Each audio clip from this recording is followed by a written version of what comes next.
both for 15 minutes.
Start 5 minutes later. 5 minutes later, commentator taking starts. Oh, so in 5 minutes? Yes, yes, yes. No problem, no problem. Thank you. Stand by, stand by. Stand by. Stand by, stand by. Don't go.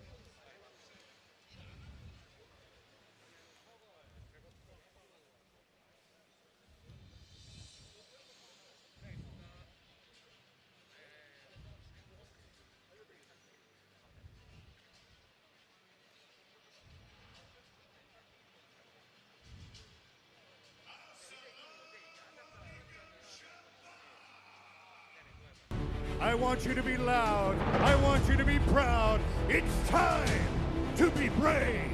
Are you ready?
traveling to 25 countries is one thing, but to make sure that we travel in 25 countries in 5 continents, that's what makes it even more special.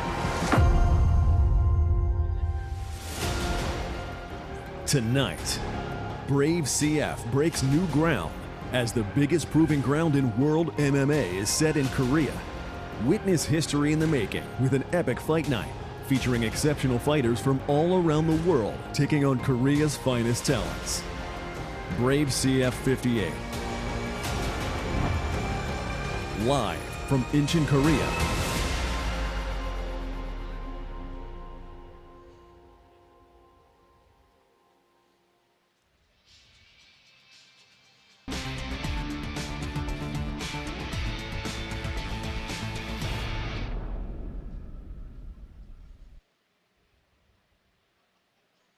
Ladies and gentlemen, welcome along to Brave Combat Federation 58, live from Incheon, South Korea, in partnership with our friends at Monsters Gym. Ladies and gentlemen, this event marks the 11th Asian country that Brave has been to, the 26th different international arena. This is an incredible illustration of just why Brave Combat Federation is the only truly global mixed martial arts promotion. My name is Phil Campbell. I will be your commentator for tonight, joined as always by the OG of mixed martial arts, Mr. Carrick Jeunesse. But do not fret, Carlos Kramer will be here in attendance calling the fighters into the Brave arena. Carrick, let's dive straight into it. Talk to me a little bit about why this is such an important destination, breaking ground in this new territory for Brave Combat Federation, realizing the vision of Sheikh Khalid bin Hamad Al Khalifa and our president, Mohammed Shahid. I am going to get into it technically, but I want to echo exactly what you said. The most important person in mixed martial arts is Sheikh Khalid bin Hamad Al Khalifa. He has a vision to elevate mixed martial arts from a spectacle, from entertainment to a sport. That vision is being carried out by Mohammed Shahid. These are the two most important, these are my two favorite people in the entire history of mixed martial arts. It is an honor to be here on their behalf. Now, I want to talk next about Korea.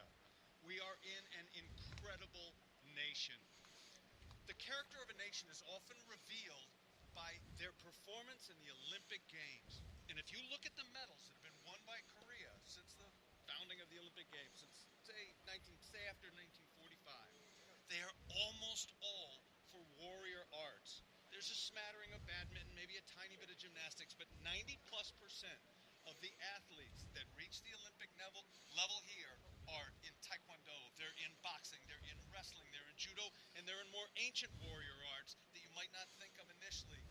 Sharpshooting, shooting, archery. And yet, at the same time, the Korean people are joyous hosts. They're very, very kind people. They're wonderful to be around. There's no place on the planet I would rather be than right here in the heart of a warrior nation. Speaking of warrior nations, we have Korea's own In Jala taking on Zwandile Snakebone Halongwa in our main event. Halongwa, we know, is incredibly dangerous on the feet. A viral knockout that really shot him into the stratosphere of mixed martial arts. He brings with him a 7-1-1 no contest record, 6 wins by way of finish, 5 by KO or TKO. This is a young man who is perhaps one of the best strikers we have here in Brave Combat Federation. However, questions have been asked of his grappling, specifically his wrestling. In Jala, he is taking on a fighter that is renowned for that grappling, heavy, grinding style. Talk to me a little bit about your thoughts of this incredible main event tonight. In one sense, Phil, it doesn't matter. Mixed martial arts is a very, very unique sport. If you're playing football and you're down 10-0 and there's 5 minutes left in the game, you're not in. But in a second of round, you only need a split second to end it with a strike. But in order to do that, you have to have knockout power. Zwandile Hlongwa doesn't just have knockout power, he's got high, light, real knockout power. At any moment, in a split second, he can end it. So, is his wrestling as good as his opponent's? No, it is not. Is his opponent's wrestling absolutely fantastic? Yes, it is. Do I expect him to lose minute after minute after minute in this fight? Yes, I do. But in one split second, he can turn it around in Brave Nation. It's not just a knockout. When Snakebone hits you, it's a highlight reel knockout. Don't miss it. So essentially, Zwandile, his wrestling doesn't need to be as good as Laz, but it needs to be good enough to create that little bit of space to get his shots away. For Injala, is it a case of take down, keep down, land enough strikes to keep yourself honest? Is this the kind of blueprint that we're hypothesizing for the fight? What I'm trying to do is downplay, to some extent, Flongwa's wrestling. We saw him against Khamzat Chimaev, took that fight into the second round. He is able to get taken down by a force of nature, bring it back up to standing, which is where he needs to be to end it. I know that he can do that against virtually any fighter on the planet Earth. Can he stay standing for 5 minutes? In all likelihood, no, he can't. Can he stay long enough to knock another man out, send him to another dimension? Yes, he can. Well, only time will tell. That is our main event. Moving right along, we have an incredible co-main event. We have Marcin Bomba Bandel, a man who has 20 wins in his professional career. 19 by way of finish in the very first round. 18 of those finishes coming by way of submission. He is as decorated a grappler on the national ADCC scene as you will find. But taking on the Brave Combat Federation newcomer in Luis Felipe Diaz, he is taking on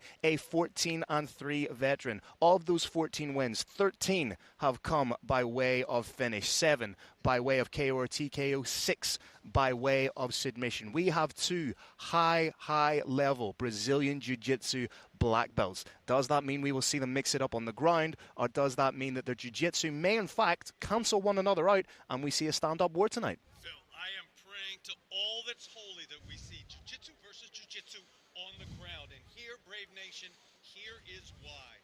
Jiu-jitsu was born in Japan a little over 1,000 years ago, as far as anybody can tell.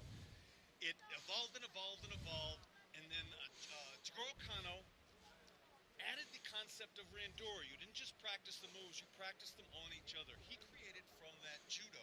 He sent out, you can call it jiu-jitsu, you can call it judo. People use the terms interchangeably back then. He sent out exponents all across the planet, including Mitsuyo Maeda to Brazil. As anybody who's been to Brazil knows, Brazilians love to fight. Brazilians added to judo not just randori, not just practicing the techniques of judo/jiu-jitsu on each other in the gym, but actually practicing it in real fights with no rules. And they evolved the sport higher, the art, higher than it was. Then, in 1993, UFC 1 started. And with that epic event, that's really the single most important event in the entire history of mixed martial arts, in the entire history of all martial arts. At that point, jiu-jitsu went out worldwide, and a lot of visionaries, several visionaries, I can name them, but we don't have the time, said, why would you ignore 50% of the human body? Because jiu-jitsu, as it was practiced in Japan, as it was practiced in Brazil, was essentially going after the neck and the arms. The legs were ignored. Now practitioners all over the globe are evolving that sport to attack the legs. The single most dangerous way they do that is what's called a heel hook. Anybody who has ever uncapped a bottle of water knows exactly what a heel hook is. You've got a bottle, you've got a cap, there's a little ring, they're attached by tiny little plastic threads. You twist it, they come apart. That's what a leg lock expert will do to the lower limb.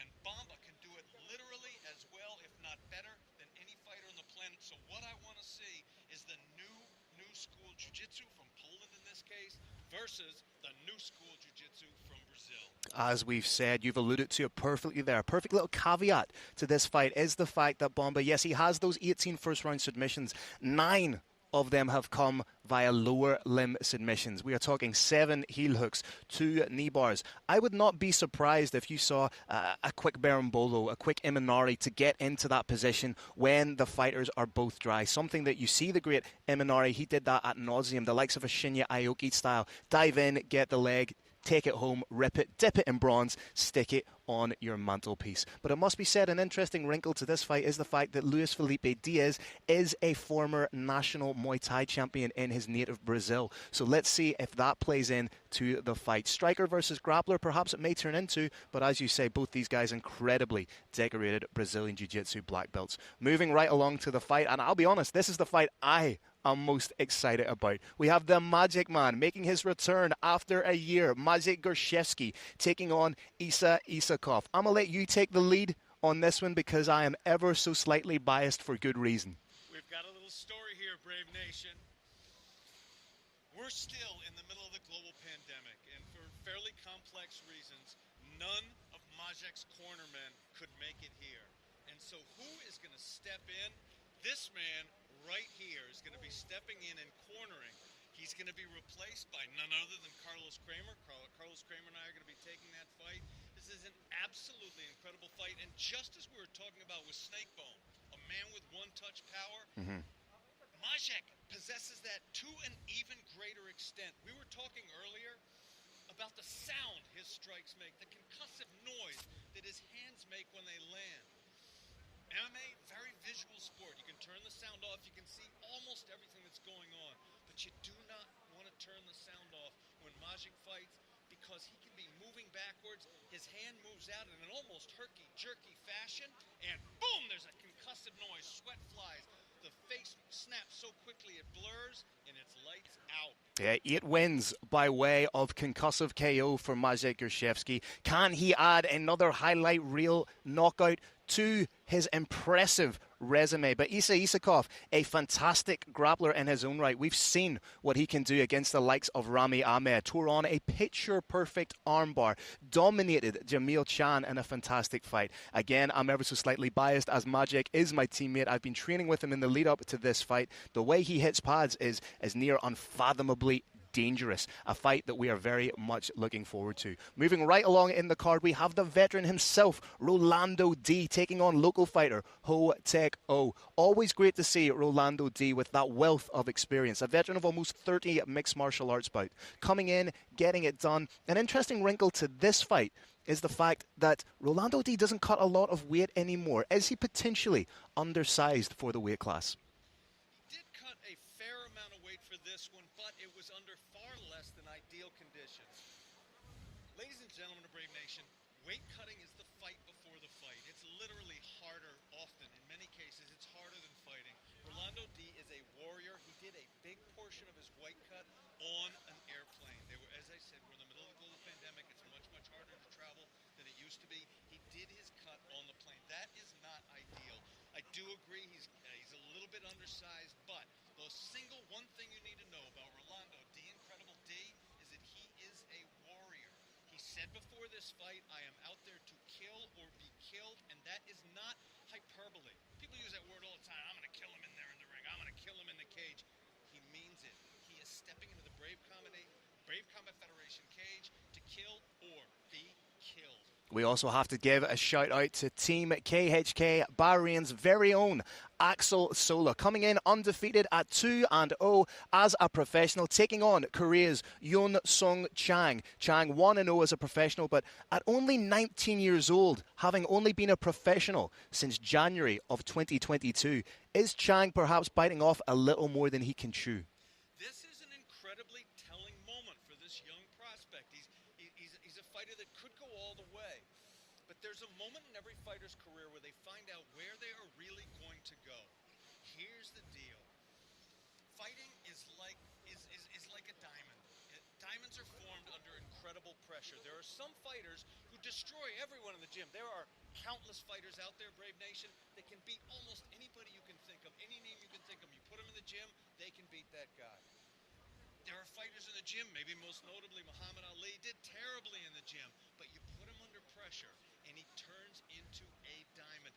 That is what we're going to find out here tonight in the Brave Combat Federation cage right behind us. We also have the return of Saudi's finest Abdul the Ripper Al-Kitani, putting his undefeated record of 4-0 on the line again, coming off perhaps the biggest win of his mixed martial arts career when he defeated Nets Preloznik at Brave Combat Federation 56, I believe it was, in Serbia. A fantastic performance. But he's taking on the undefeated Korean Young Soo Chung, who is coming in at 3-0. So a battle of the undefeated. The international fighter Abdullah Al-Kitani taking on the local fighter. Nice little bit of shine for the local fighter to get an opponent of this magnitude. Brave Nation, you hear that number 4-0. It sounds to you like it's probably a green fighter. It's not. Abdullah the Ripper Al-Kitani, and by the way, the Ripper, it's because he rips record in combat sports is so extensive, I don't know that anybody knows how he's competed in grappling, he's competed in kickboxing, he's competed in Muay Thai. He has a fantastic background in this sport, and it's going to be on display, as I said, in the Brave Combat Federation cage right behind us. Well, there you have it, Brave Nation. An incredible night of fights, a preliminary card stacked with some of the best local talent the Brave Scouts could unearth. A main card filled with the best established Korean talent, the best world-renowned international combat sports athletes that you will lay your eyes on. From myself, Phil Campbell, from my broadcast partner, the OG Kirik Jeunesse. This is Brave Combat Federation. This is Brave CF 58. The action is about to go down right now.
최근에 주차를 하신 관람객분들은 경기가 끝나고 난 후 빠른 출차를 위하여 반드시 사전 정산기를 이용해 주시기를 꼭 부탁드리겠습니다.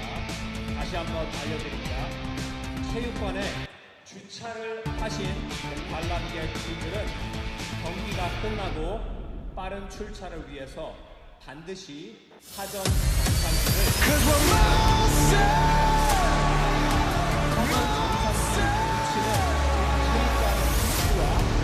Wandile Flongwa, who possesses the towering power to destroy with a single shot in highlight reel fashion. Any fighter on the globe will stand across the brave cage from Korea's La In-jae, the man they call Mud Tang, who, like his cage name, seeks to relentlessly crush all before him. An immovable object meets an unstoppable force, and there can only be one.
Called him the Prince of Gladiators and Heroes.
2016, a vision revolutionized mixed martial arts in the Middle East.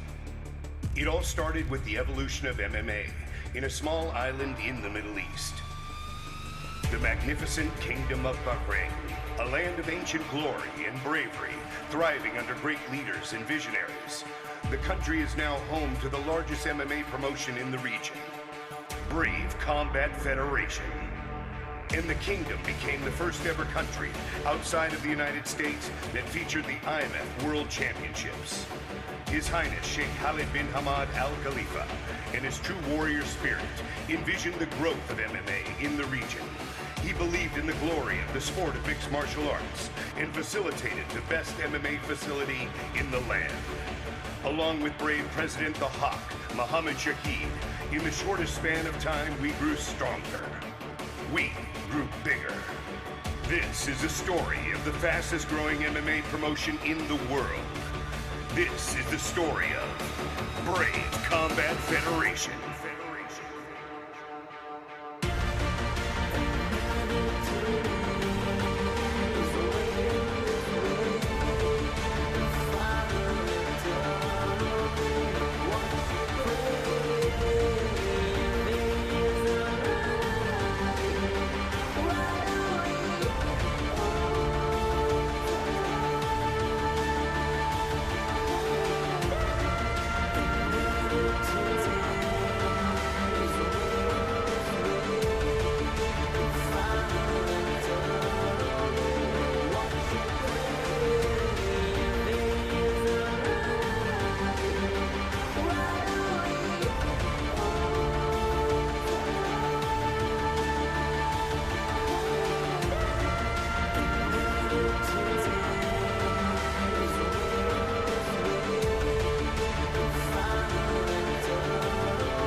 T-minus 1 minute and counting. Countdown.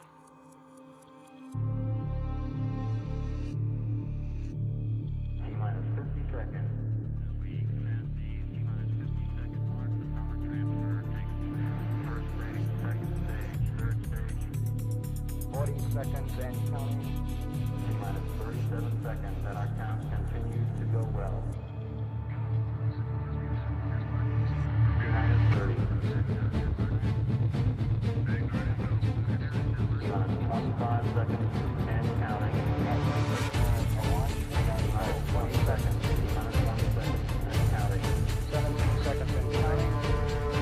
15, 14, 12, 11, 10, 9, 8. Ignition sequence start.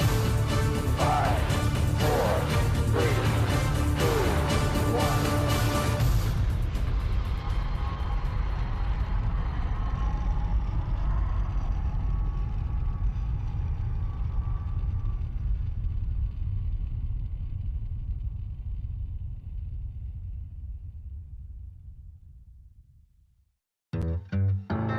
Brave Combat Federation, the world's only truly global mixed martial arts organization, is blessed and honored to be here in beautiful Incheon, Korea, in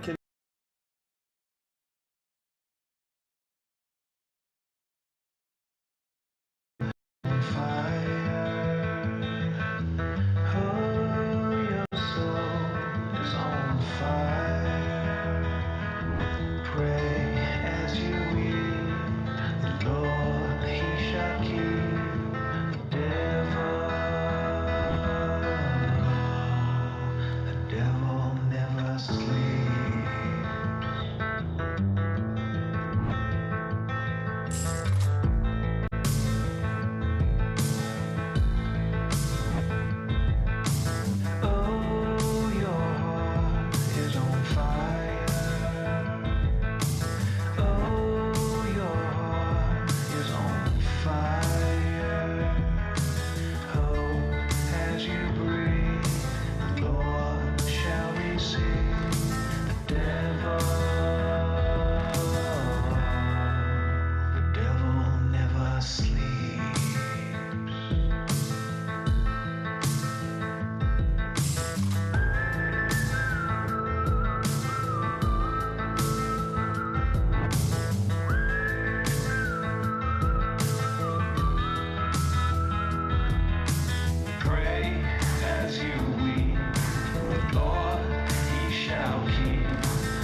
A man's vision, determination, inspired a generation.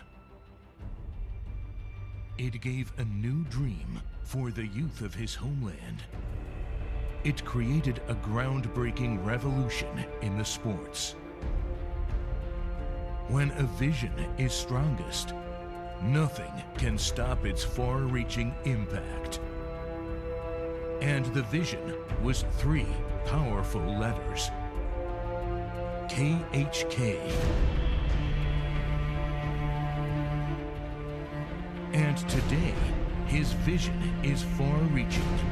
The valor and pride of his homeland is far-reaching. Today, his vision is defining the future of a new generation.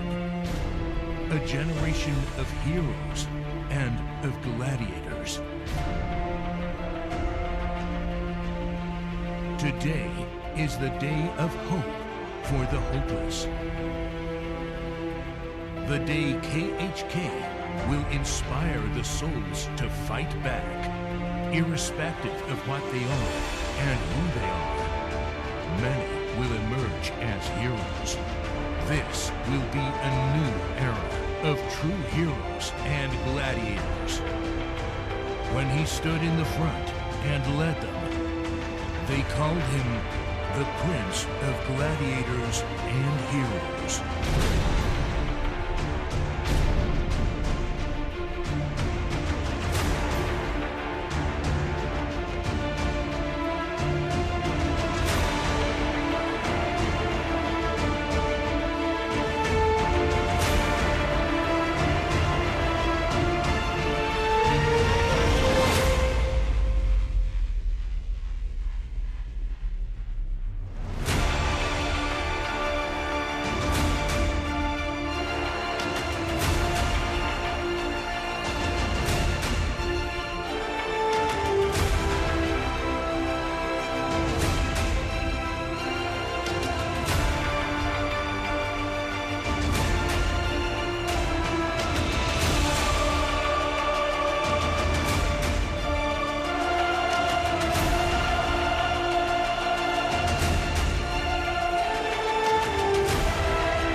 In 2016, a vision revolutionized mixed martial arts in the Middle East.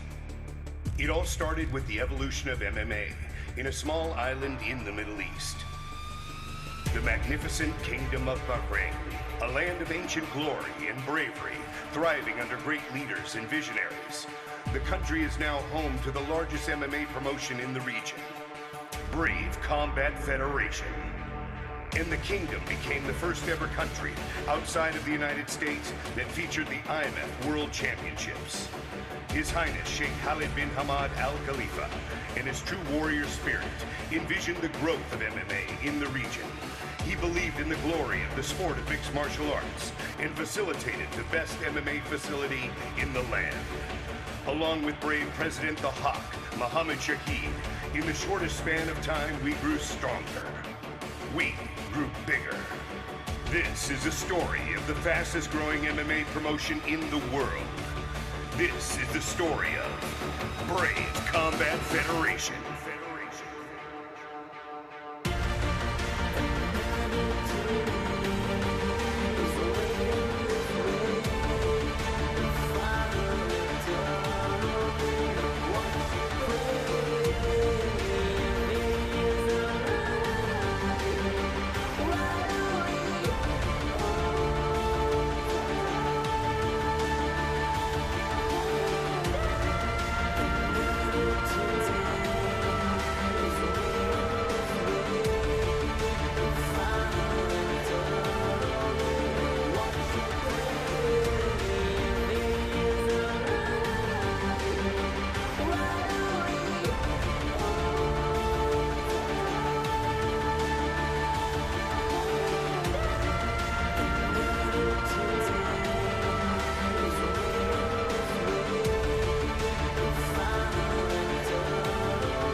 1 minute and counting. Countdown.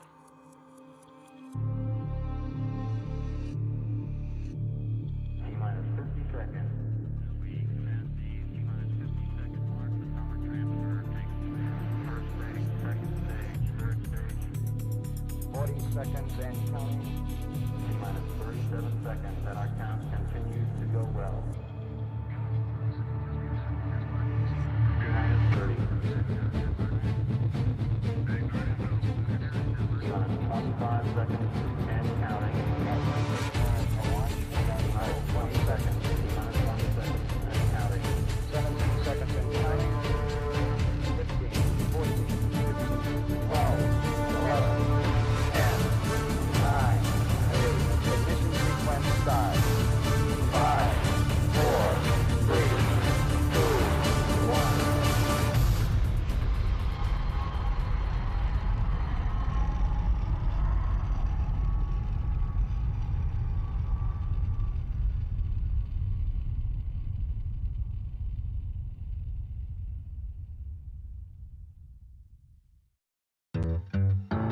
Brave Combat Federation, the world's only truly global mixed martial arts organization, is blessed and honored to be here in beautiful Incheon, Korea, in conjunction with our partner, Monster Zim.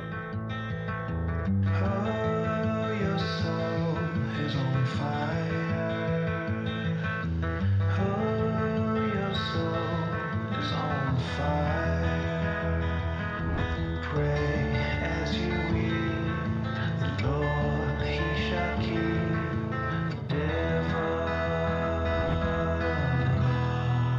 the devil never sleeps.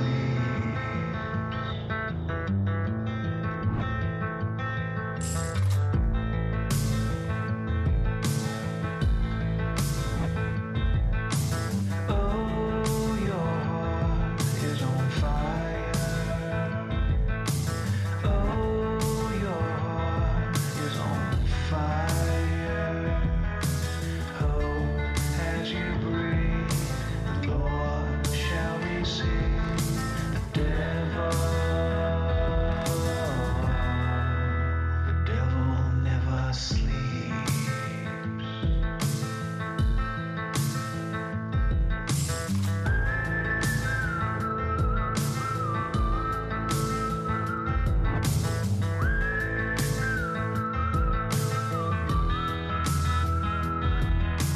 Pray as you weep, the Lord, He shall keep the devil.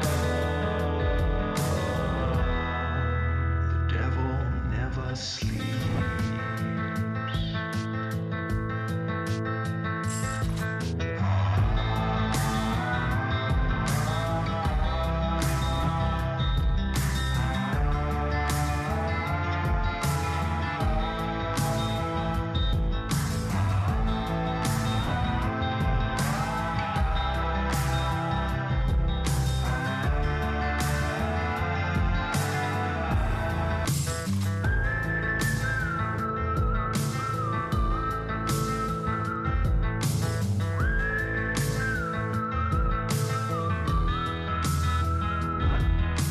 Pray as you weep, the Lord, He shall keep the devil. The devil never sleeps.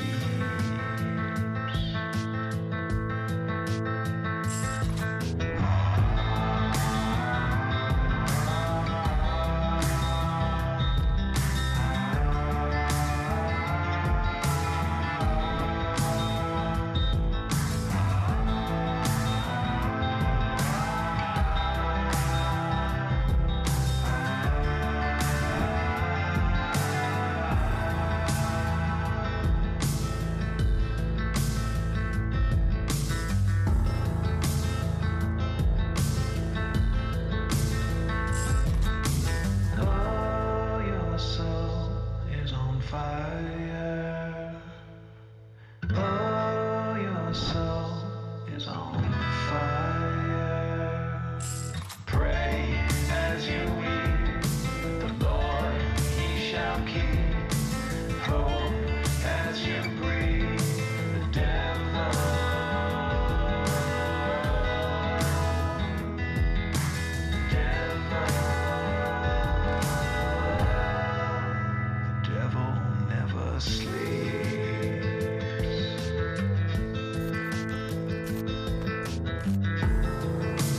Devil never sleeps.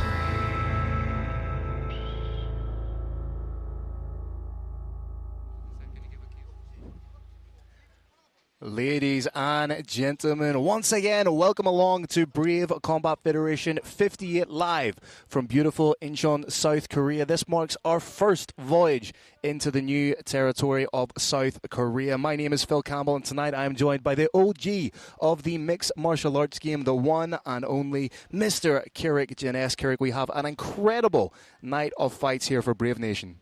We do indeed, and the first one I do believe is going to be an absolute banger. Doo-Suk-Oo is, of course, the, what do they call him, the Korean Aldo. Jose Aldo is the greatest exponent of Andre Pederneiras. Andre Pederneiras is the man who really wrote the book of mixed martial arts in many ways. He joined Dutch kickboxing with Brazilian jiu-jitsu, and what we're going to see now is a pocket-sized, a junior version of the great Jose Aldo. And Jose Aldo, of course, is the greatest expression, really, of Andre Pederneiras' beautiful melding of Dutch kickboxing and Brazilian jiu-jitsu. And you have to have incredible confidence in your ability to absorb and accept the moniker of the Korean Aldo. Brave Combat Federation 58, as I said, is the first time we have made that maiden voyage to South Korea. South Korea becomes the 11th Asian country to host Brave Combat Federation, and in total becomes the 26th nation, illustrating just why Brave Combat Federation is the only truly global mixed martial arts promotion in the world today. A total of 10 nations will be represented here tonight, highlighting the real international impact of Brave Combat Federation. We are headlined by an incredible bout between Zwandile Halongwa and In Jala. This is an incredible fight card. Ladies and gentlemen, please rise for the national anthem of South Korea.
Incheon, South Korea, where the fastest growing MMA promotion in the world returns to action for a historic night at Brave CF 58 in association with Monsters Inn and an explosive fight card for the world to see. South Korea, it's time to be brave.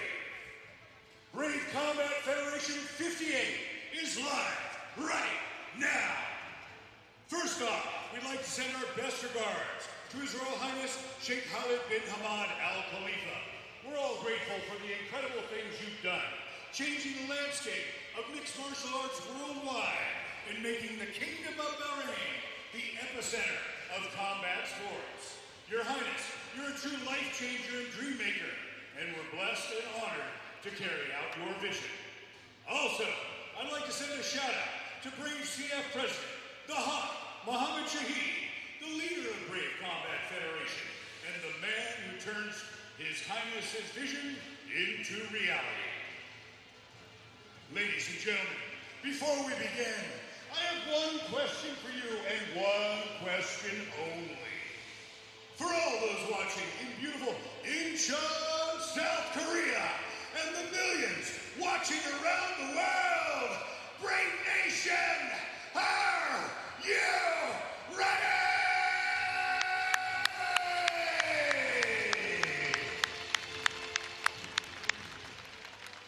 Finally, a huge thank you to our sponsor, Incheon City, and our partners, Monsters Inn, for all of your support in making this a magnificent event and reality.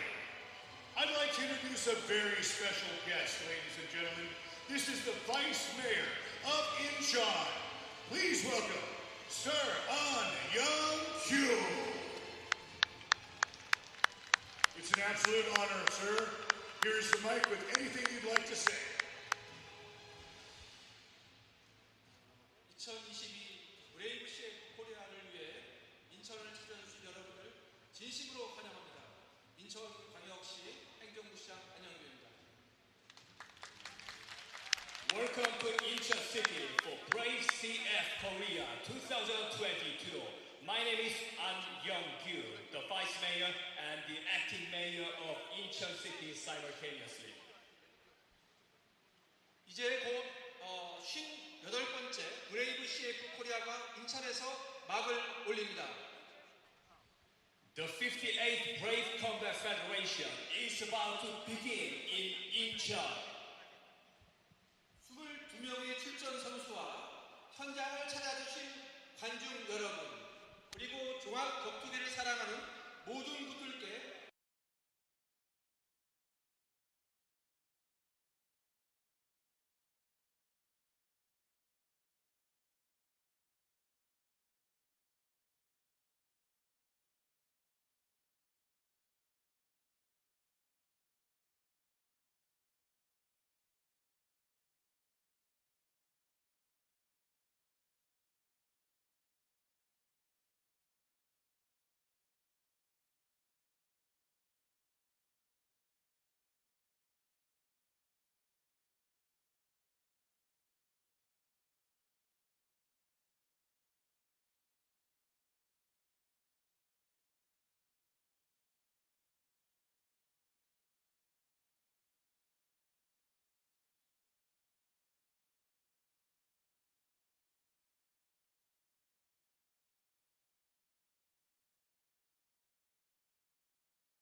Do Suk O, opening things up with an absolute banger of a tune. 4 wins on his leisure, 1 by way of KO or TKO. His other wins coming by way of decision. At 39 years old, he is the veteran of this card. But if we dig a little bit deeper into his mixed martial arts experience, his all-round martial arts experience, he is a world kickboxing champion, a world Muay Thai champion, a Korean Boxing Council national boxing champion, a BJJ purple belt.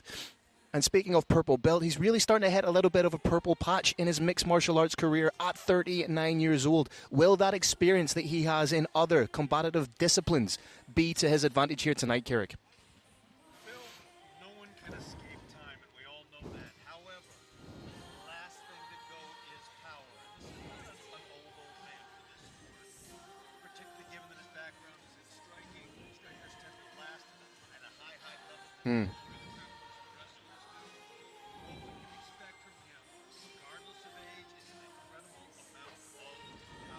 Speaking of power, the man with the most powerful voice in mixed martial arts, the 5-time Cage Announcer of the Year, Mr. Carlos Kramer. And please, let's welcome his opponent into the cage, representing Vamos Gym and fighting out of Seoul, Korea. Please welcome Sang-Yo!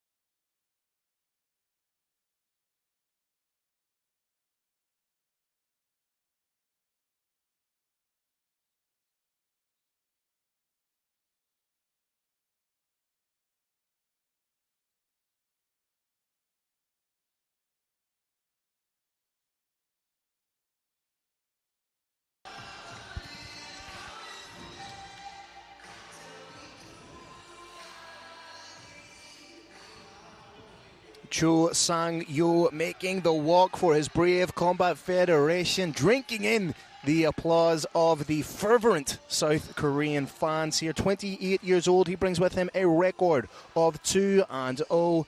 Both wins coming by way of finish, 1 by way of KO or TKO, 1 by way of submission. At 28 years old, he is considerably younger than his opponent, not as many miles on the clock. And as you said, Father Time catches up with us all, and at 28 years old, just about to hit his peak prime, Carrick, you have to say on the balance of play, things look good for Cho Sang-Yo. Adding to that, the single most greatest determinant of success in mixed martial arts is win streaks, specifically win streaks against opponents with a winning record. And that 2-0 is actually a lot more spectacular. It followed a 3-0 perfect amateur record. We're looking at a fighter that's won 5 in a row, and as you said, he is looking for great form tonight. In his last fight, he defeated Jung Jan-hee via second round rear naked choke. That was October 2021, right here in South Korea, remaining perfect in his mixed martial arts career, and he will surely want to make a statement tonight on the global stage. Ladies and gentlemen, for the first time tonight for introductions, Mr. Carlos Kramer.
Choi.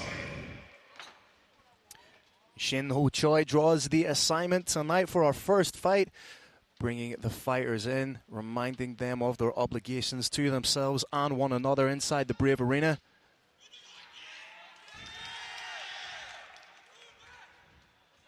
Cho Sung-yu seems to be the more popular fighter here. Spinning back kick to open up from Yu. Wry smile on the face of Do Suk-oh. A little bit quicker to the punch as the younger man so far, Carrick. Cho Sung-yu is definitely showing why he stepped into this cage looking so very good. Oh, huge head kick from Jo Sung-yu.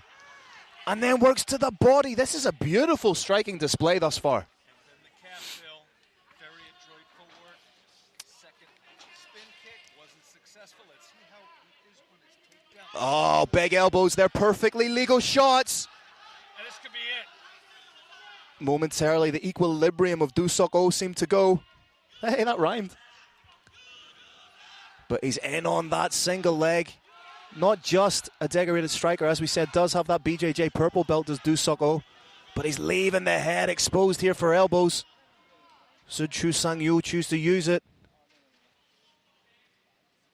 Just trying to pick a spot. You saw Yu just trying to find the right angle. There it is, and these shots are landing, Carrick. Elbows, of course, are one of those things that divide the pro and the amateur ranks. That elbow easily has the capability of causing a knockout. And you've got to wonder just how much trying to get this takedown is taking it out of Do Suk-oh. As I said earlier, Phil, strength does not go with age, but endurance unfortunately does. This is one of those very, very trying, very debilitating moments in a fight where you've gone from standing on the outside throwing punches quickly to standing on the inside and pulling. Beautiful separation there from Yu. And again, his distance management so far has been very, very smart. You wonder what's left in the arms of Do Suk-oh. And another big head kick. Needs to circle off the cage.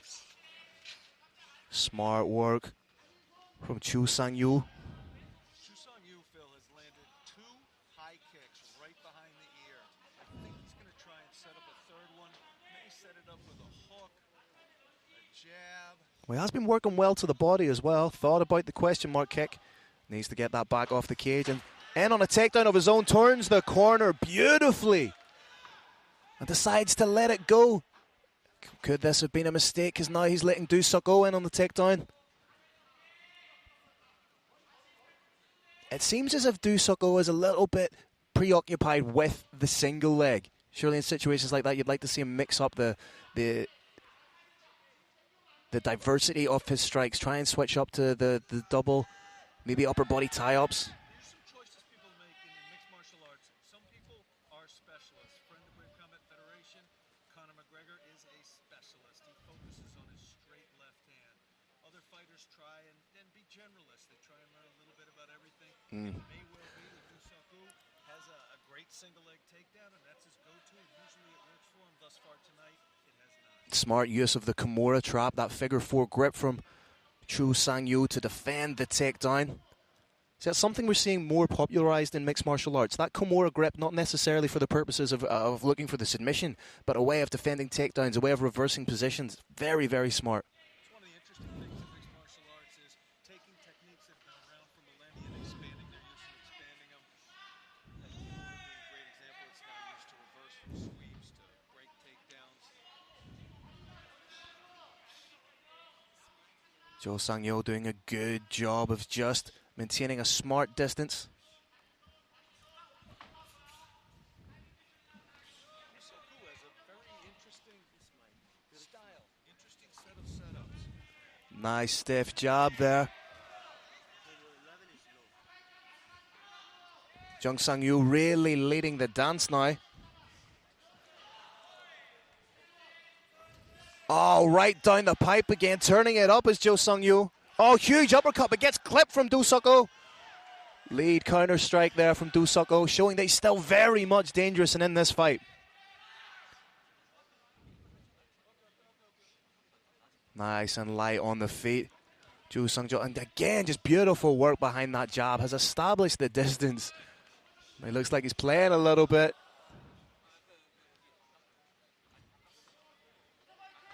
20 seconds left to go in the first round here. And on the balance of play, you're going to have to think that it's Jo Sang-yo who's getting the better of it. Do Suk-oh trying to get in on that upper body tie-up this time. Has the hands connected, may try and raise the level and trip takedown.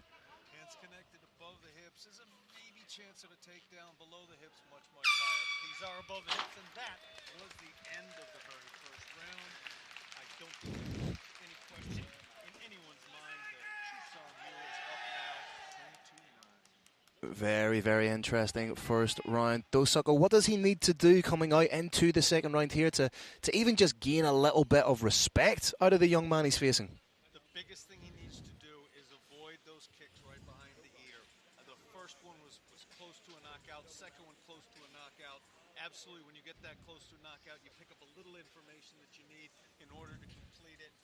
He's got to distance manage a little bit more. If you pop in and out, it is extremely hard to land those high kicks. But if you stand just outside striking range and slowly move forward, your head is open to that kick. If your opponent has superior strength skills, and Chu-Sung-Yu has absolutely fantastic kicks that we've seen in the last 5 minutes. Still very much all to play for going in to the second round here, Kirik.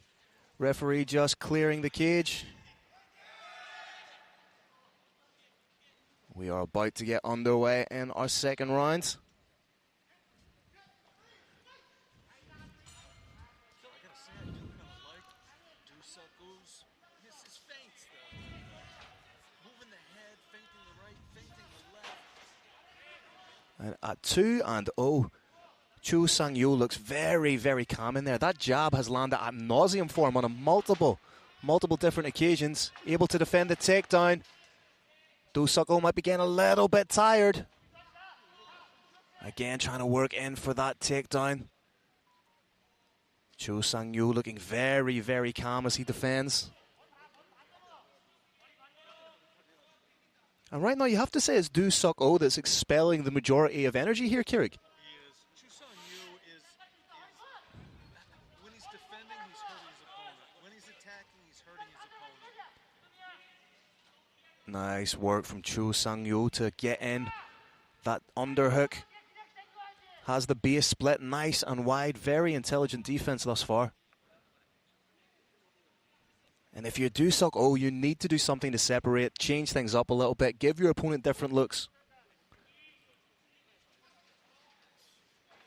Trying to hit on the break.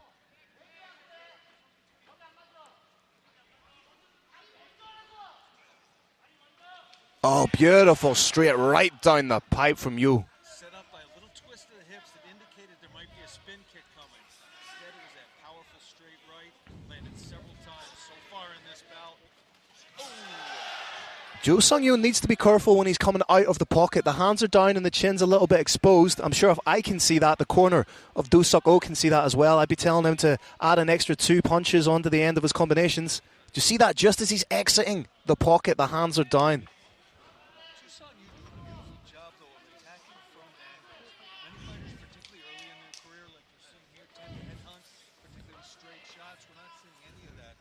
Just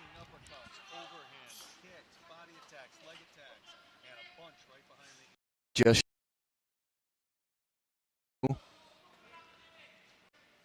think he's complaining about an errant shot to the area where you don't want an errant shot to land. And how does this little break in the action favour the most? Because Do Suk-oh has a full 5 minutes to recover should he wish to avail of them. Actually, at the advantage from getting kicked in the groin, it does give him an extra minute or so. As you alluded to, Phil, the fighter could have taken up to 5 minutes to recover from this. About 30 seconds, and he's right back in there. Throwing feints, trying to work in, but how calm is Jo Sang-yo? And scores another big takedown right in the open forum of the Brave Arena. Do Suk-oh can't get in towards the mat to try and work up.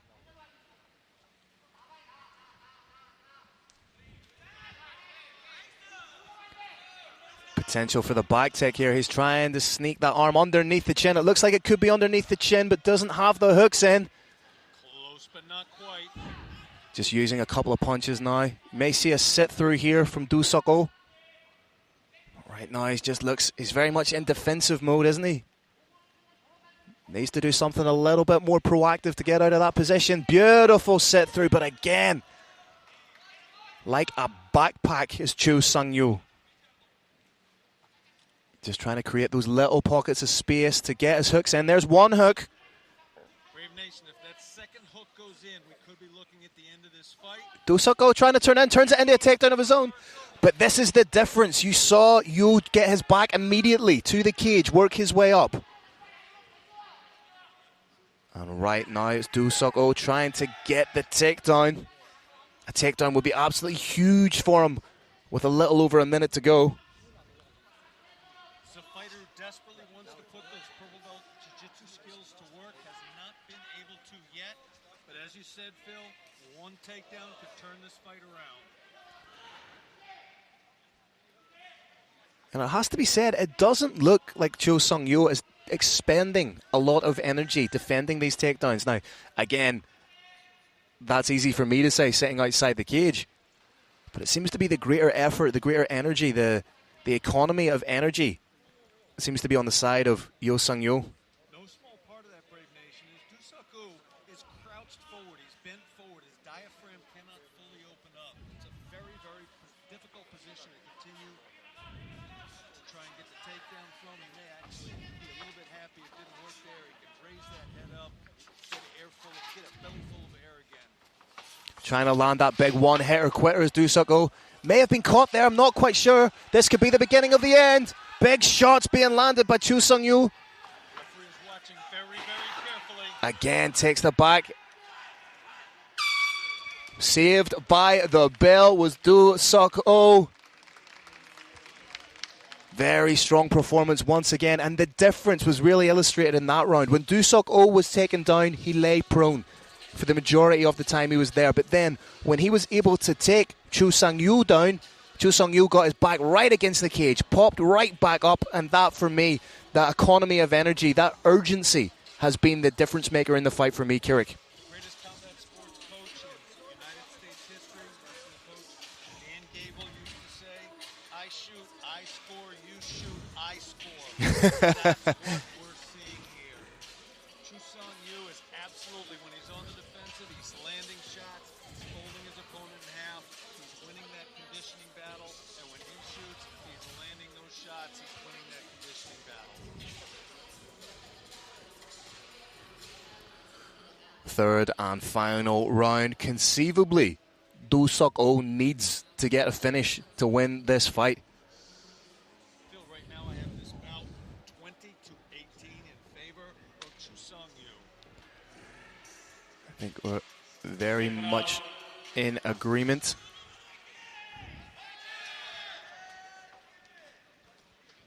Third and final round of our opening bout here at Brave Combat Federation 58, ready to go.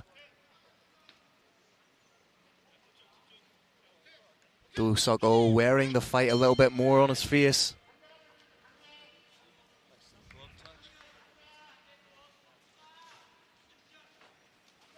Again, that jab almost invites that big straight.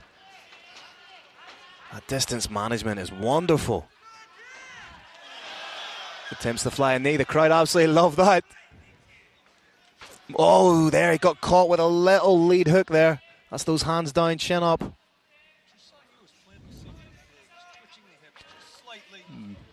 You always think he's going to throw a spinning back kick at some stage. Working the body beautifully.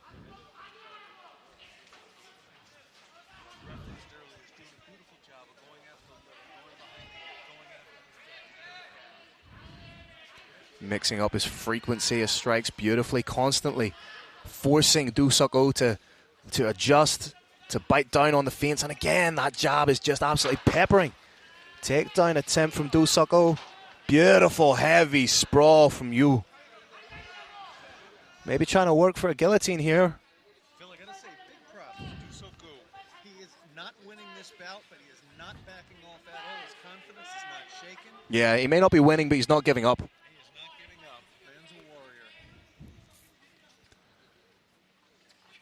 Able to work back to his feet, and again, constantly pressing with the takedown, trying to make it happen. You got to think right now he needs a little bit more urgency.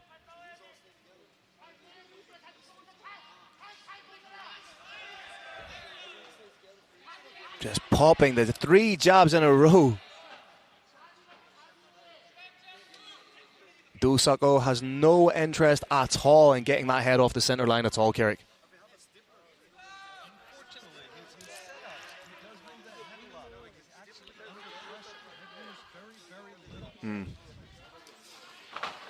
Again, trying to get on the takedown. Telegraphed it a little bit, but forcing Yo against the cage.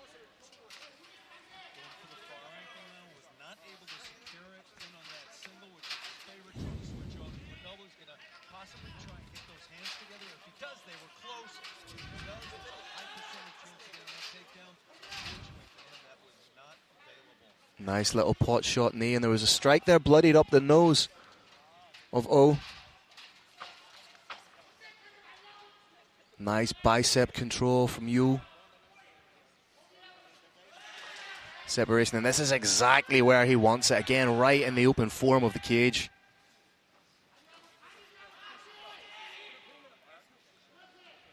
Like I said at the very beginning, just Cho Sang-yo just looks so much quicker to the punch here, Carrick.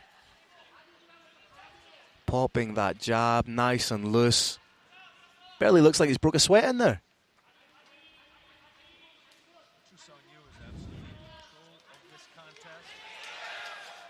And again, landed a beautiful 1-2 there, and lands the uppercut, but Do Suk-oh still in the fight, showing he's dangerous. That lead hook, just as soon as he's covered up and anticipated the strikes.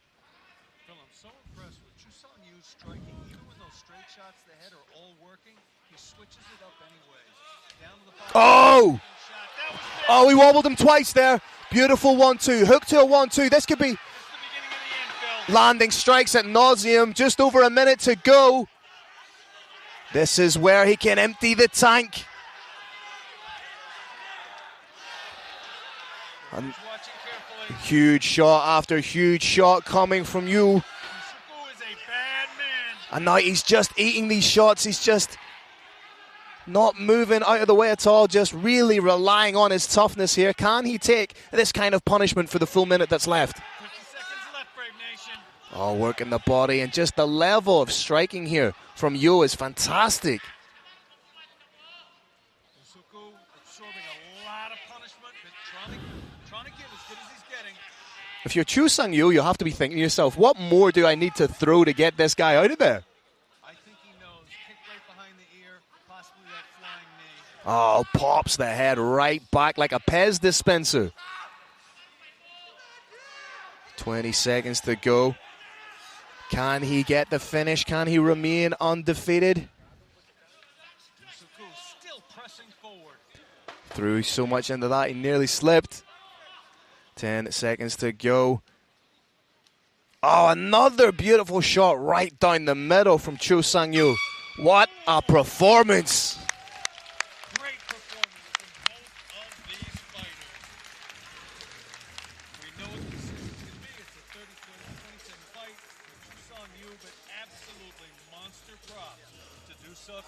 Could you make the argument that under the new scoring criteria, that final round, due to the amount of strikes that were landed, is potentially a 10-8 in favour of Cho Sang-yo?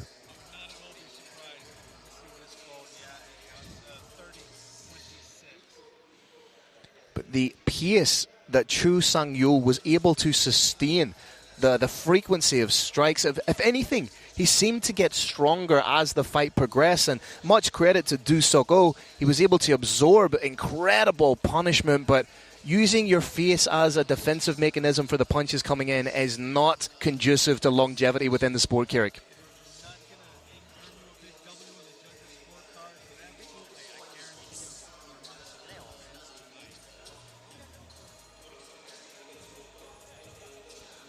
Final.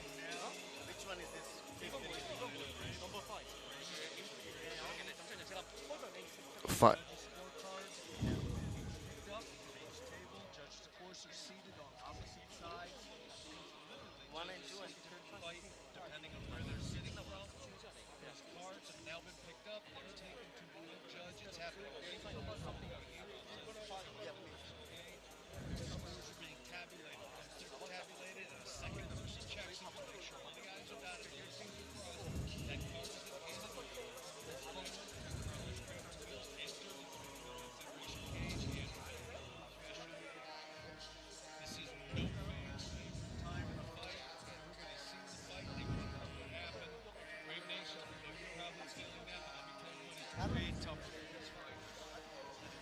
Bear with us. About another 20 seconds or so, and we're going to know what the official decision is. Carlos Kramer making his way inside the Brave Arena to give us the official decision. No prizes for guessing who's going to pick up the win, but let's make it official. Ladies and gentlemen, Mr. Carlos Kramer. All right, ladies and gentlemen, what a way to start our historic night. Give it up for both of these warriors. After 3 rounds, we go to judges' scorecards. First judge scores about 30-25, and your next 2 judges scored about 30-27 for your unanimous decision victory. Out of the red corner, Sang-Yo! There you have it, ladies and gentlemen. I'll be honest, I wasn't expecting a 30-25.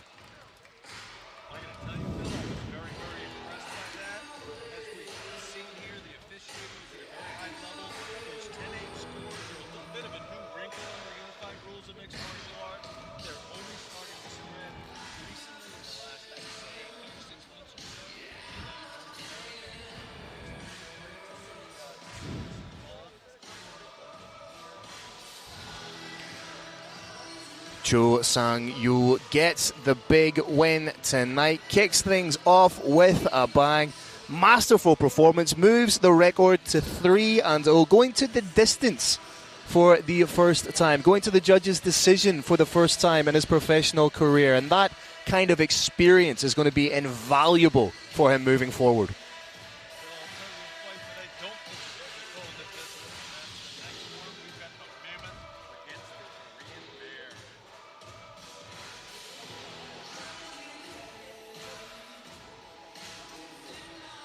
Just checking out some of the highlights here.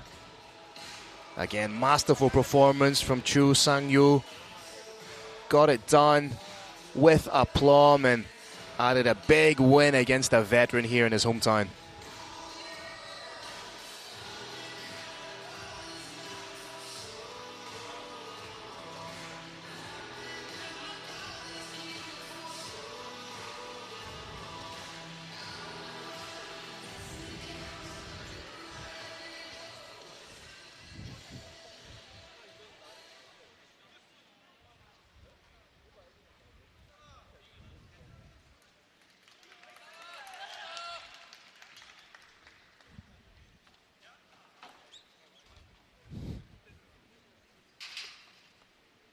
All right, ladies and gentlemen, let's continue our historic show in the Brave CF 58 Monsters in Cage. Let's welcome the big boys to the cage.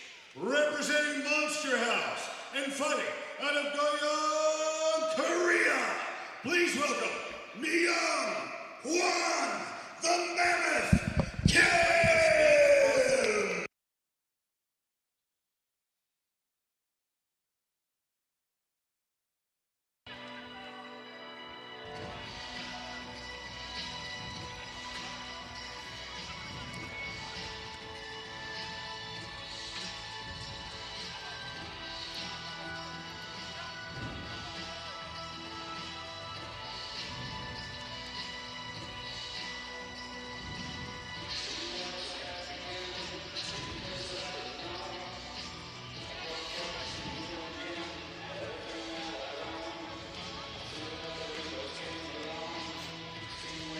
The mammoth himself, Myung-Hwan Kim, making his way to the Brave Arena at only 24 years old. He has amassed a 4-1 professional record, 5-1 as an amateur, 1 win by way of KO or TKO, 3 wins by way of decision.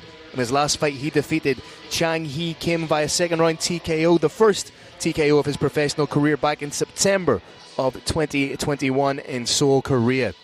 Interestingly, though, he considers himself a striker in mixed martial arts. It may say there his foundation style is wrestling, but he considers himself more of a striking. However, if we look at this objectively, his opponent, Jun Soo Kim, is the more experienced striker. Perhaps taking the fight to the ground would be within the best interests of Myung-Hwan Kim. But this is mixed martial arts. Absolutely anything can happen.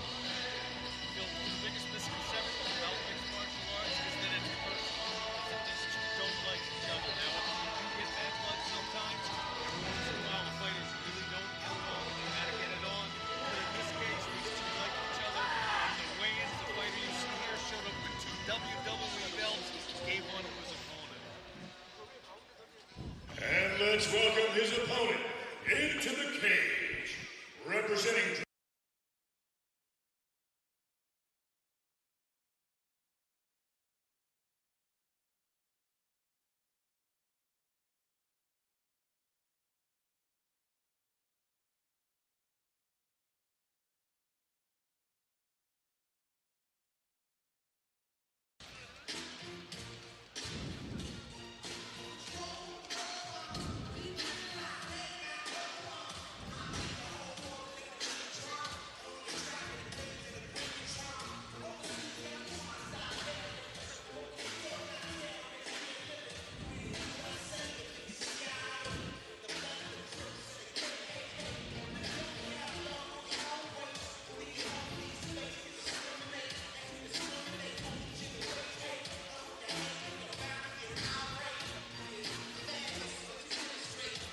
I tell you something, Carrick, you have to respect a man that walks out to Where Is the Love by Black Eyed Peas. The Korean bear Chun Soo Lim, a veteran at 39 years old, made his mixed martial arts debut back in July of 2005 when his opponent was only 7 years old. 13, 12 and 1 no contest as a mixed martial artist. 26 fights, 17-year veteran. In his last fight, he defeated Ik Tai Jin via second round bulldog choke. That was May of 2021. An incredibly well-decorated striker. 9 of his 13 pro wins have come by finish. 6 in the very first round. Does have a couple of subs on the record. A bulldog choke, an armbar, and a Kimura. Incredibly dangerous fighter. Pro kickboxing experience. Has even shared the ring with kickboxing legend Jerome Labanner. So this is a man who likes to get the strikes in early and often. If you've seen him hit pads, if you've seen him spar in any social media footage, he is deceptively quick for a big guy. A former national heavyweight champion here in Korea. He looks to really make that mark on the international stage. And at 39 years old, there is no time like the present. All right, here we go, Brave Nation. This next battle is 3 5 rounds in the heavyweight division.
Phil, in our last bout, Boo, 39 years old, showed his age, but these are heavyweights. Heavyweight is a whole different animal when it comes to age. Heavyweights tend to peak way later.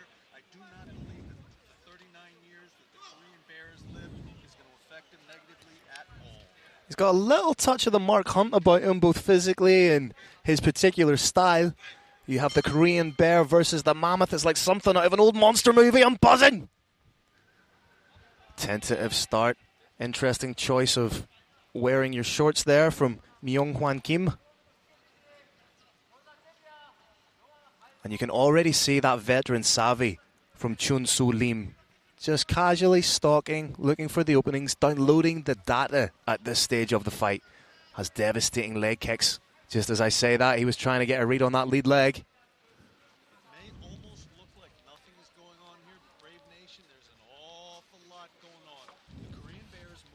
Slightly from side to side.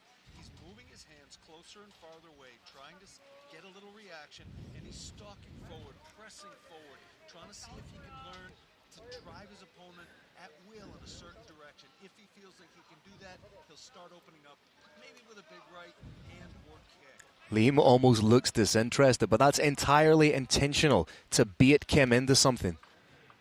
Watch out for the counter-striking of Liam. That's the great thing about heavyweights, Kieran. You could hear a pin drop in here, not because it's empty, but because there's such an air of anticipation when these big guys get inside the Brave Arena. Measured, methodical approach from Liam, and you can see how respectful Kim is of Liam's power just by the fact that he's constantly moving, doesn't want to get caught with something. Needs to be careful not to walk his way into a lead hook here. Oh, big, massive, leaping hook from Liam. Oh, an uppercut, huge shots, sparked into life. Finding the openings, and another huge uppercut, but Kim, fair play, is throwing back. And the, oh, uppercut punched out of the mouth, framing off beautifully.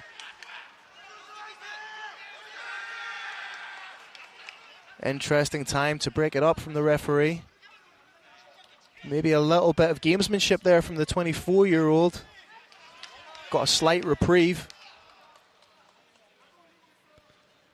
You see just how dangerous Liam is when he decides to put the foot on the gas. It's that change in tempo that's so impressive. Raymond's jaw is just a little slack. One of the things about taking a shot from the head, beautiful job. 240 kilos combined, crashing against the cage. And like we said in the opening stanzas as the fighters were walking out, surely it would be advantageous for Kim to take the fight to the ground. He's tasted some of the power of Liam, doesn't want any of that noise. Liam has an elevator in. Interesting to see if he does something with it. Jiu-Jitsu, of course, is although it's designed for a smaller person to overcome a large one, Jiu-Jitsu works for everybody. It works for giants like this. does have the space to elevate with that butterfly should he choose to, but trying to elevate 120 kilos is considerably easier said than done. And you've got to remember, like the pressure this puts on your knee as well, if you have a 120 kilo man just pushing down on it.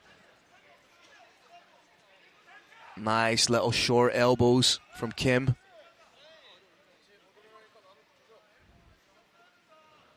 I think this might be the story of the fight going forward. Kim trying to get the takedown, Liam trying to keep it on the feet.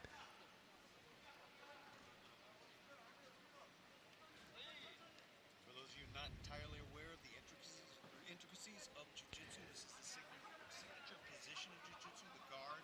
The guard is when you're on your back and you're trying to use your legs to control your opponent's hips in such a way that they cannot readily punch you or joint lock or choke you. Sweep was attempted there by Liam, but he wasn't able to get it off. Little short hammer fists being thrown here by Liam, trying to frame off and get in on the elbow.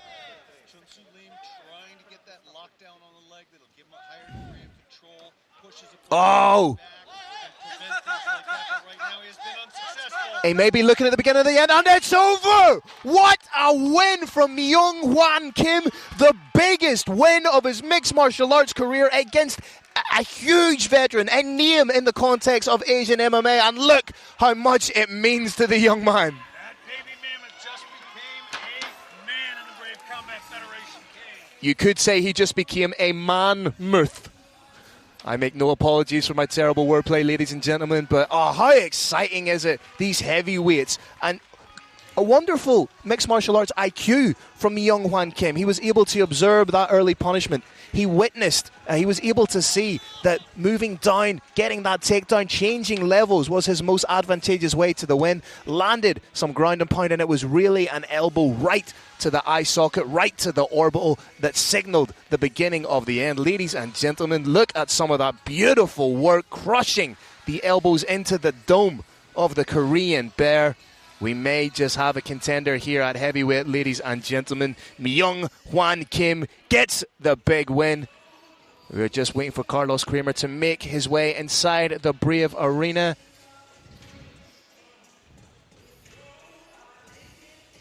From a technical perspective, what you're seeing here is a guard that was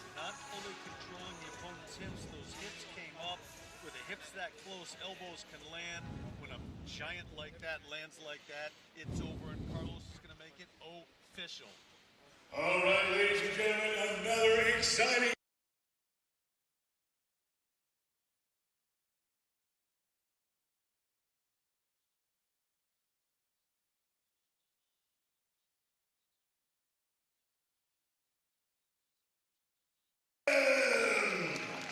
What a win from young Juan Kim Carrick.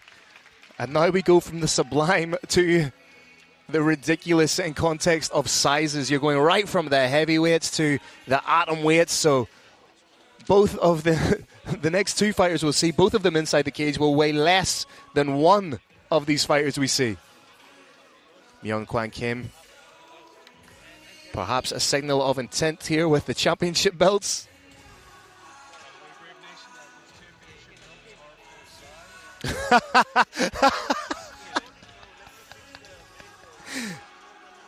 I enjoyed that, Carrick. I enjoyed that.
Carrick, I guess it's only fitting if your nickname is the Ghost, you come out to some seriously creepy walkout music. Yerin Hyung, 19 years old, the second youngest fighter on the card tonight at 5'1", already a veteran of 5 professional bouts. 3 wins against 2 losses, 1 win by submission, 2 wins by decision. Really solid striking fundamentals. Does have professional kickboxing experience. So if we're looking at it on paper, she is the much more experienced mixed martial artist. Also has some professional boxing experience. So a very, very dangerous fighter.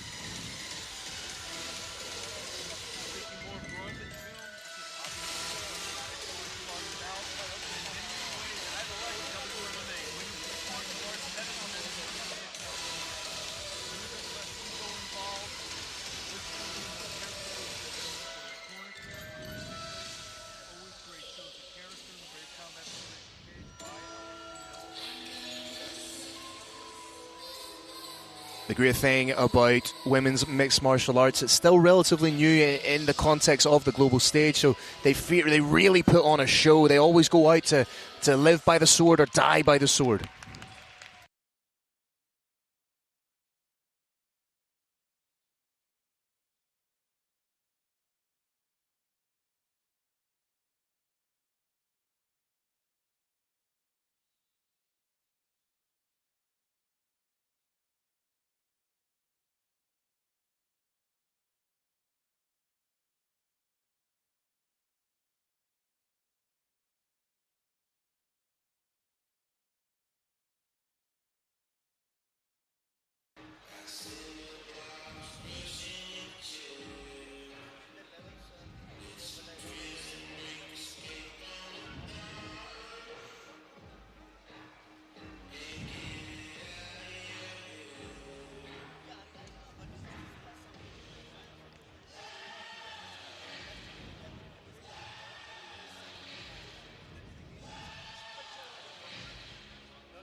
Gritty Jilly go, not only making her Brave Combat Federation debut, but also making her professional mixed martial arts debut. Kirik, what kind of pressure does that bring?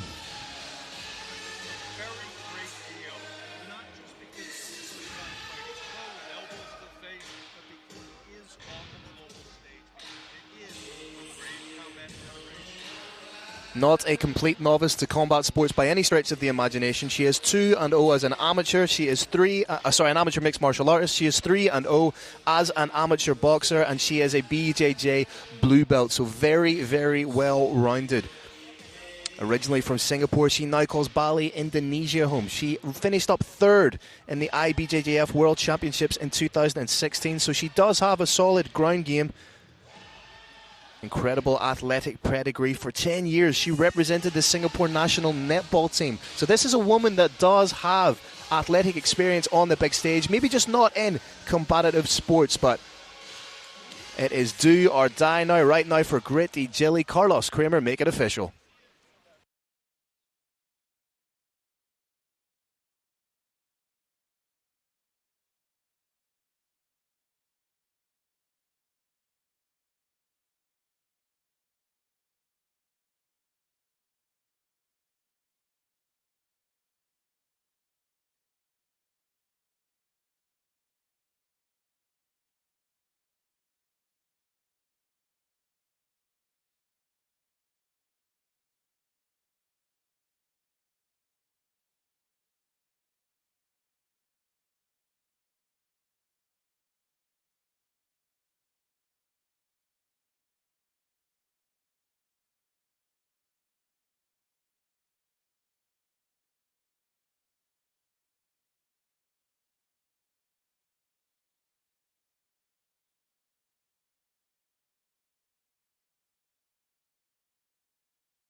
Young Joan Kim draws the assignment. You can see age disparity there.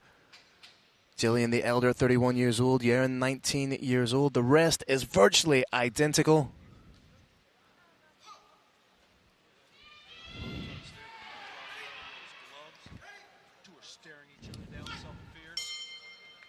I expect to see a frenetic pace being set by these ladies right from the get-go. That's such an interesting facet of lighter weight fighting. Just that cardio, that expenditure of energy, frequency of shots. Nice one too by Jillian. Tried to get underneath. Nice defense from Yaren. Eats a big elbow. You just see that little bit of experience in the favor of Yaren. She's framing off beautifully. Just using that to parlay into an elbow. Needs to pick her shots carefully here. Big takedown scored by Jillian. Needs to take a breath here. She's going to get reversed. Steps over beautifully. Legs are almost shelved. And she needs to take her time here. Take some deep breaths. Establish the position before doing anything else. Ghost wants to probably try and shrimp over to that wall and wall walk up. Guard has been passed. Reversal attempt.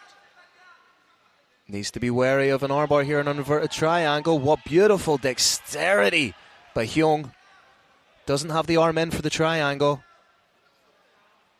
That head scissor alone, though, can be enough to escape from this position. She's grabbing around the body. She must feel confident in it, but uses it beautifully to get back to her feet. Sprawls off, pushes the head away, but Jillian showing gritty by name, gritty by nature. Right in on the takedown again, controlling. Watch out for that whizzer. Heavy whizzer from Yaren. Nice grappling being exhibited so far from both women. This phase of mixed martial arts up against the cage is the single most grueling in the sport. It's a true test of which fighter is fighter can push the other fighter's hips up against the wall is the stronger one. Once your opponent's hips are on that wall, it's very, very hard to punch and kick effectively. Jillian trying to switch between the double, the single, and the high crotch. Beautiful work, but again, as soon as Yeren touches the mat, she bounces right back up, using that whizzer beautifully, parlays it into a takedown of her own, defense into attack, big elbows. But again, Jillian showing that toughness by getting right back up and in on the takedown. See, Yeren wants to create a little bit of separation here. Oh, huge big knee from Yeren. You have to factor in the inevitable adrenaline dump here, Kirk, that Jillian will be experiencing. Her first professional fight on a huge stage. Those arms are going to be feeling a little bit heavy. Turns in this bout. Succeeding and then not being on bottom then top. It's very, very hard on the heart.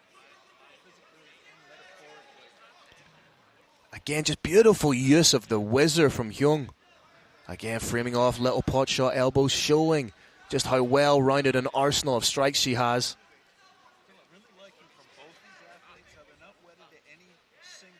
Yeah.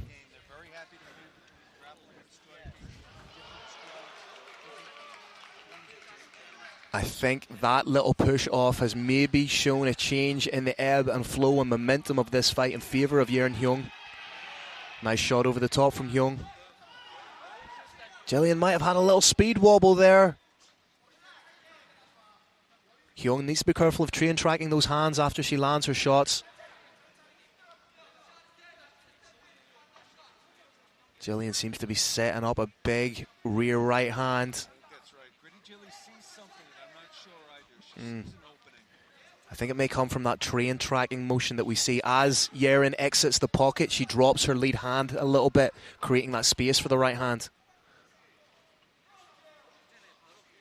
And as we so often say, if we can see that, chances are that educated minds, or minds more educated than us in the sport, will see it as well.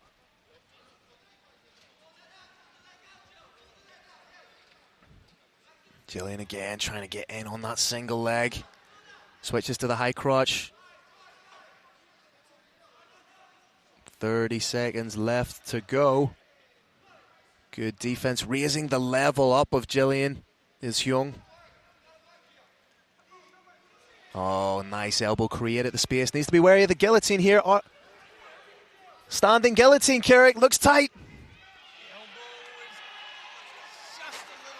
Mounted, it could be mounted. We can see the top here. Couple of seconds to go. Can Jillian hang on? She's going to survive this. We got very short time now. We've heard the clapper. And there it is. Gritty Jilly indeed. What a first round of action. You have to be wondering, though, how much is a first round like that, the first professional round of your mixed martial arts career, you have to wonder how much that has potentially taken out of Jillian. What I wonder about right now is the score. Mixed martial arts is a little bit unique in the sports world. If you watch a football game, yeah, you know what the score is. It's not like you have to wait until it's all over to figure it out. This one, for me, very, very hard one to call. Yeah, very close. You got 10. Who do you see caught 9? You are not allowed to go 10. I was going to take the cards way out and go 10-10. Thank you for putting me on the spot. But for my money, I'm going to have to give that round by a hair's breadth to Yeren Hyung. For me, she was the one that was, even though she was defending the takedown, she was forcing the action where she wanted it. Used the whizzer beautifully to defend, parlayed that into a takedown of her own. Was closer with the submission attempt. Her strikes were coming off just a little bit cleaner.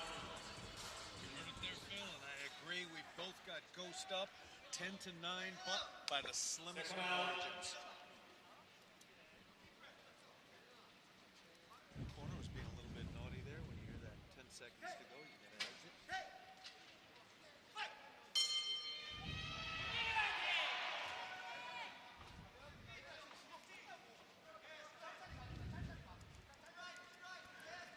Good solid 1-2, but gets caught coming in. Was trying to land the 1-2 end of the switch kick, I think it was, but got caught. Needs to be wary of dropping those hands when she kicks. It's a very Muay Thai. It's a bad habit a lot of strikers pick up from Muay Thai, whipping that hand down. It does add a little bit more power to the shot, but very often not worth it. Just as we see that, she whipped the hand down to get a little bit more torque on the kick, but had a shot for her trouble.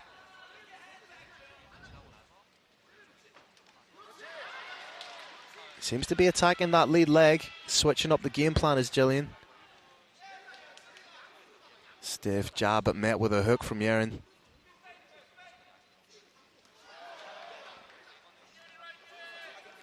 Both these girls seem to be loading up on that rear straight.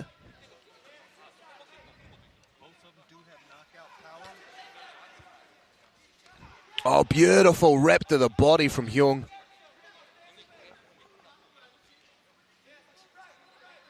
Yeren Hyung seems to have a little bit more of a gauge of the distance.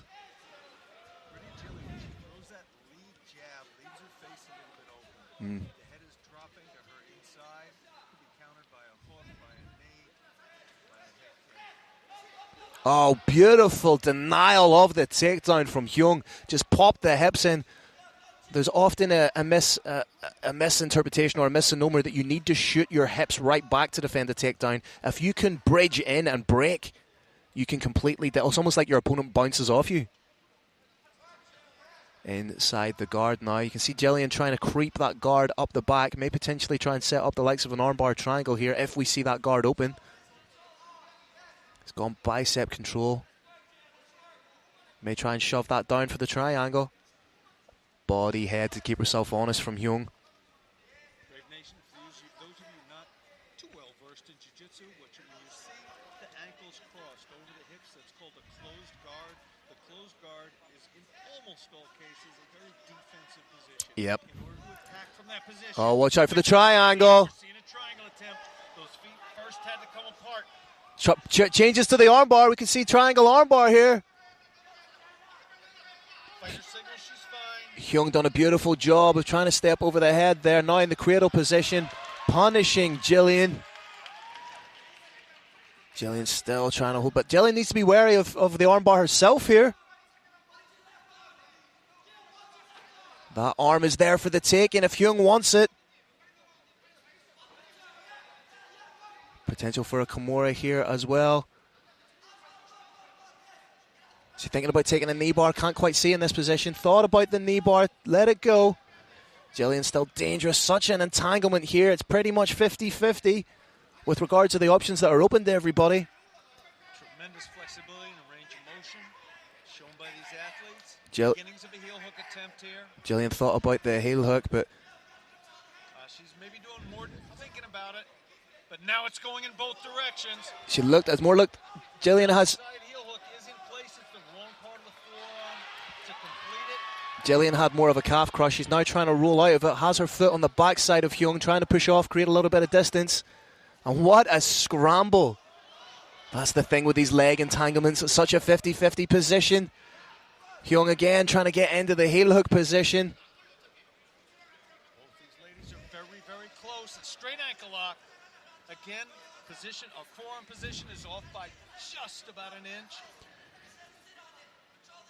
Jillian trying to sit back up into a more advantageous striking position. And that's the thing, when you commit both your hands to a leg lock, trying to play that leg lock game, you leave your face exposed to strikes. Jillian could find herself in the top position here. These little scrambles are the single most important thing in mixed martial arts. And a beautifully set up bout like this, where the two fighters are absolutely even, when they're in these positions of ambiguity, like you see right here.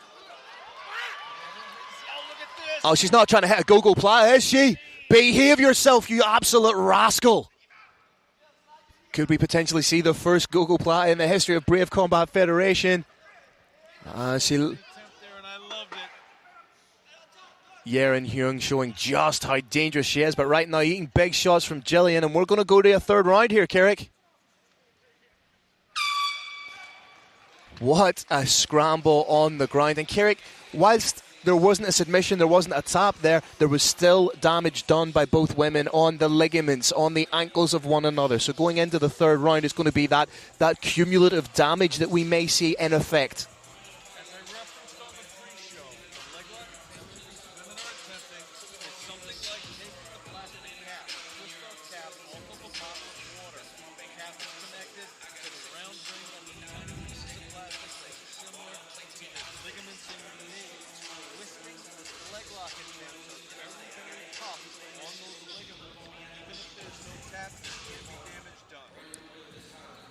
Going into the third round, conceivably, it could be all to play for, going potentially a round apiece. Jillian finishing the round strong in the dominant position, landing strikes of her own.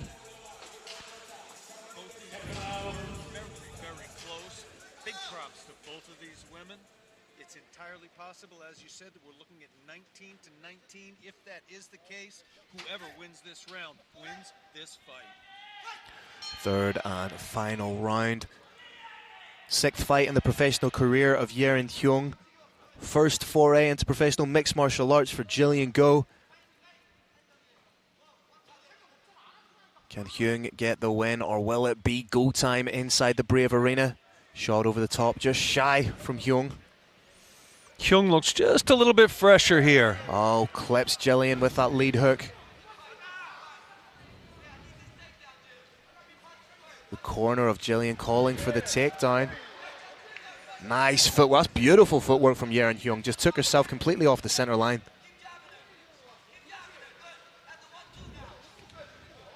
As you say, the hand starting to slow down ever so slightly from Jillian. Eats a hook there. Gritty Jillian is starting to fade just a little bit. She's fought for 10 hard minutes. When you consider that an amateur mixed martial arts bout is at its longest 9 minutes, 3 3-minute rounds, this is the longest she's gone in any MMA fight in her career.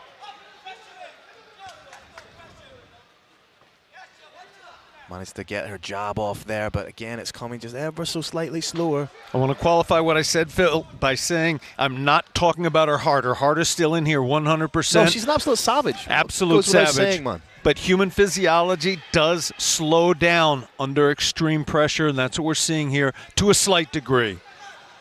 A little bit labored with the takedown. Jillian needs to set those up a little bit with the hands, but at this stage of a fight, when the muscles are filled with lactic acid, when it becomes a little bit more difficult to keep the hands up.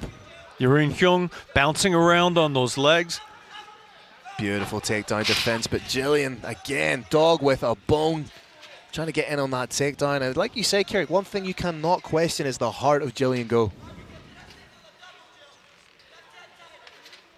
Little bit of space between the two, space for knees, but beautiful transition. That was a very, very slick technique. It's sort of like when you were a little kid and you pulled a chair out from under somebody right when they were about to sit on it. Beautiful exchange of forward pressure. Oh, huge elbows being landed by Hyung. Jillian trying to be active with the guard. Hyung done a smart job there. Just decided she had landed her strikes, she had scored her points, stood up, knew that she would be doing well on the feet. Little bit of a cut just over the left eyebrow of Jillian Go. Doesn't seem to be going into the eye or impeding the vision just yet. It's not. That is the main result of elbows in mixed martial arts on the ground. Fighters, once they're on the ground, can't fully get their hips behind those shots, but with a point of the elbow hits, it doesn't take a lot of power to split that skin. It's almost as if these girls have made an agreement they were just going to stand and throw hands at each other. Just as I say that, commentator's curse. Jillian in on the takedown.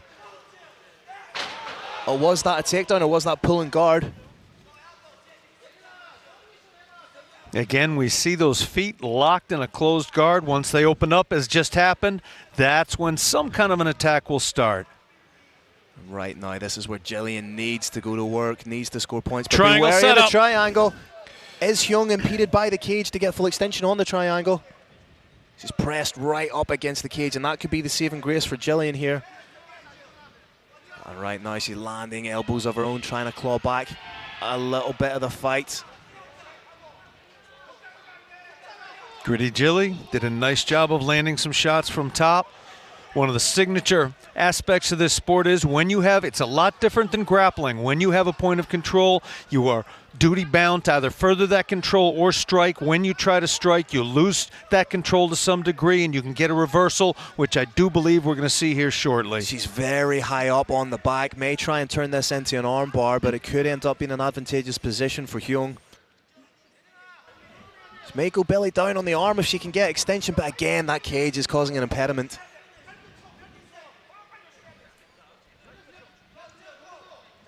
"45 seconds in the third and final round." What a win this would be for Jillian if she were to get the top after an absolute Heads war. popped out.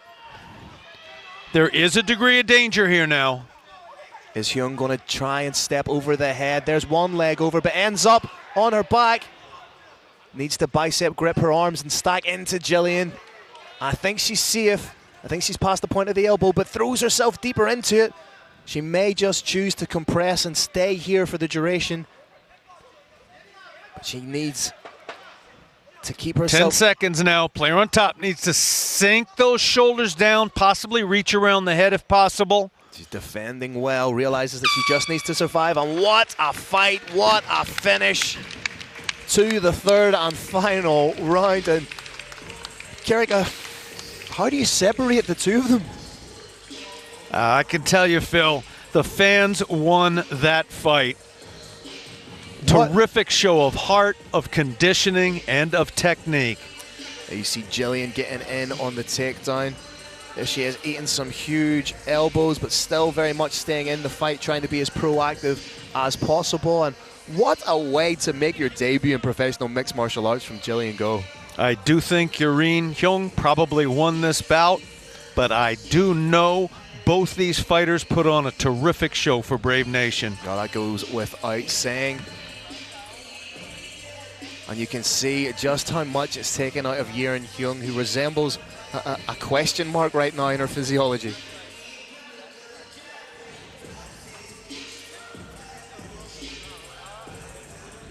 Once again, we've got the Roaring Lion, Carlos Kramer, over to our right. He's waiting for the final score to be tallied. In a bout as close as this, they are absolutely going to check it twice. It's being written down now, although it's out of our view. We don't know who's won this. Kerrick, what's going through the minds of both fighters right now? They're waiting on a decision coming in and what they both believe is a closely contested fight. What's the level of anticipation and nerves like? It's half nerves, but it's half exhaustion. What we're seeing here is two fighters that fought their hearts out. One of the biggest concerns right now is simply getting some oxygen into those lungs. And yeah, these are bodies full of jitters that we're seeing right here. Either of them, both of them, likely thinks that they won this bout. I can make a good case for either of them. As I said, I think Yureen Hyung probably is going to come out ahead. But if I was either of these fighters, I think I won. We've got our head official, Decky the Bandit Larkin, looking over the scorecard to make sure everything is absolutely correct. There have been cases in mixed martial arts where there's math errors, there's a misunderstanding of how you're supposed to score these bouts. That does not happen in Brave Combat Federation. Brave Nation, it is now official. The Roaring Lion has stood up and is stalking towards the entrance of the Brave Combat Federation cage. Must feel like an absolute lifetime for both of these women, but Carlos Kramer ascending into the Brave Arena to give us the official decision.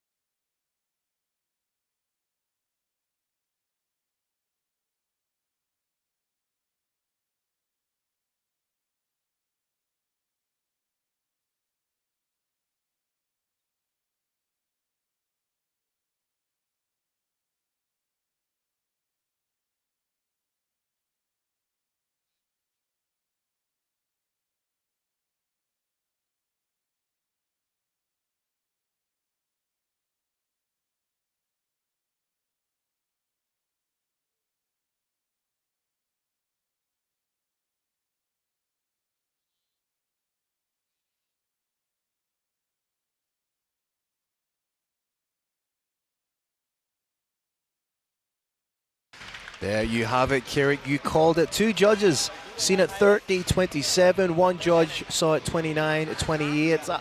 Calling it myself, I saw it 29-28, but a unanimous decision nonetheless. If anything, Jillian Go enhances her reputation, as does Yureen Hyung. And what a fight from both fighters, Kerrick.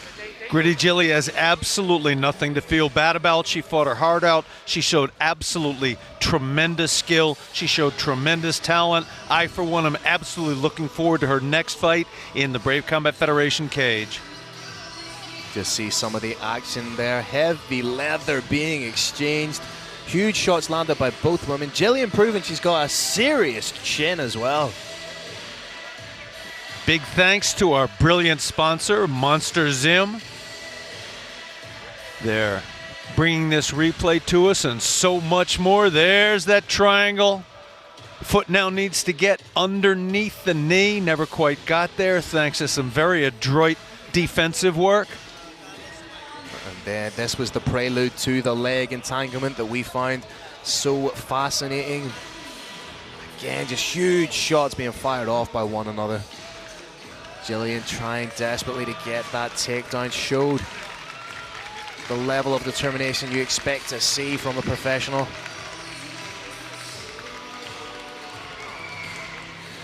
You see the final stanzas. Big takedown from Jillian again. Scored some really good takedowns and looked dangerous off her back as well.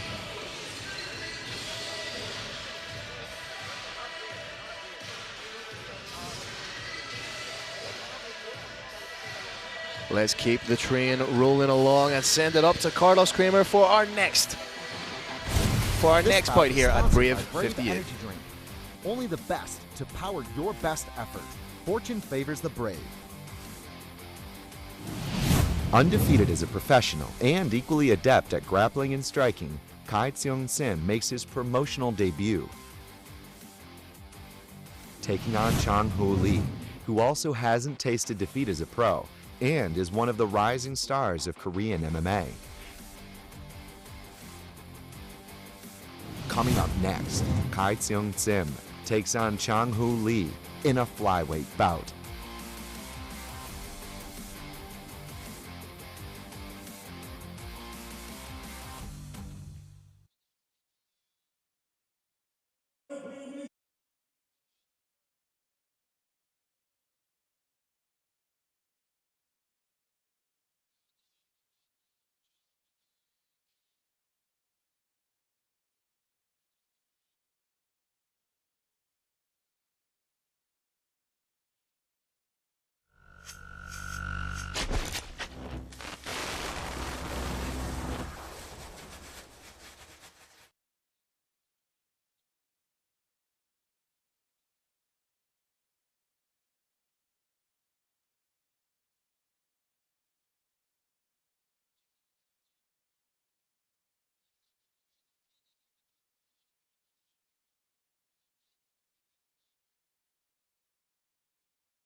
Chang Ho Lee with an early contender for walkout tune of the night. 27 years old, undefeated as a professional at 6-0, making his Brave Combat Federation debut.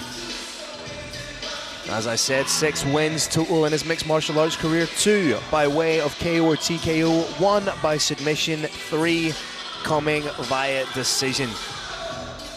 Half of his pro wins coming by way of finish. In his last fight, he defeated Sung Jo Hwang via unanimous decision.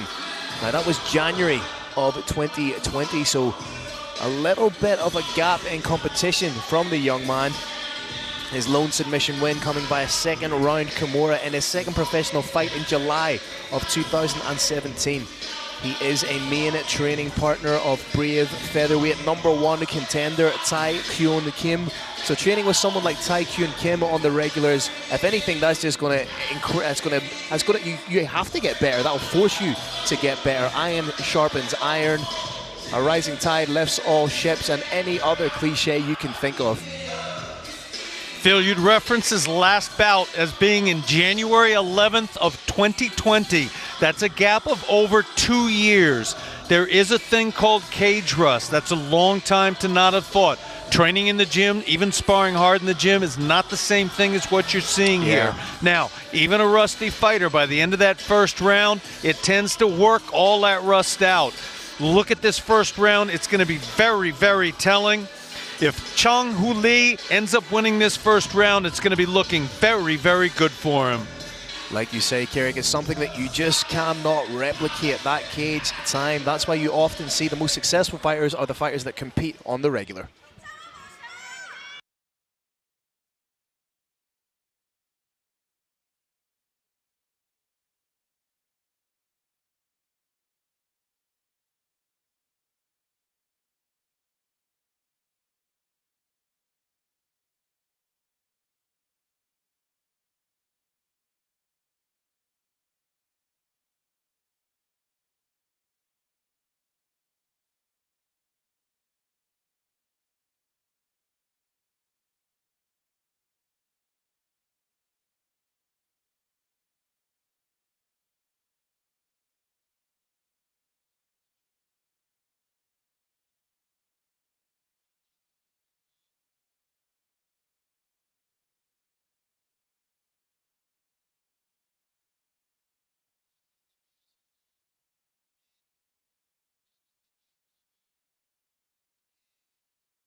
Ladies and gentlemen of Brave Nation, not just bangers inside the cage, absolute bangers outside of it. It's like these fighters have been told, yes, you can fight on Brave, but only if you bring the tunes. Sim Cobra Kai Seong, 25 years old, an undefeated professional at 2-0. Both of his wins coming by way of finish, a KO and a submission apiece. In his last fight, he defeated Rambo Galazzo via second round TKO. That was November of 2019 in the Philippines, so an even longer layoff for Sim Kai Seong. An amateur national MMA champion, he is also a BJJ purple belt, an ADCC Singapore champion. He is a national boxing champion of Singapore at the junior level. Very, very well rounded. Solid double leg, solid single leg. When he hits that double leg, he transitions beautifully right into side control. Gets wonderful, wonderful flair and elevation on the double. And Carrick, we have a very, very well matched fight here between two young undefeated fighters that really want to make a mark on the global stage. Phil coming in strong with all the facts, but I want to add, I love the cage name, Cobra Kai. Gonna add that to my pantheon, and Carlos Kramer's gonna make it official. Here we go.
Chung Chung Hung draws the assignment. Sim Cobra Kai Seong taking on Chang Ho Lee. Carlos alluded to a battle of undefeated fighters, and to use one of my favorite cliches, Carrick, someone's O is gotta go. Yeah, and we didn't even practice that or anything. Awesome. Sometimes we finish each other's sentences. Oh, I was going sandwiches. Sorry, buddy. Both these fighters light on their feet, ready to go. Up and down movement, giving each other different looks. Cobra Kai with a front kick and a shot to the head. A little bit of stance switching from Lee. That's 5 shots landed from Cobra Kai. Not very telling, but that was the 6th one. It's clearly 7th. This is a fighter who's instantly got range on his opponent. Yeah, Cobra Kai not taking a backward step. You could go as far as to say no retreat, no surrender. He's hitting hard, he's hitting first, he's hitting fast. I did not expect to see accuracy like this from a fighter that had not fought in a couple of years. Oh, close with the takedown. Scores a beautiful takedown. Finds himself in top position. Double butterflies from Lee, though. Mixed martial arts is nothing but trying to fix problems. Very interesting to see how he dealt with that double underhook problem. Beautiful work from Lee to get back to the feet. Just used his own feet to push it on the hips of Seong. Again, they're so evenly matched, both these fighters. Lee testing the water again with a takedown. Constant movement from both men. Seong's strikes seem to be slipping through just a little bit more. Seems to be finding the gaps a little better. Chang-Hoo Lee's coming alive a little bit, though. Starting to warm up. May not have warmed up quite as much as he wanted backstage. Body looks just a little bit dry. Now he's coming into his own. He's marked up the eye there. Marked up the left eye of his opponent with those hooks. They're sneaking through.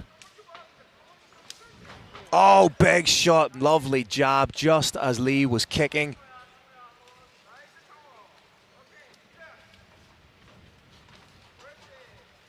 Oh, need to be wary of a clash of heads. Both guys dropping levels, trying to get in on the takedown. We've seen that happen before. Can result in nasty cuts sometimes. Seong pressing Lee against the cage right now. Lee's going to try and hit the reversal here. Use that over-under position.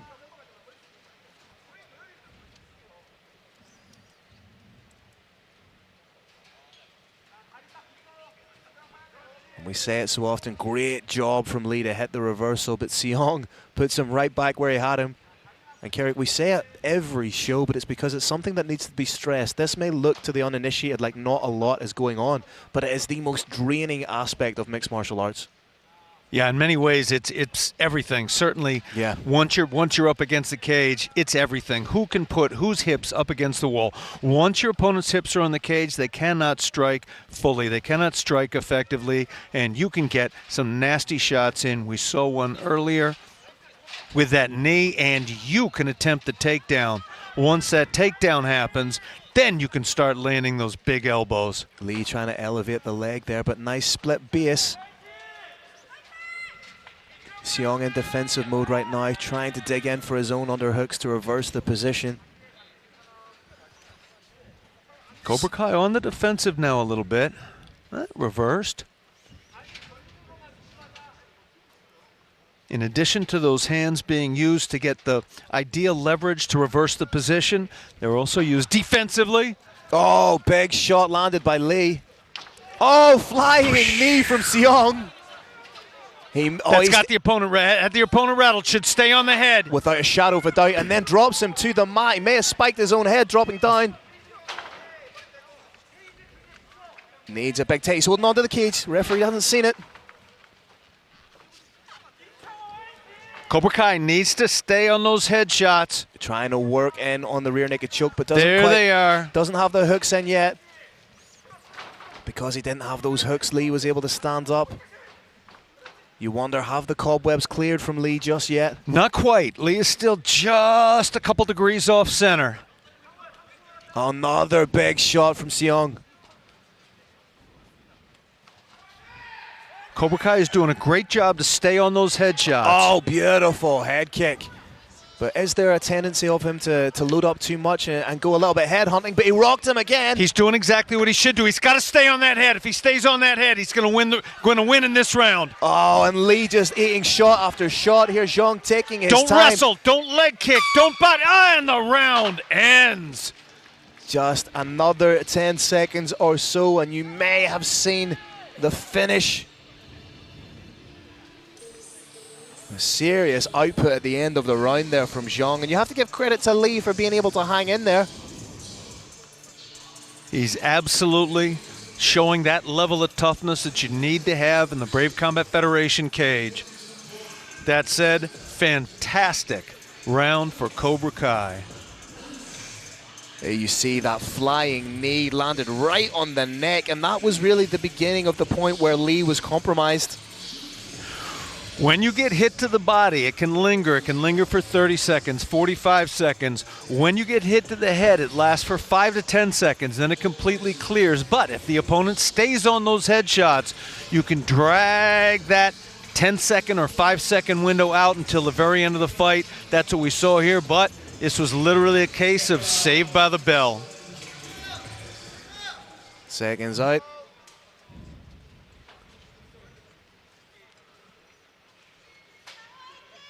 Oh, a little bit of messing around here. He broke the ice bag. He did it on purpose. There's a little bit of ice here. Referee's going to have to clear that up.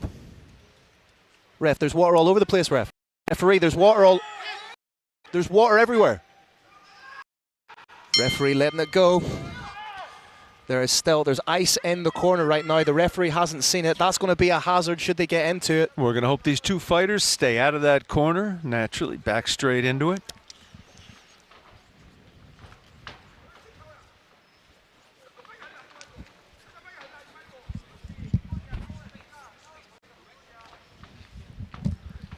Cobra Kai backing up now, but countering effectively. Ate a shot. In on an over-under. They're going to jostle for position a little bit. Lee trying to get in on the takedown. Lee did a nice job there. One of the most important things to do in mixed martial arts is when you try something and it doesn't work, you go right into something else. Double leg didn't work, boop, went right straight into a knee. Yeah, I don't want to harp on at the point, but the referee needs to call a break in the action and dry that water. It's a safety hazard. Back to the action. Lee taking the back here, landing big knees. May look for a trip takedown of his own, back trip takedown, but trying to drag forward.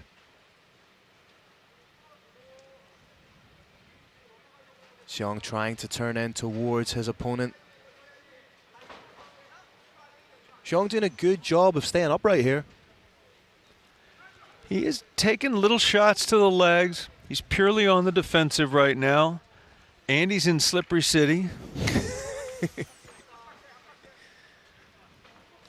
Just shy with the head kick, and that eye really starting to mark up that left eye of Xiong. Cobra Kai backing up, taking some shots to the head. Has the output of Xiong slowed down a little bit, or Xiong, has it slowed down a little bit in this second round due to that long period of inactivity, not having fought since November of 2019? Because like we've said, Carrick, you cannot replicate cage time. You can spar, you can do positional work, you can do jiu-jitsu rounds, but you cannot replicate a mixed martial arts bout. He's waiting for that old second wind to come along. I think it will in very short order, next 90 seconds or so. But yeah, there's a slight decrease in output. I don't expect it to last over the length of the entire round. And now Xiong has one hook, a little bit high. He's forcing a little the head bit high, down. Rolling with it.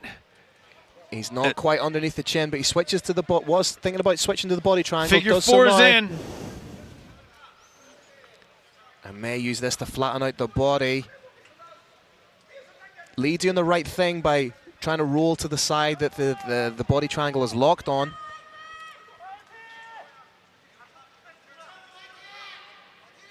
Right now, the terrible thing with that body triangle is every breath you take tightens it a little bit. Mixed martial arts uniquely in combat sports combines relatively static moments like you're seeing right here where you're just pulling with all your might, and then unbelievably explosive moments where you're pushing when you have your stomach cramped up with that figure four. Nice it makes work. Absolutely beautiful reversal. Sorry to cut you off there, Carrick, but beautiful work from Lee.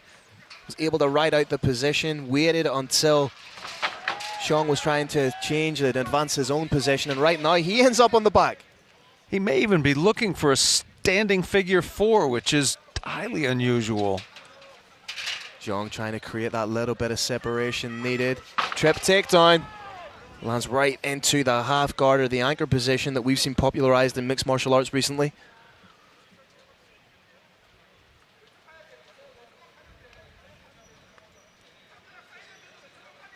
Trying to step over that knee, but Lee doing the right thing by trying to get his right hip to the ground and turn in towards Xiong. Lee trying to make a little bit of space. And then is likely going to try to stand. There it is. Again, Cobra Kai did a great job. Lost that top position, but landed 2 shots on the way up. Moving a little bit better now in the latter half of the second round than he was at the beginning. Shakes out the arms. Maybe starting to hit that second wind that you were talking about, Carrick. Nice footwork just to free him off and take himself off the center line. Head kick to hook. Not a million miles away from landing flush. Just heard the clapper. 10 seconds now, or even less, Brave Nation.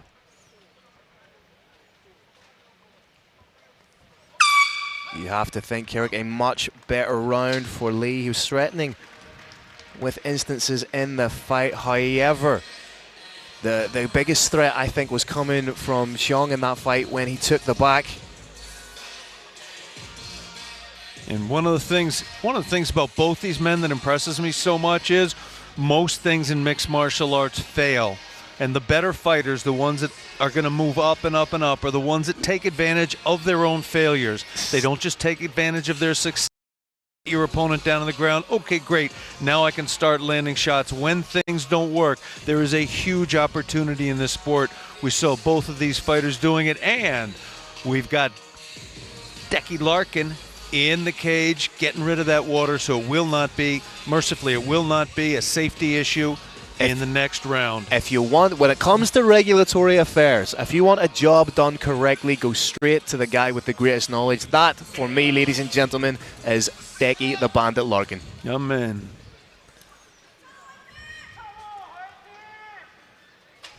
Third and final round of an intriguing bout. Sim Kai Zhong, Chang Ho Lee. Lee opening up with a little bit more urgency. I believe Lee has been told. Big takedown from Lee, shelving the legs, Dagestani style. You think he's been told that he needs to get finished to get the win here? I think he's been told that, yeah, he needs to be much, much more aggressive, and he's showing it. He's in on the back, causing it. Now, under the rules of the unified, latest interpretation of the unified rules of mixed martial arts, simply getting a takedown doesn't count for much, but when you see a fighter who gets that body lock and he lands just a few shots, even if he doesn't get the takedown, you're seeing a fighter in advantage. Xiong trying to score that takedown. Both these guys are in that under-over position. Potential trip here for Lee, should he try and attack that right leg. Outside trip was open for him momentarily, not now. Tried to land on the break. Oh, big shot from Xiong. Took his head off the center line and landed a big right. Chung Hoo Lee may be stalking just a little bit too purposefully and getting set up. He can't just move forward zombie style. He's got to move in and out a little bit, in and out, or he's going to continue to get hit like that. Also leaves himself open to a takedown. So you're trying to tell the Korean to fight less like a zombie. Interesting. It works out one fairly well-known one.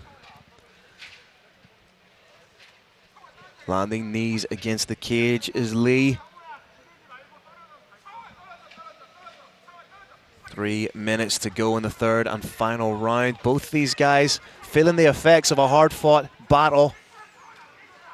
But Lee's eating some big shots here. Again, Xiong must be thinking, what do I need to land clean here to put this guy out? Serious chins and ability to absorb punishment from the Korean fighters here tonight.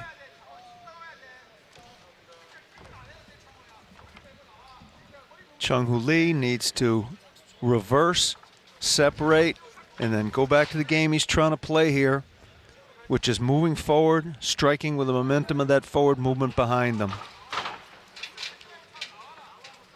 Tried the sit-down takedown, it was denied by Xiong.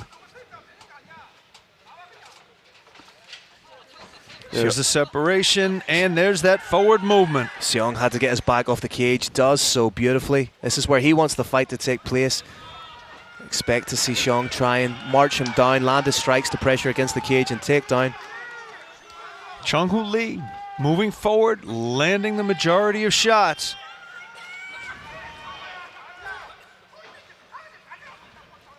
It's almost as if Seong's trying to time a counter.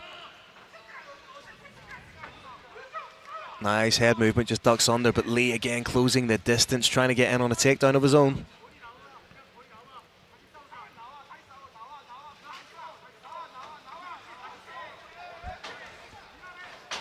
Oh, that's huge in the context of the fight. But credit to Lee, he springs right back up. Trying to reverse the position in that over-under. He's going to have to almost use his arms like a steering wheel to try and reverse the position here.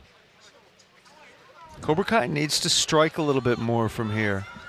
Simply pressing your opponent back up against, there you go. Even those little shot, little shoulder bump, little knees to the inner thigh. That little body shot, that's what we need to see more of. Nice shot on the break from Lee. Tried the jumping knee of his own, but he's landing strikes here. In predatory mode, marching, stalking, walking his opponent down. Starting to turn it up with less than a minute to go. He's going to want the separation. There it is. Watch out for another big knee. I think he's thinking about covering it with distance. Phil, I am deeply impressed with Chung-Hoo Lee. He is just stalking, stalking, stalking. His opponent knows where he's going to be. He's going to be walking straight at him, landing shots, and he's making it work. Not only is he landing shots, but he's also accepted the fact he has to eat a shot. Nice defense from Seong. 10 seconds to go. These fighters can't be separated. Have to go to the judges. Takedown just after the bell. Two fighters enjoyed that. They enjoyed each other's company very much, gave each other a big thumbs up, shook hands, both of them yelling in what they hope is going to be victory. Both of them showed a lot of great technique, a monster amount of huge heart, and they have a lot to be proud of.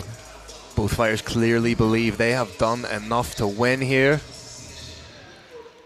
Very close fight. The beginning, we saw the striking acumen and the near finish from Seong. But then almost a reckless abandon from Lee, charging forward, landing huge strikes. Very difficult one to score, Kerry. It is indeed, but what's not difficult is for these two to be standing or kneeling in the Brave Combat Federation cage and showing respect and even love for each other. Beautiful moment in there. Dropped down to their knees, bowed forward, stood up, continued bopping hands. This is nothing but respect, nothing but love. Final scores being tabulated, overseen by our head of regulatory affairs, Mr. Decky Larkin, making sure the right decision is made.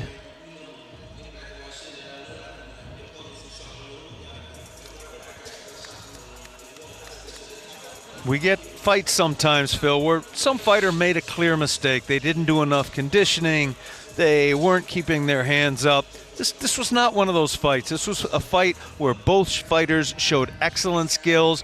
I'm not sure whose excellent skills the judges favored, but we are all just about to find out because Carlos Kramer is in the house. Big man, make it official.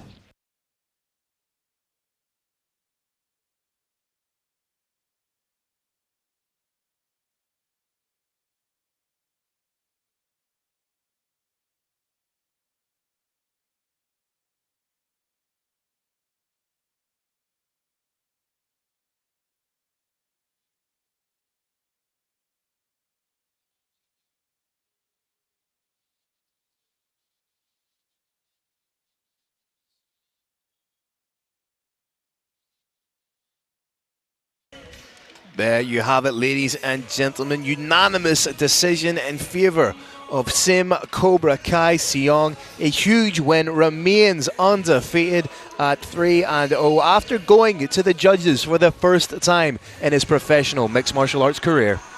Chong-Hoo Lee turned it up in round 3. I think that's the round that he managed to take.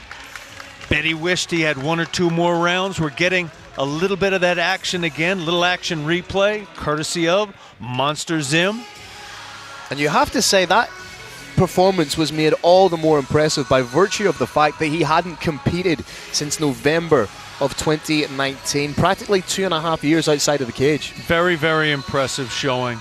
Both these fighters have a lot to be proud of, and I know they're both going to walk away from it even better than they were when they entered.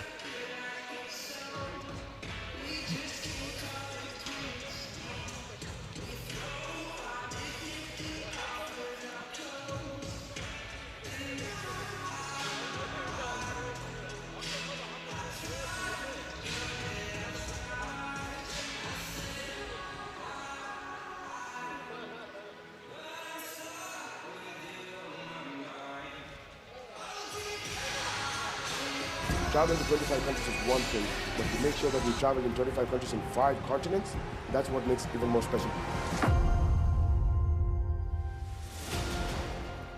Tonight, Brave CF breaks new ground as the biggest proving ground in world MMA is set in Korea. Witness history in the making with an epic fight night featuring exceptional fighters from all around the world taking on Korea's finest talents. Brave CF 58. Live from Incheon, Korea.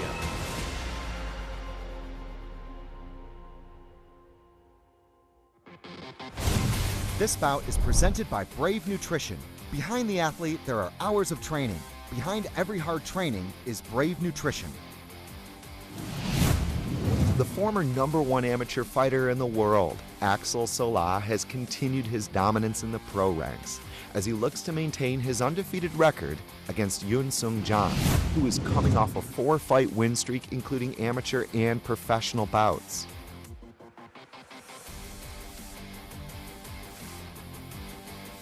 Coming up next, Axel Sola takes on Yoon Sung Jang in a catchweight bout of 77 kilograms.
Yoon Sung Chang paying tribute to his mentor, the Korean zombie Chang Sung-young, walking out to the song of his mentor's namesake. At only 19 years old, he is the youngest fighter competing on the card tonight, and at just 1-0, he made his professional debut in January of this year. With only 3-4 months experience of being a professional fighter, he has been thrust right into the cauldron of pressure that is Brave Combat Federation. And Carrick, we've said about it in the opening stanza, in the opening package of tonight's proceedings. Is there the degree of pressure that will cause him to wilt, or will, in this case, the old moniker of pressure makes diamonds kick in? I've seen training footage. I've seen his fight footage. He is an absolutely terrific fighter. What I think he does lack is the IMAF background. That's a great point. Great point. How important and how pivotal is that IMAF developmental structure for those fighters wishing to progress from the amateur to professional? And these days, it's becoming not just everything, but it's the only thing. It used to be you could enter mixed martial arts from another sport. That's no longer the case. You got to enter from MMA, and we're just see a man who did it. And let's welcome his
Ladies and gentlemen, do not adjust your sets. You are not looking at Nick Jonas of the Jonas Brothers fame. You are looking at Axel Sola, 2-0 as a professional mixed martial artist.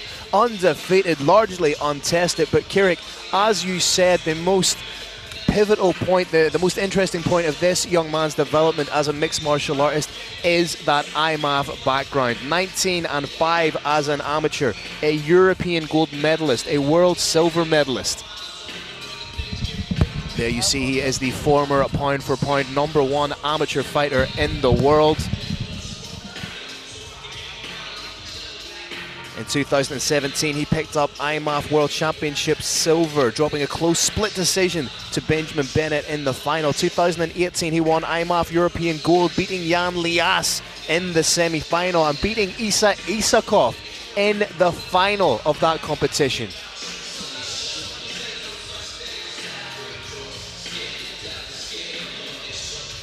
But without sounding contrite and without sounding cruel, all of those achievements as an amateur need to be put where they belong now in the history books, and Axel Sola needs to forge his path as a fully fledged professional.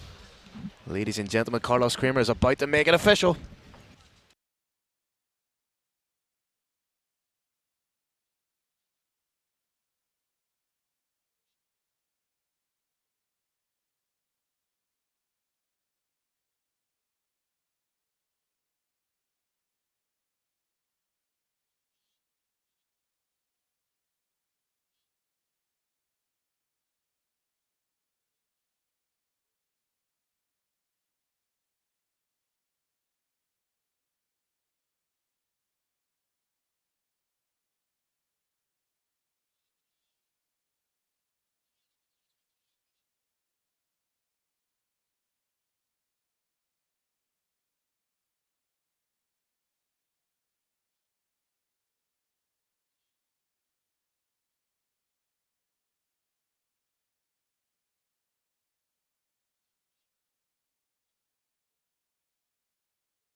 Yoon Song Chang, clad in Green Hill, my opinion, the finest fight apparel in the sport. Axel Sola in Bad Boy, the original brand in the sport. Both fighters undefeated, fairly young in their mixed martial arts career.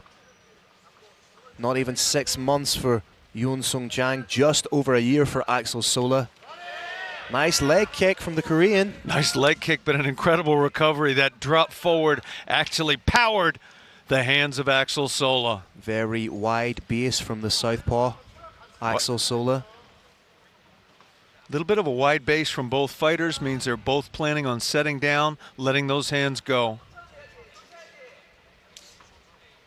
Nice work at distance from Axel Sola. Trying to find a home for that left hand, and again the timing on that kick from Chang is unbelievable. Axel Sola not giving that kick away either. Very impressive timing on the part of the Korean. Sola trying to work his way in with the jab, en route to landing that big left hand. There it is. Chang completely eats it, taking on the characteristics of his head coach, the Korean Zombie, just eating the shot and moving forward. TKZ cage side with us. That's pretty cool. Axel Sola as calm as you like, just waiting for the opportune moment to unleash that piston of a left hand. Doing a good job of throwing feints, trying to create little openings for himself, trying to get... Oh, beautiful head movement. That head movement refined at Boxing Squad in East France. Sola in the southpaw stance. That means his right side is forward. It means both these fighters have to make some little adjustments. The jab is no longer going to be particularly effective. The single greatest thing you can do is, for either fighter, is get their foot on the outside of the opponent's foot. That gives you a straight line down the middle with your straight. Your straight becomes a jab.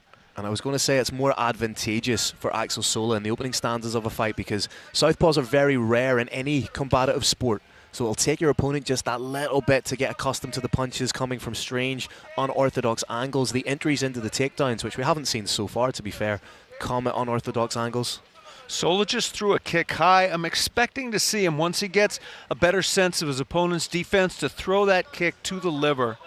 Nice shot from Sola again. That left hand is paying dividends for him. It's the cumulative effort changing levels well.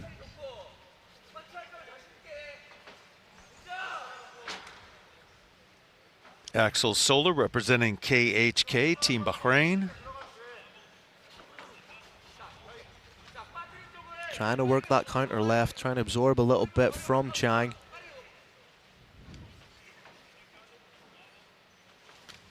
Oh, another, and these shots are landing clean, but Chang able to eat them.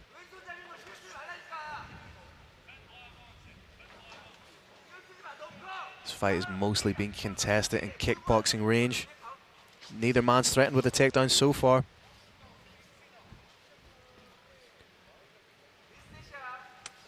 Axel Sola has previously spent time out at All-Star Training Center training with some absolute beasts over there, just sharpening the tools. First time we've seen the action taking place up against the cage. Sola as calm as you like, just forcing his weight upon Chang.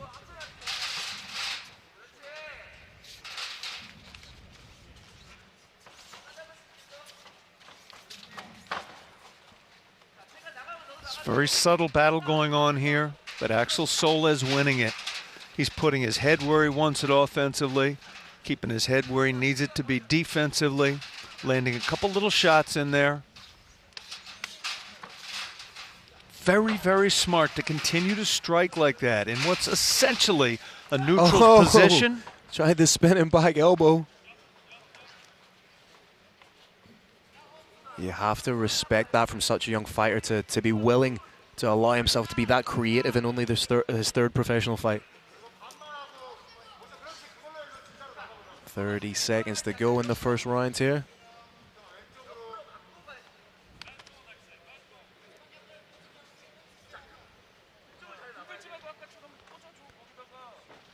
Sola may be feeling a little bit of the effects of jet lag, a little bit the effects of a long trip here.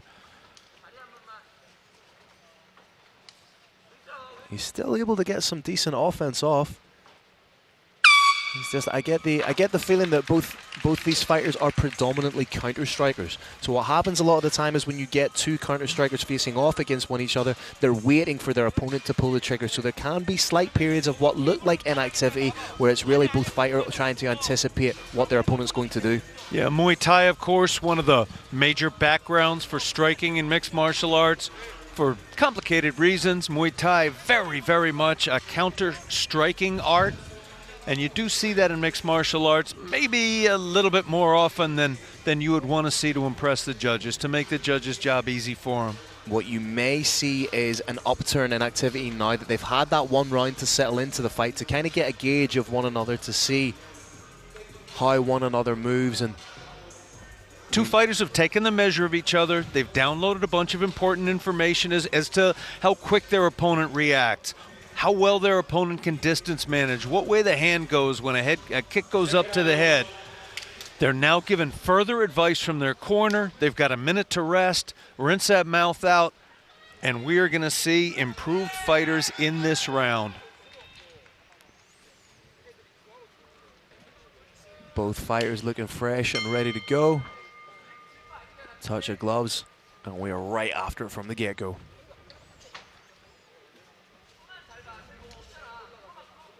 Axel again just trying to find a home for that left hand.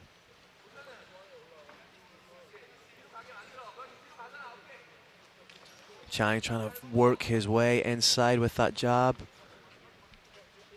Both these fighters feinting heavy with their lead hand. Nice inside leg kick coming from southpaw from Sola. That's the thing, the inside leg kick is open to both fighters here. Southpaw versus orthodox. As we said, Axel Sola 19-5 as an amateur. Went about it the right way, amassed as much experience as you can in the amateur ranks before transitioning to pro. And the great thing about amateur fighting is, doesn't matter if you lose, it's a learning experience.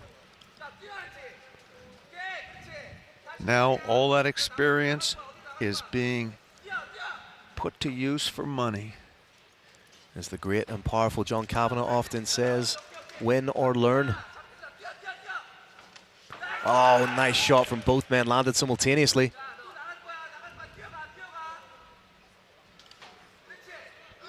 I like that every time that either fighters, because anytime Sola fires off, you see Chang trying to fire back immediately. That's that counter-striking game that we talked about. Just almost disdainfully shrugged off by Sola. Trying to get in on the takedown. Has the hands connected. We could see a flare double here. Or maybe just try and pop those hips out. Use the cage to bounce off. Beautiful work from Sola. Establish the takedown. What can he do with it? Beautiful lace up with the legs, Carrick. Yeah, nice figure four. You can usually get it. You're pretty much guaranteed to get one shot to the face off before your opponent manages to escape from there. At least one shot to the face. A little bit of marking under the right eye of Chang.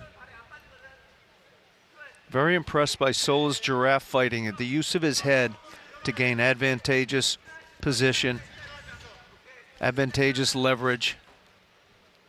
Those knees to the body from this position are a little bit dangerous.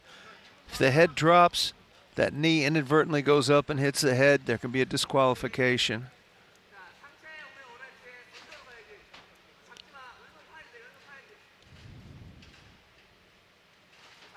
Oh, it's gone high crotch on it.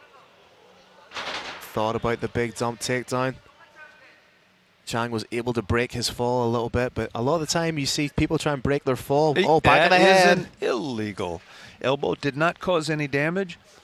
That's one in the bank now. He's got away with one. Dickie Larkin has that ticked off in his head that one was thrown there. Oh, nice shot from Sola, and again. And it's this particular aspect of the fight that requires serious cardio. Nice control being exhibited by Axel Sola.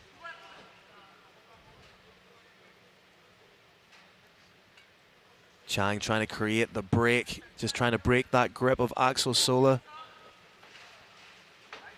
Good use of the whizzer to get back to the feet from Chang.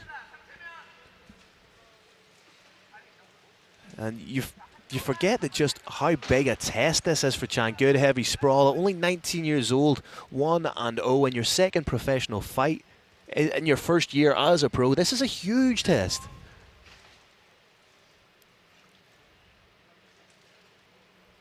When you're coached by none other than TKZ, you can get great results very quickly. Again, shelving up those legs. And that's a great hallmark of the fighting style of Axel Sola, is he shows a fighting IQ far beyond his 24 years. He does. He needs to cause a little bit of impact here. He clearly has the advantage in the grappling department. He's not quite taking full advantage of it.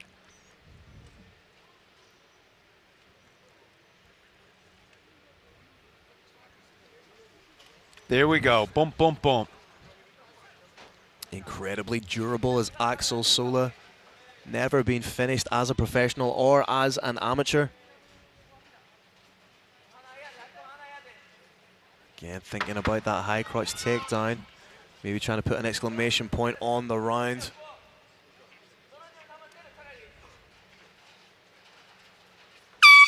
Nice defense from Axel against the cage.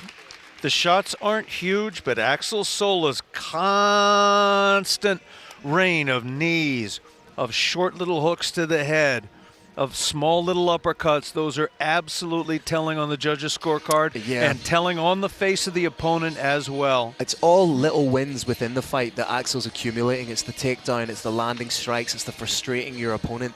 It's a very, very intelligent, well-measured approach so far. Axel, with only 2 fights, is showing the advantage of having had so many amateur fights under IMAF. And obviously that beautiful wrestling that we saw from Axel is informed by KHK head coach, the great Eldar Eldarov. Eldar also a very, very aggressive with everything he does. Case like that, you've got the takedown, your opponent pops back up. If you don't throw any shots, it looks like you tried something and it didn't work. But when you land those 3 little shots to the head, and Brave Nation, we're very close to them. They're not that little shots. Then you win the exchange, even though what you wanted to happen didn't happen. Referee Dickie Larkin clears the cage with the type of authority that only he can. Third and final round, still very much all to play for.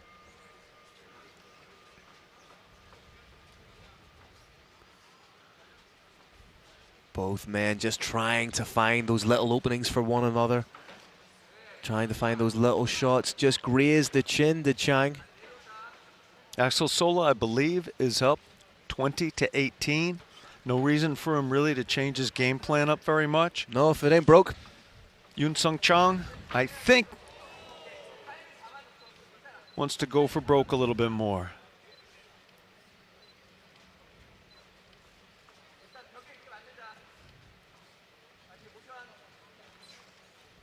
That reaching out, a little bit controversial. If the fingers are pointed towards the opponent, it's no longer allowed under the unified rules.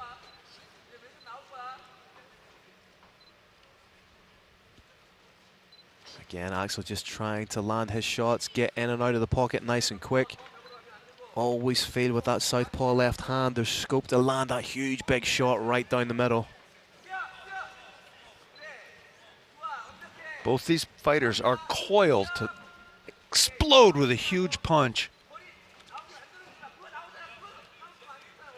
Literally, Brave Nation, if there is a split second of lapse of concentration, we could see a knockout.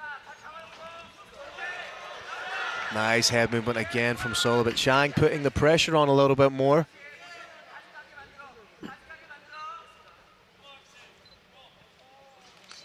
Again, that left just sneaking through, edging ever closer to the chin of Chang. Trying to come over the top, lands on the gloves. Sola, I think, a little bit the quicker fighter, and very wisely throwing those shots straight down the middle for the most part. There you saw it. Beautiful shot with a left. Axel himself knew that that landed clean, but Chang's face completely unmoved by that shot. Shortest distance between a fist and a face is a straight line. Might not land as hard as a hook, as an uppercut, as an overhand. but it's more likely to land. Axel Sola has a nice little whip on the end of those punches too. He doesn't push him forward, he snaps him forward, akin to the end of a whip snapping.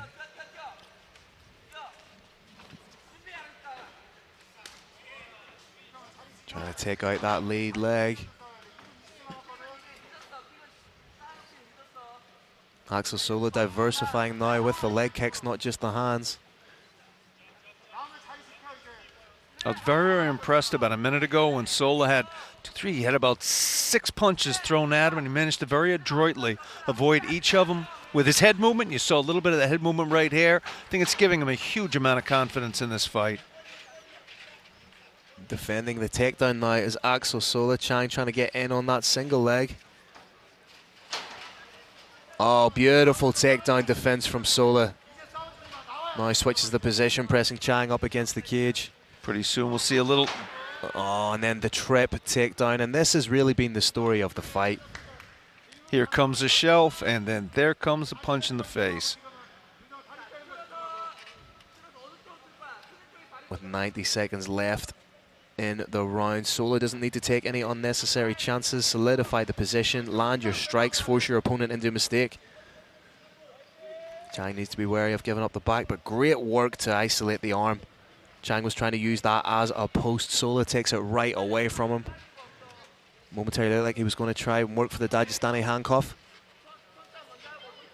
Beautiful use by Sola of his head this entire fight. In mixed martial arts, at this range, the head can become a third hand. You can use that head to push your opponent off balance, to stop your opponent from rising, to keep your opponent's head and shoulders off the hips, where they no longer have the leverage for the body to work effectively.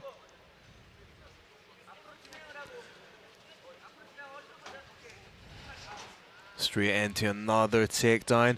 Axel Sola really putting a dominant stamp to finish the third round here. Yun-Sun Chang fought very, very valiantly, but he's taken some big shots to the head. Shots to the head are exhausting. He does not have left much in him. 10 seconds to go. In what has been a very dominant round for Axel Sola. There you have it. For the 4th time tonight, I believe, we go to the judges' scorecards. Axel Sola looks like a somewhat dejected figure there. He doesn't look happy. Neither fighter is delighted with his performance, but I thought it was a good showing by both fighters. Yun-Sun Chang came into this with only 1 professional bout, acquitted himself very well. I think we all agree he didn't win. Held his own, showed great conditioning, landed a lot of big shots. Axel Sola, I think, was looking for a highlight reel knockout in this bout. It's the only thing I can think of why he wasn't happy with his performance. I'm going to make my way into the cage and grab a quick chat with whoever won this bout.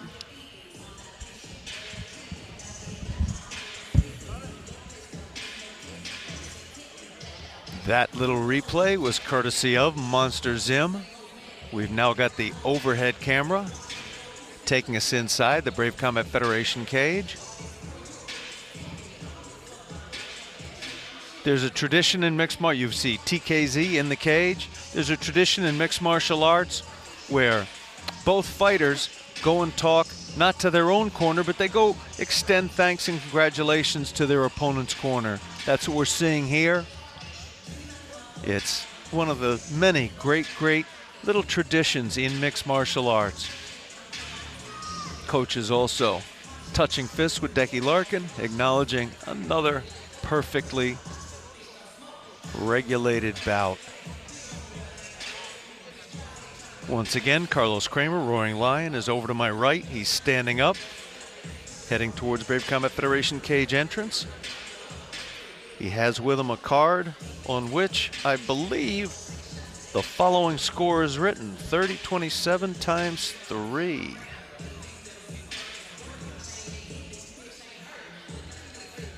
Here comes a lion.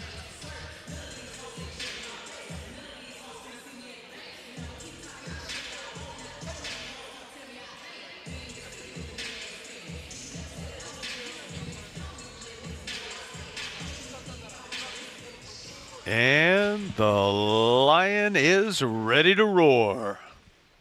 All right, ladies and gentlemen, another great battle inside the Brave CF-58 Monsters in Cage. After 3 rounds, we got the judges' scorecards. All 3 judges score the bout 30-29 for unanimous decision victory. Out of the red corner, Axel Sola!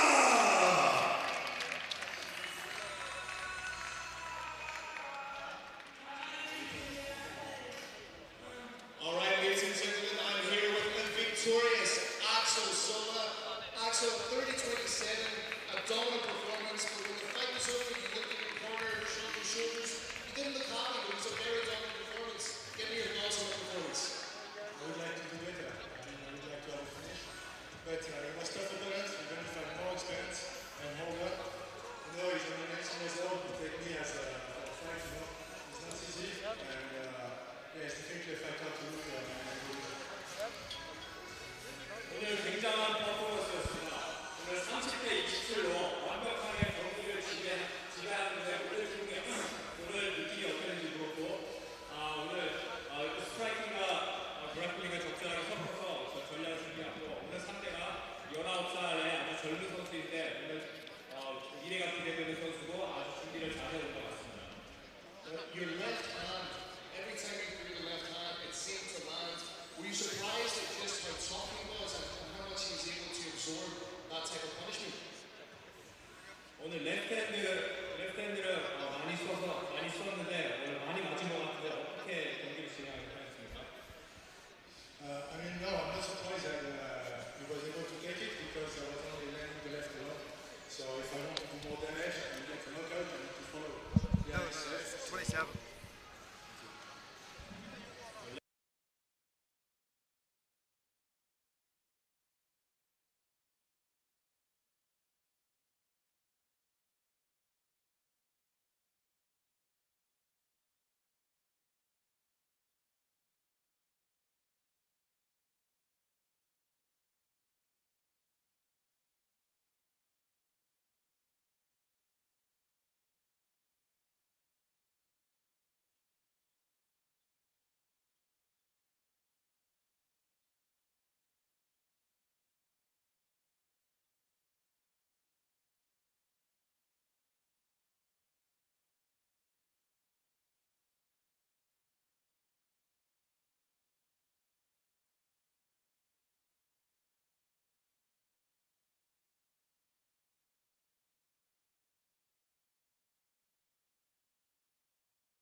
To the victor goes the selfies with our beautiful ring card girls.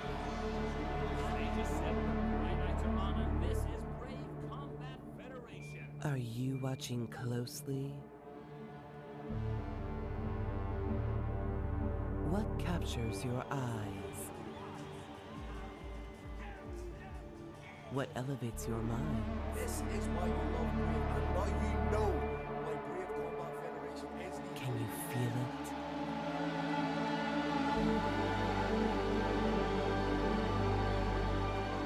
The spirit of roaring warriors echoes through the arena.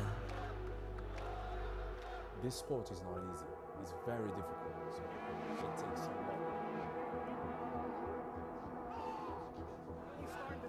the takedowns, the submissions,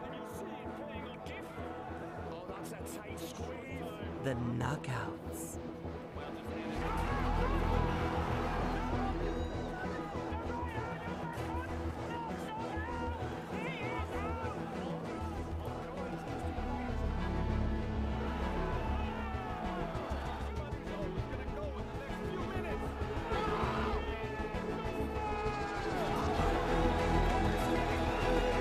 Gods and inner demons dance together, all for greatness.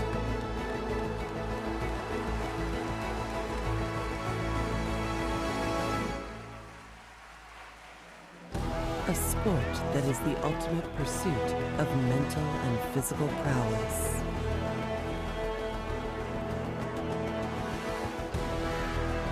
It is the tears in victories and the pain in losses that lead us to the edge of our emotions. A heroic transcendence. The grasp of this immersive experience exceeds all nerves. A captivating story that resembles a vision. To celebrate the true spirit of sport in its full glory. A heart that is of fighters, coaches, spectators, organizers, sponsors, partners. A sport that is the embodiment of your true self. And this is Brave Combat Federation. This bout is brought to you by Brave Gym. Training for mind, body, and spirit. Brave, it's more than a gym. Abdullah the Ripper Al-Qahtani is looking forward to continue his incredible run of wins. When he takes on Young Soo Jung, who's eager to make a lasting impression in his international debut for Brave Combat Federation. Coming up next, Abdullah the Ripper Al-Qahtani takes on Young Soo Jung in a featherweight bout.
Young Soo Jung making his way to the Brave Arena at only 19 years old. He has amassed a 3-0-1 draw perfect professional record.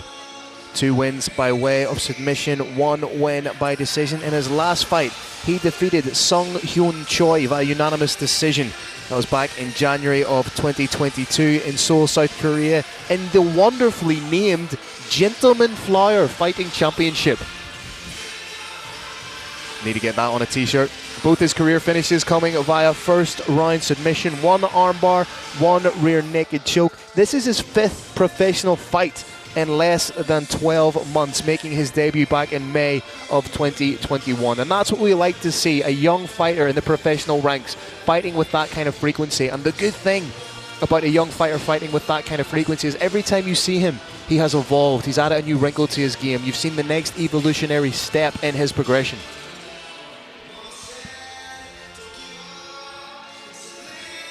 But he is taking on an absolute killer in Abdullah the Ripper Al-Kitani. Yes, on paper it may look like they have similar professional records, but the experience edge definitely has to go to Abdullah Al-Kitani. For those of you in Brave Nation, maybe not completely aware of some of the intricacies of this sport, the grease is put on the face to prevent cuts. When you put a little bit of grease on the areas of the face most likely to cut, an elbow, a fist is much more likely to slide right off it.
Ladies and gentlemen of Brave Nation, rumour and legend has it that the source of all Abdullah Al-Kitani's power comes from that mustache, and I am not going to argue with it one little bit. 4-0 as a professional, 3-0 in Brave. He has fought predominantly the majority of his mixed martial arts career on the global stage, which will undoubtedly be to his advantage. 6-3 as a professional Muay Thai fighter, 2-1 as a professional boxer, BJJ purple belt. He is a Saudi national BJJ champion at blue belt level. Incredibly well-rounded. We have seen him evolve into a very dangerous mixed martial artist. In his last bout, he defeated Nej Proleznik via 3rd round TKO in a very, very impressive performance, that being the first TKO of his professional career.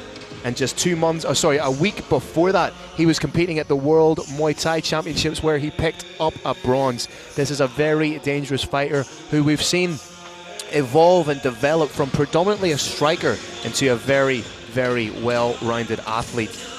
Does keep the guard high, does have that Muay Thai stance, but can stuff a takedown when he needs to. This bout has Hitman versus the Ripper. Names are a little bit self-explanatory. Hitman likes to hit, and the Ripper likes to rip to the body with his knees, with his feet, with his shins, and his fists.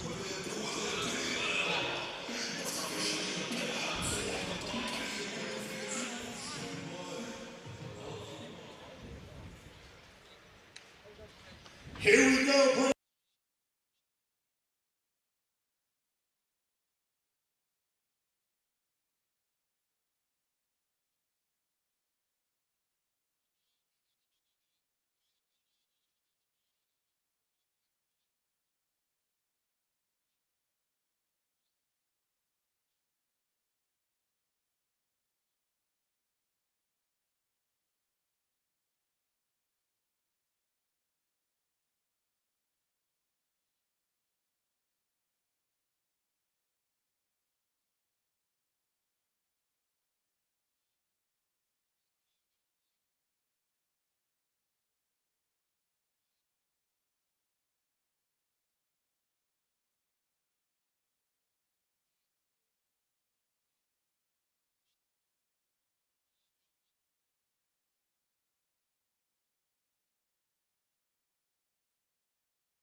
Dickie Larkin once again draws the assignment here.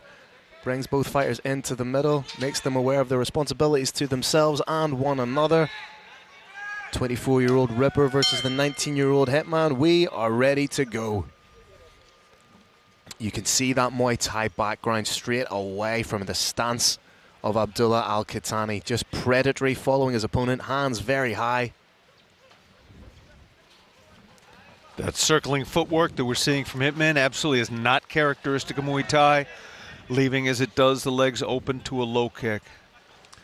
Just as you say, that beautiful low kick and uppercut to hook combination from Al-Qahtani. When you're a tremendous fighter, what follows that right low kick? A left hook to the temple. It's what we saw right in front of us. Absolutely superb. Huge Muay spinning Thai. back fist.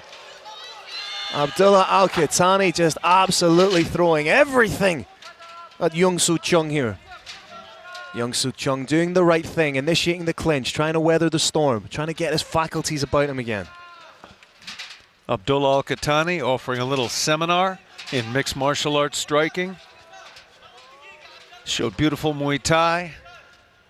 Then that spinning hammer fist. We're back to the Muay Thai. I expect to see a little bit of boxing before we're done.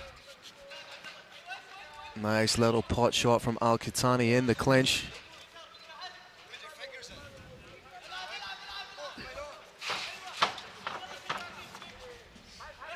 Al-Qahtani gets exactly what he wants, and that's the separation.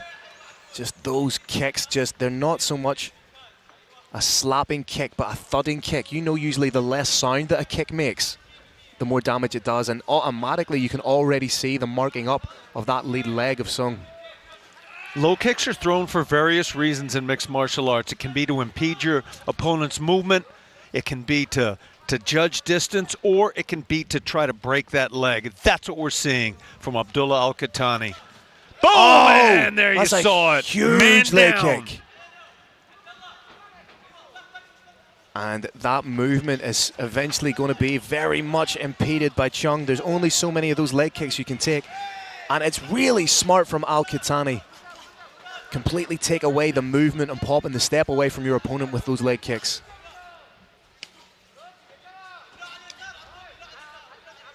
And should this fight get to the second round and Chung has a moment to rest and even sit down, that's when he'll feel the real damage done by those leg kicks, Carrick.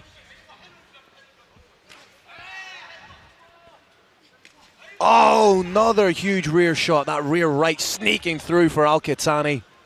This is a seminar in striking from various combat sports striking disciplines.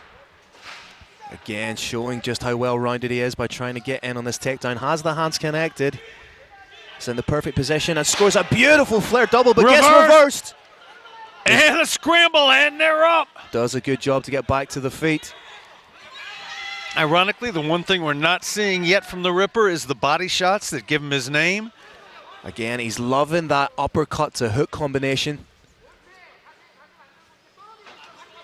But again, a true to form, these Koreans can take a licking and keep on ticking, Carrick. We are blessed to be in a warrior nation, and as I said earlier, a nation of very, very kind people. They are very kind, but they are tougher than $2 steak. Make no mistake, we are in Korea. These are Korean fighters. When they are ahead, they fight as hard as they can. When they are behind, they fight as hard as they can. Nice takedown from Al-Qahtani. Needs to be aware of the arm bar. Point of the elbow was safe. But Chung showing that he's a threat right from the get-go.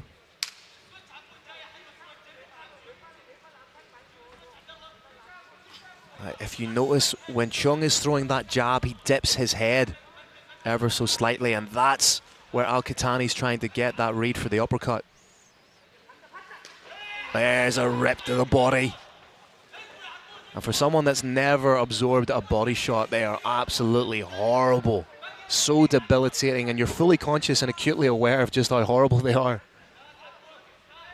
After a hard shot to the body, it's hard to know whether you want to fall on the ground or try and stay standing, because they both hurt more or less in equal measure. For me, it's fall to the ground and assume the fetal position and hope for the best. Nice head control from Chung here. Short time left now, just a couple seconds left. Oh, nice knee on the break from Al-Qahtani. Tried that step and elbow. Two fighters loved that round. Two commentators loved that round. Incredibly entertaining. 2,000 fans loved that round. Al-Qahtani throwing absolutely everything. There you see the replay, just absolute reckless abandon. Just shy with the spinning back fist.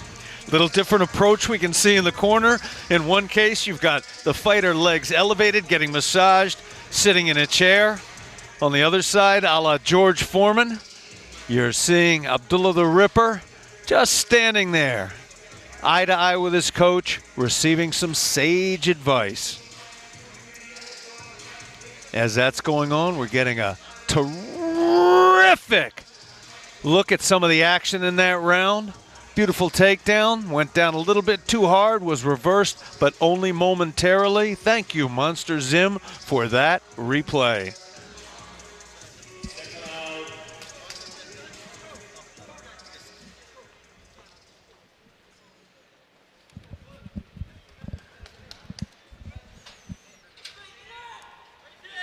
Second round of what's been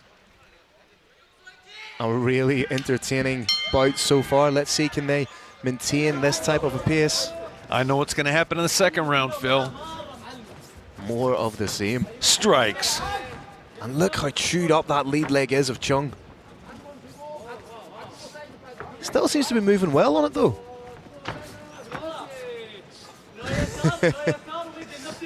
Abdullah Al-Qahtani having fun, but another huge leg kick. And he just digs it right into the same spot every time, right into the meat of the leg. One of the keys, Brave Nation, to those low kicks being effective is that they hit the exact same spot over and over again. The size of a coin. All the shin has to land in that same spot over and over. Oh, beautiful short elbow from Abdullah. Again, steps in with that, just crashes, scores the takedown. Such a well-rounded performance being exhibited so far from Abdullah Al-Qahtani. Going to be interesting to see if Abdullah Al-Qahtani is content to allow his opponent to stand. No. This is a man fully skilled in all aspects of striking. He's got a little leg right in. Tight waist. Landing very hard shots to the head.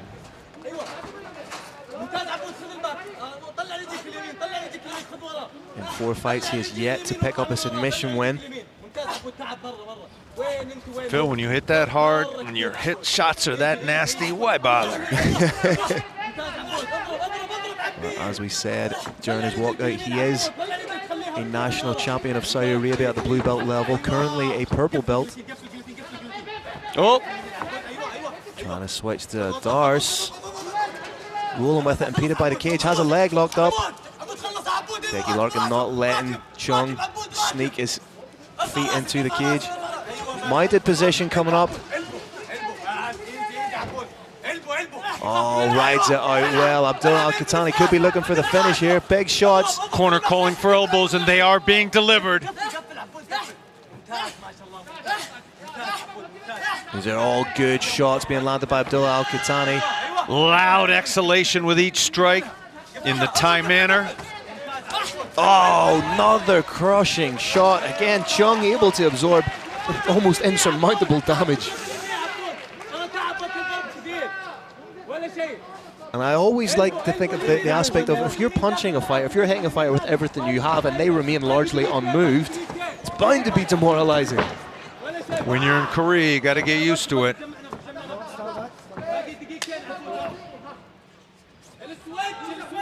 Two minutes left to go in the second round here. Both these guys just buying down on their mouthpiece and winging shots. Young-Soo Chung, his body is getting just a little slack. Another big takedown from Abdullah Al-Qahtani. He times it beautifully. He waits until Chung sits down on those punches, plants the feet, changes level, scores takedowns. Hitman's muscular control is compromised at this point to some extent. Some combination of the headshots, the low kicks, the pressure, and the fatigue are robbing him to some extent of his balance, of his reflexes, of his strength, of his speed. Both hooks in, back tick here from Abdullah Al-Qahtani, not quite underneath the chin. Edging closer to it though. Not quite far either. Talk about frying pan to fire. Into the mounted position. Abdullah Al-Qahtani needs to be controlled with the strikes here. Again into the back tick, but he's very high up. Again, just the strength and the will and the ferocity of Young-Soo Chung here is incredible. He may not be winning the fight on the judges' scorecard so far, but he's winning it in the hearts of the fans. Terrific work, too, by Abdullah Al-Qahtani. One of the ways to lose in this sport is to win, and when it doesn't quite go your way, you continue with something that's not working for you. Abdullah Al-Qahtani absolutely willing to switch it up. Oh, good heavy sprawl this time by Chung. Al-Qahtani hasn't given up on the takedown yet, trying to press Chung against the cage. And scores the takedown. Needs to sneak his hand under and maybe grab that ankle of Chung just for a little bit more control. Because there's a cage in mixed martial arts, one of the best takedown strategies is just to drive. Level change, get in the hips and drive, drive, drive. You've seen it work here to brilliant effect. Chung trying to use that figure 4 grip again to try and advance his own position as opposed to work for the submission. Again, an incredible second round. The back and forth level of this, the heavy shots landed by Abdullah Al-Qahtani. Absolutely fantastic round. Third round, I'm glad to see. Abdullah the Ripper actually allowing a stool to come in here, sitting down, catching his breath a little quickly. Warning from Decky Larkin to make sure that the water doesn't spill out of that bag. And interestingly though, I think we may have a remote corner man in the corner there, joining us by an iPhone. See, one of the corner men has the iPhone. I think it's video called to somebody, maybe the head coach who wasn't able to make it. That's a new wrinkle of the game for me. As we've discussed many times now, Brave Nation, it's very difficult to try. I know we're getting towards the end of the pandemic, but that is by no means the case everywhere globally. And now he's actually put the headphone, one of the headphones, in the ear of Al-Qahtani so that the coach can impart a message. We are living in the communication age, in the information age, in the digital age. However that information comes to you, if it's from the right source, it's invaluable. That's proper innovation, isn't it? Third and final round. There we go. I'll give you a hug and then we'll just beat the head off each other for 5 minutes. That's right, that's what this sport is all about. I'll give you a hug, I'll express all of my respect, and then I'm gonna try and put your lights out. Almost unfathomably quick pace set by both men throughout the duration of this fight so far. Bound to be strenuous on every synapse, every fiber of your muscle.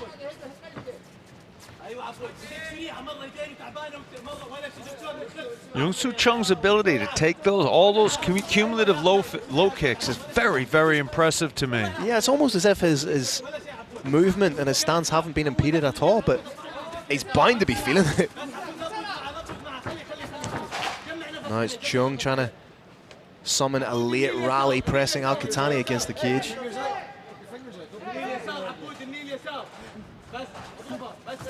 Oh, beautiful shot on the break from Al-Qahtani.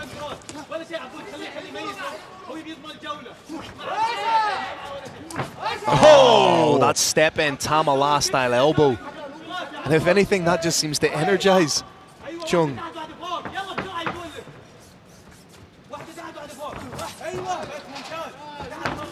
As I said earlier, Al-Qahtani is putting on an absolute striking clinic. He's showing striking from Muay Thai, striking from kickboxing, striking from boxing, striking from MMA. I'm sitting here wondering where he's going to try and land next. Whereas Young-Soo Chung is putting on an absolute clinic on your ability to take a shot.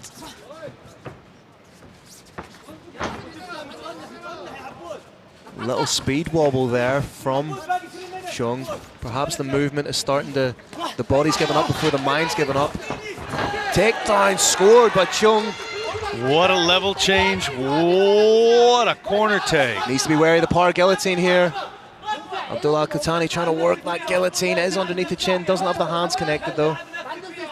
We're getting a close-up on that leg. That is nasty bruising. Leg lock attempt coming up. Doesn't quite have it. Trying to roll, but ends up getting his back taken. Half a round left here. 2 minutes 30 to go.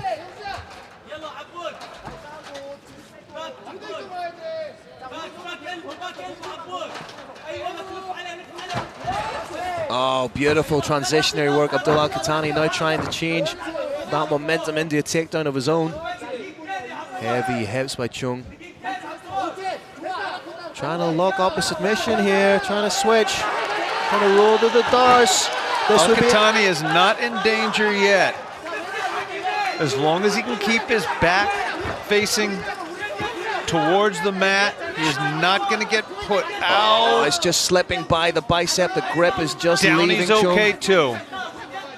Doesn't have it clean on the bicep. The grip is a little slack. May try and change the guillotine. Still keeping a hold of that neck. 90 seconds to go. Another takedown by Abdullah Al-Qahtani.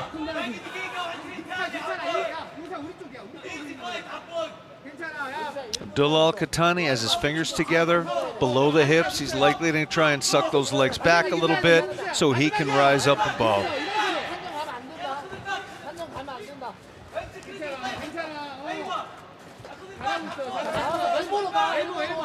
Oh, separation and strikes from Abdullah. For the next minute, I expect to see him throw everything he has at Chung to try and put him away.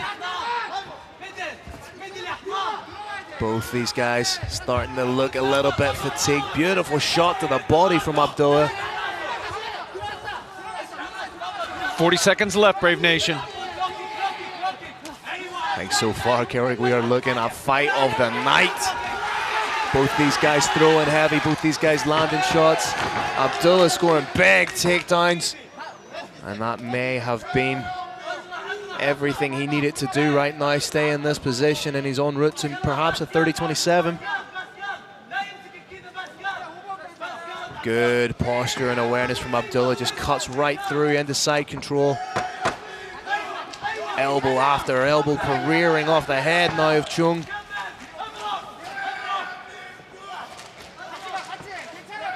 Absolutely fantastic fight. Both guys giving absolutely everything. The shots landed, the shots absorbed. Abdullah Al-Qahtani showing just how well-rounded and just how highly evolved he is as a mixed martial artist now. Huge respect to the Korean Young-Soo Chung. You cannot have a great fight like that without two great fighters.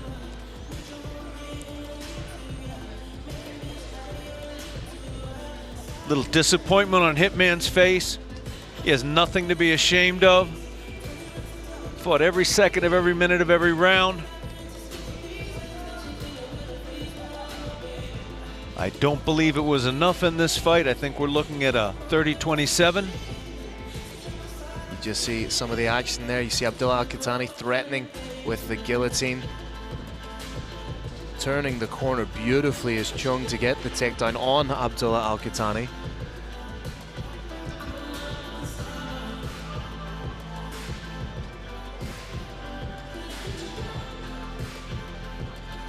You see the submission attempt. Just needed to get onto his hip more and work towards hooking up a leg of Al-Qahtani. It was an anaconda attempt, but very hard to finish with the opponent parallel of the ground. If you get the opponent perpendicular, hook a leg, move your hips in, you can crunch that head.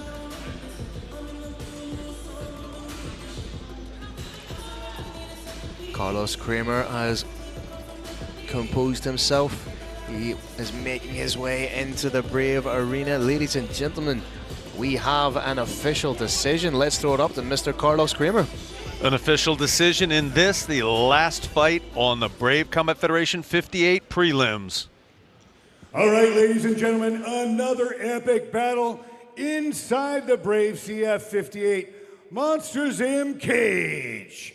After 3 rounds, we go to the judges' scorecard. All 3 judges scored about 30-27 for unanimous decision victory. Out of the red corner from KHK, Team Bahrain, Abdullah the Ripper Al-Qatani.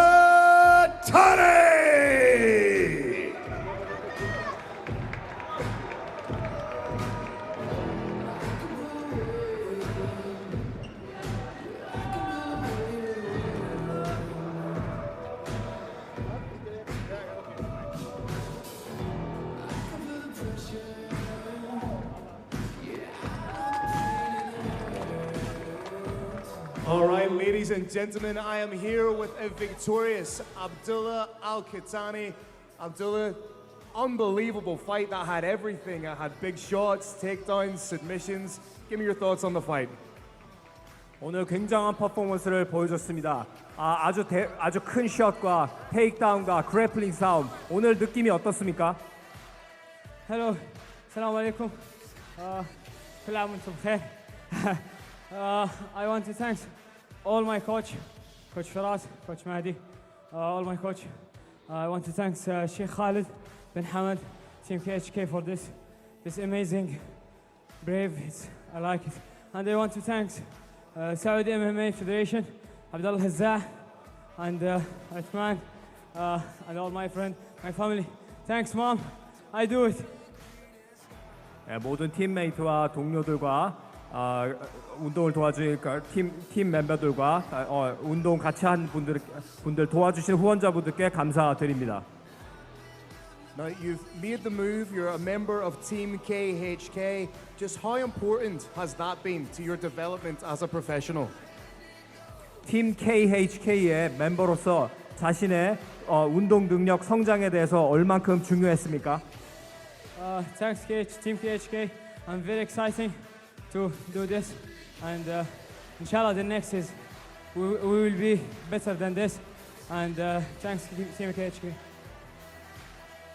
새로운 이 팀 KHK는 나의 격투 능력 성장에 굉장한 도움을 주었고 나는 계속 앞으로 성장할 것이다 라고 말했습니다.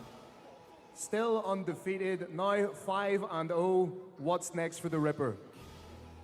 다음 상대를 누가 될 것인가? My eyes on the belt. Soon the belt is mine. Inshallah, I'm ready.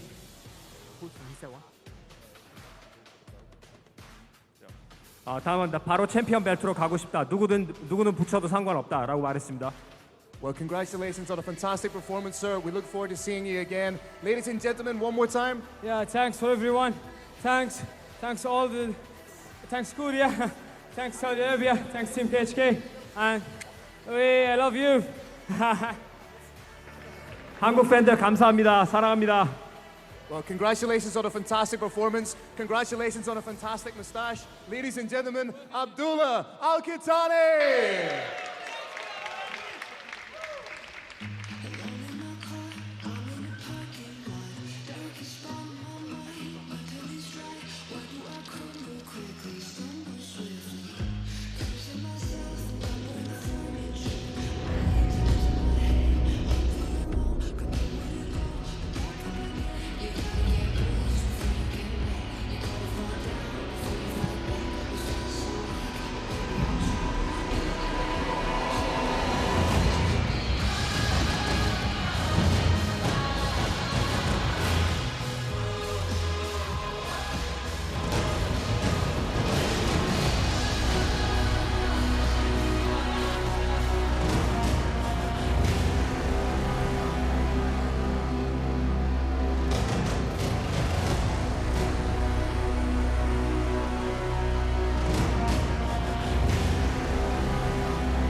This bout is sponsored by Brave Energy Drink. Only the best to power your best effort. Fortune favors the brave. Fighting out of SBG Ireland, Italian standout Walter the Snatch Culiandro is looking to make a splash in his Brave CF debut. As he takes on Jae-hyuk Spicy Punch Bang, a Road to Brave winner who's riding a 4-fight win streak. Coming up next, Walter the Snatch Culiandro takes on Jae-hyuk Spicy Punch Bang in a catchweight bout of 67 kilograms.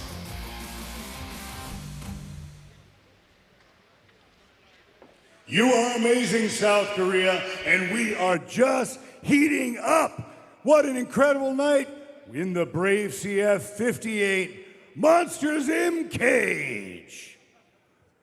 Ladies and gentlemen, let's welcome our next warriors into the cage. Please welcome, out of the blue corner, representing Korean top team and fighting out of Seoul, Korea. Please welcome Jae-hyuk Spicy Punch Bang!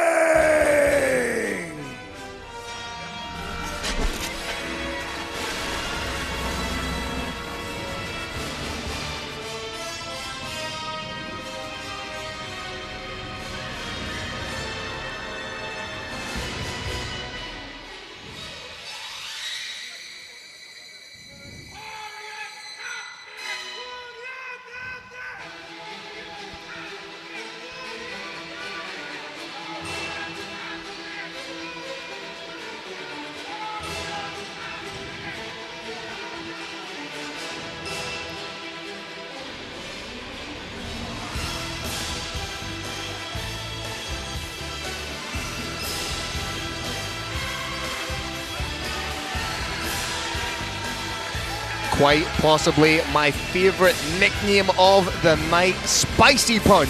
Jae-hyuk Bang making his way to the Brave Arena, 25 years old, 9-5 as a professional, 4 wins coming by way of finish, 5 by way of decision, 2 wins by submission, both by way of rear naked choke. He is a Korean national kickboxing champion. Now, if you've seen any of this young man's fights, he likes to get in, likes to get it done early. He won the prestigious tournament, the Road to Brave Korea, based here in Korea, in order to elevate his own status, to earn a place on the main card of a global show, the global show that is Brave CF 58. Can he parlay that momentum of the win on the regional scene to a win in a huge international show here? Only time will tell. Spicy Punch won all 4 of his last 4 fights. 3 of those 4 were decision. The last one was a split decision at Road to Brave.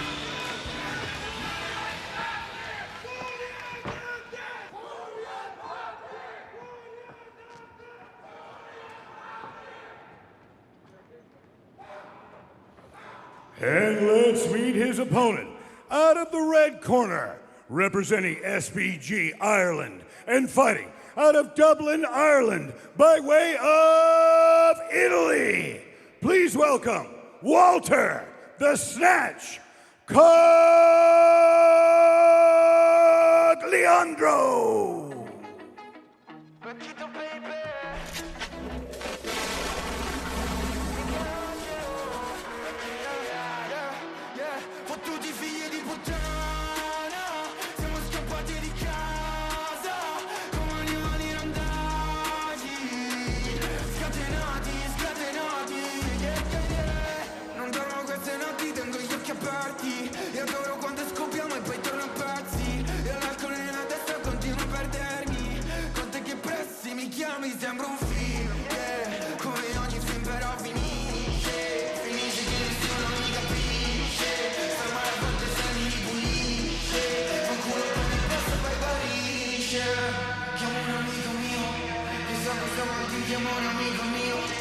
Walter the Snatch Culiandro representing SBG Ireland under the tutelage of John Kavanagh, Dave Roach. You can see Reg Byrne, an incredible boxing coach in his own right, in his corner.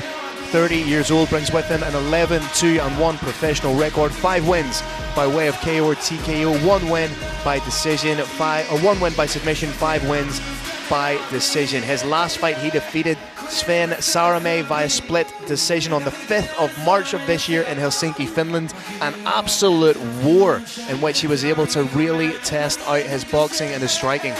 He said he feels he's more of a wrestler, grappler who's developing his striking, but to me he looked fantastic in that bout. A judo black belt, a BJJ purple belt, only recently moved to SBG in October of last year, and says that he has seen exponential gains, leaps and bounds in his ability, training day in, day out with the likes of Brad Katsona, with the likes of Brian O'Driscoll, with the likes of Brian Moore. It's better for someone like Walter Cugliandro to be surviving in the shark-infested waters of SBG rather than being a big fish in a small pond in his native Italy. Hopefully we will see the fruits of that labour here tonight inside the Brave Arena. All right, Brave Nation, this next incredible battle is 3 5-minute rounds in a catchweight bout of 67 kilograms. Introducing your first warrior. Fighting out of the blue corner, this man's a mixed martial artist with a professional record of 9 wins and 5 losses. He stands 176 centimeters tall and weighs a ready 66.75 kilograms. Representing Korean top team and fighting out of South Korea, please welcome Jae-hyuk Spicy Punch Bang! And his opponent, fighting out of the red corner, this man's a mixed martial artist with a professional record of 11 wins, 2 losses, and 1 draw. He stands 177 centimeters tall and weighs a ready 67 kilograms. Representing SBG Ireland and fighting out of Dublin, Ireland by way of Italy, please welcome Walter the Snatch Cugliandro.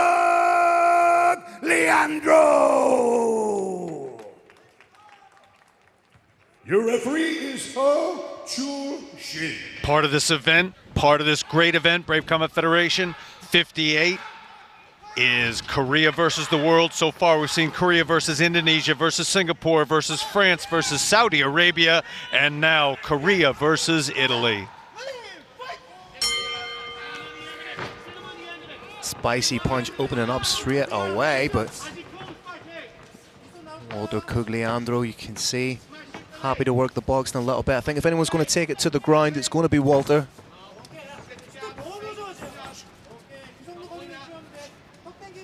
Both guys just trying to work from behind their jabs at the minute.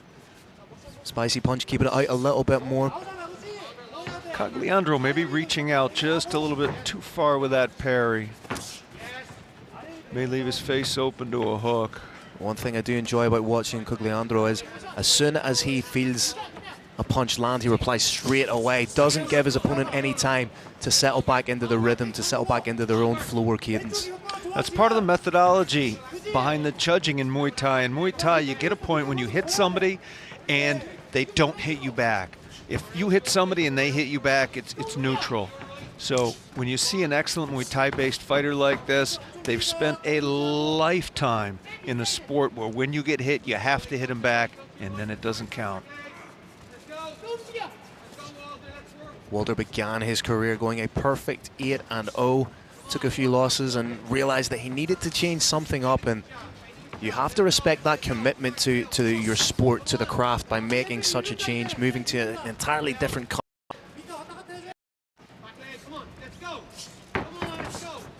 Reg Byrne in the corner of Walter calling for a little bit more action.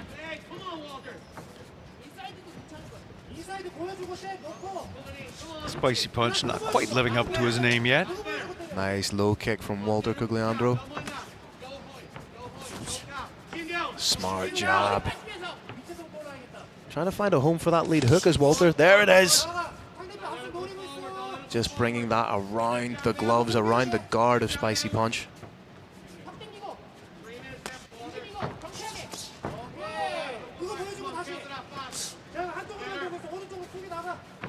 So far, the greater volume of strikes seems to be landed by Walter. Walter mostly still in information downloading stage. Not trying to take his opponent out of there yet. Wants to get a better sense of his opponent's distance management, of his opponent's reaction time, of how strong he is. He may have started to get some of that information. Maybe time for him to turn it up.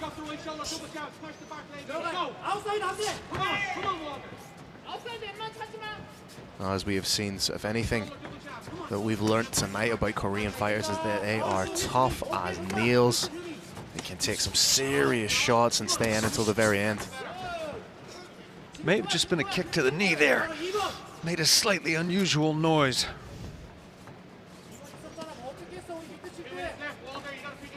Walter seems to have a little bit of a reach advantage.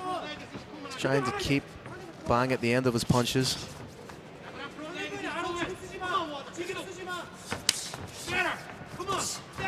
Good frequency of strikes being displayed by Walter, mixing the levels up well.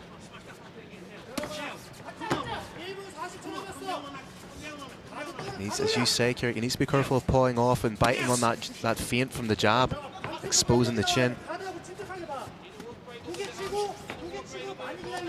That, I think, what you saw right there was an attempt to take advantage of it.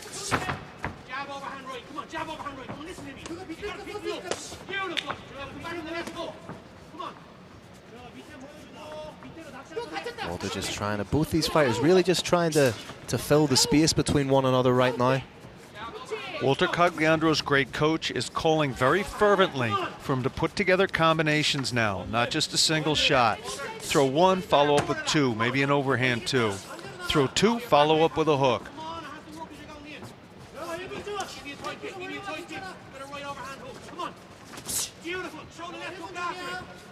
Less than a minute to go. Spicy punch charging forward, but Cogliandro's corner knows what he wants to see. He wants to see, and he's calling very clearly for it. He wants to see a combination, not a single shot.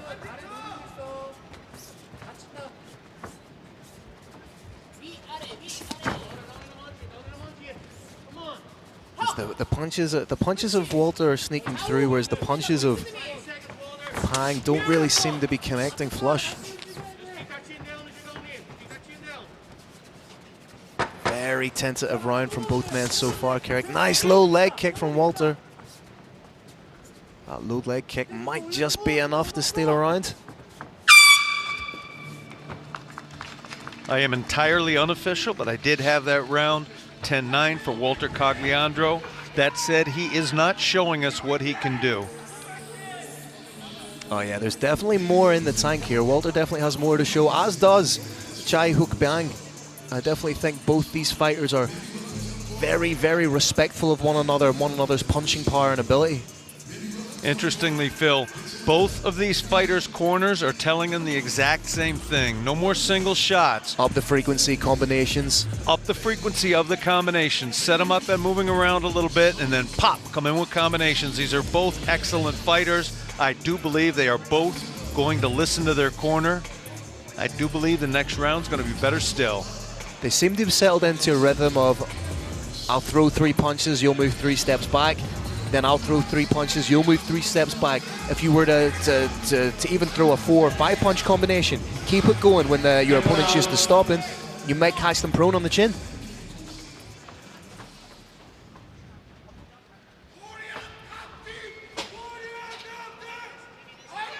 Second round, let's see what adjustments these fighters have made.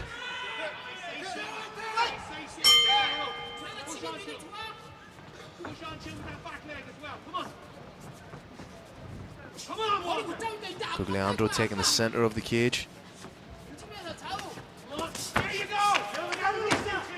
Cogliandro's had good luck with that low kick. Disrupting his opponent's balance, has not been able to follow that up, however, take full advantage of it with, for example, a left hook. He's timing the low kick really well just as his opponent steps in and plants the foot down.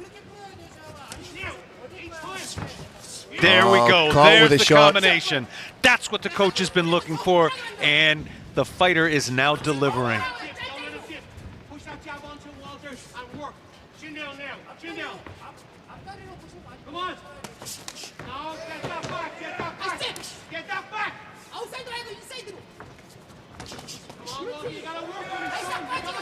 Spicy punch up in the frequency a little bit. Getting the strikes off a little bit more, up in the volume.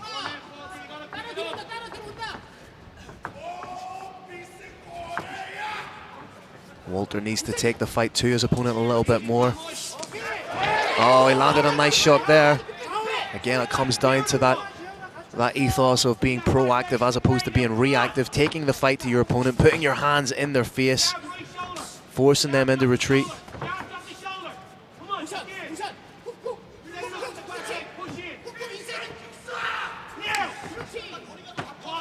For someone that considers himself more of a grappler, Gugliandro's happy to stand in the pocket. Phil, I do think he's winning. I think he's coming out ahead in the majority of these exchanges. That said, as I said earlier, I don't believe he's showing everything he can do.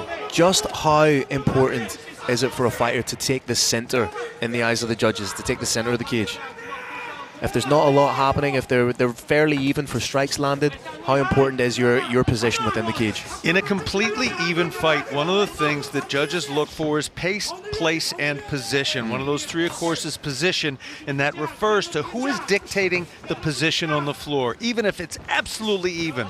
Landing the exact same number of strikes, if one fighter is determining the position on the floor, where they happen to be standing, he is in advantage. Oh, nice shot there from Gugliandro. Biggest shot of the evening. And you know that the shot landed well when your opponent drops their hands, gives you a face and calls you on. Spicy punch calls for a little bit more of that. That's international body language for, yeah, you caught me, bro. Two big low kicks in a row. 8-4 previously. Starting to play a little catch up here.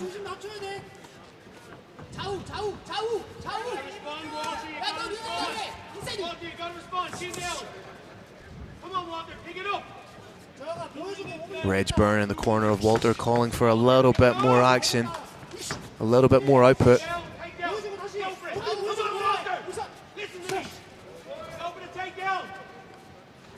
Redburn showing his hand a little bit by shouting for the takedown. He's going to have to set the takedown up by closing the distance first.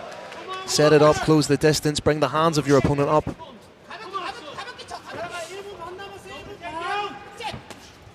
First round went to the snatch, second round maybe going a spicy punch. Coach very wisely calling for that takedown. Yep. Takedown could be the difference in a very close match like that. One clean takedown very often decides it.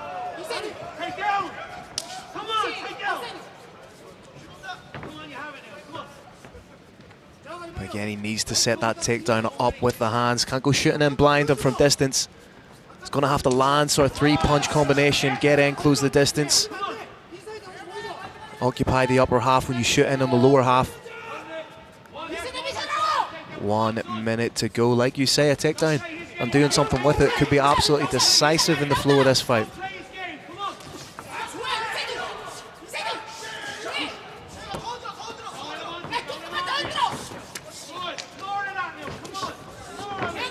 Last minute of the second round. Positions have changed a little bit. Bang taking the center. Walter seems just a little bit more tentative in the second round, a little bit more gun shy. Whizzer used beautifully, denies the takedown, but this is exactly where Walter needs to turn up the pressure.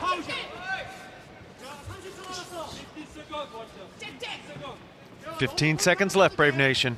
This round is so close. One big move, takedown, big shot, kick to the body, one big move could take this round.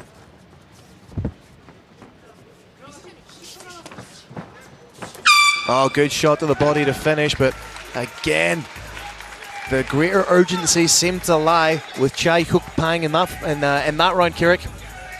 This is as unofficial as scores get, but my best guess is this bout is now 19-19, meaning whoever takes the third and final round takes the entire fight. My guess is both corners are going to tell their fighter that, and we're going to see these two fighters coming out with urgency. Yeah, a fight this close, you don't want to leave it in the hands of the judges. See some decent work there. These guys are just, they're just grazing one another with their shots. I think the leg kicks have probably been the most telling shots that have landed so far, Kirik.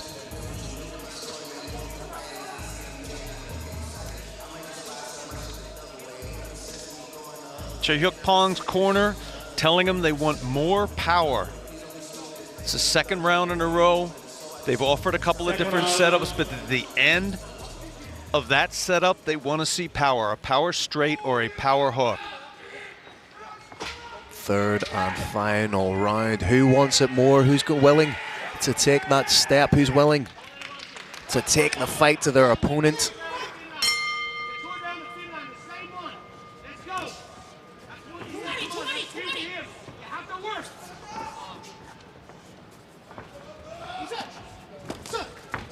Ooh, nice low kick. And a second low kick. Pong's calf starting to show the effect of those multiple shots. His gait may be starting to show the effect of those multiple low kicks too.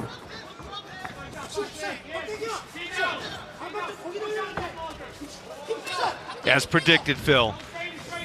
These are terrific fighters. They've listened to their corner and they are striking with urgency. Pang trying to land big shots on the snatch.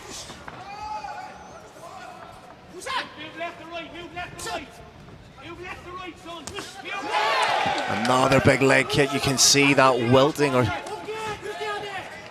can see that marking up on the leg of Cugliandro.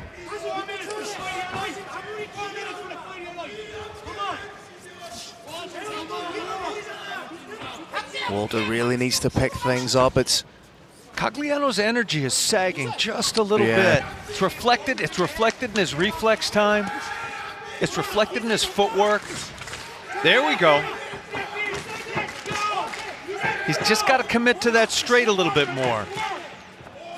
Another half-inch of movement and he will cause real damage. Yeah, it's almost as if he's been trying to conserve energy throughout the fight, and he hasn't been really committing 100%. But if you're at this stage of the fight, this is exactly where you need to tap into those reserves to make things happen. Everybody fights debilitated at some level, but you may well be looking at significant jet lag here.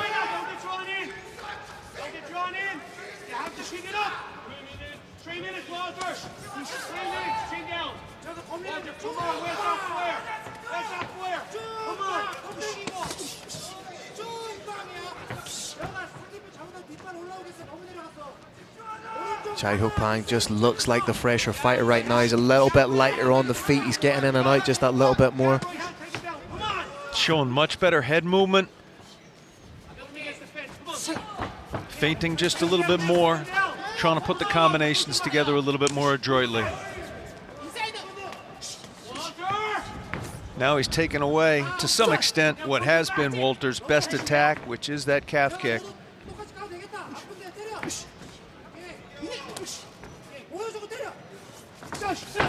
A little bit of a slip there just from Walter. It was a slip, but moments like that play to the crowd.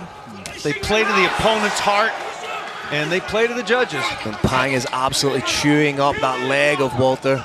So much so that he forced him to switch stances there. That again is international body language for "you hurt my leg." And all of our judges cage side know it.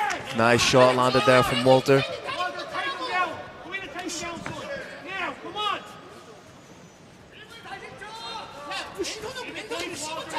Fantastic. Taekwondo, yep, Chuggy. Oh, beautiful duck under. He could also take the back from this position. It was fantastic timing. Not able to complete it yet. Oh, and now. And not able to compete, to keep his opponent's back up against that cage. You wonder just if that was the last bit of energy that Walter potentially had there.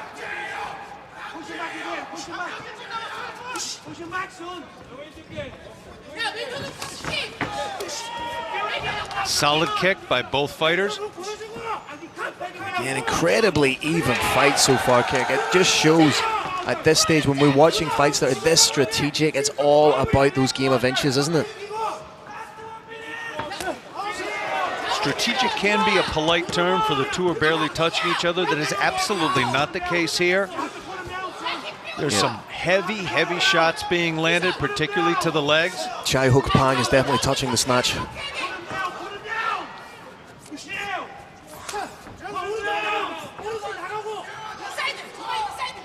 Walter, the snatch, Cugliandro really needs to put the pressure on, just bite down on the gum shield, go full Max Holloway. Closing stanzas of the fight, he needs to leave some sort of an impression in the mind of the judges. Very well defended by Pang. Close bout like this, a single big takedown, maybe with a slam, couple of shots, that can do it.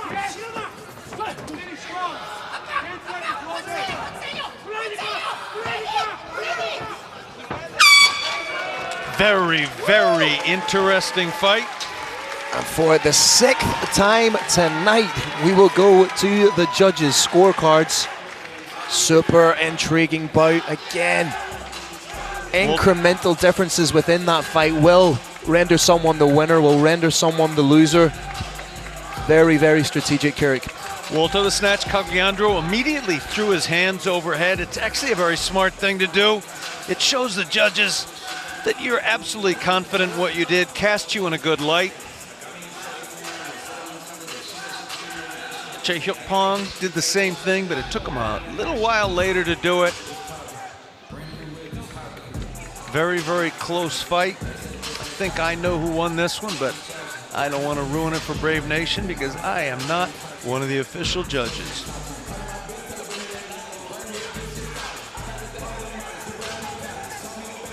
Scores just being tabulated. Both gentlemen believe they've done enough to win. I can make a good argument for both these gentlemen winning too.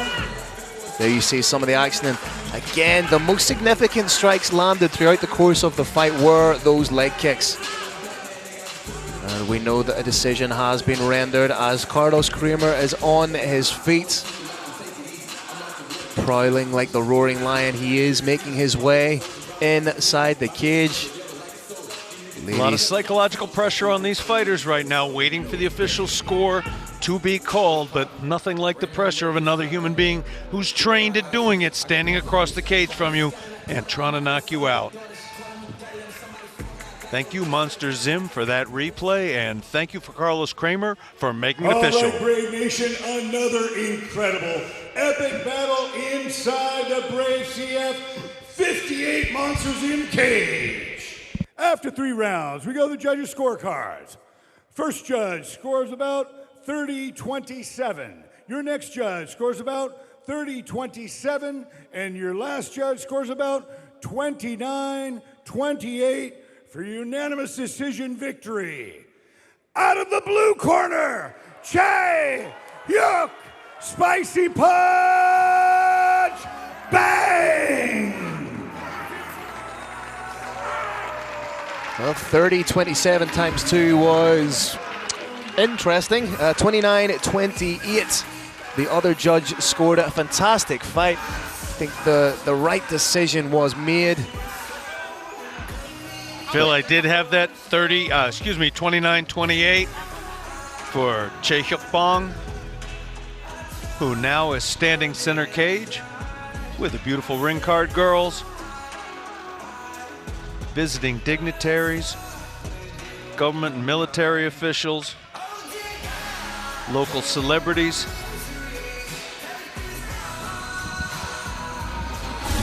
This bout is presented by Brave Nutrition.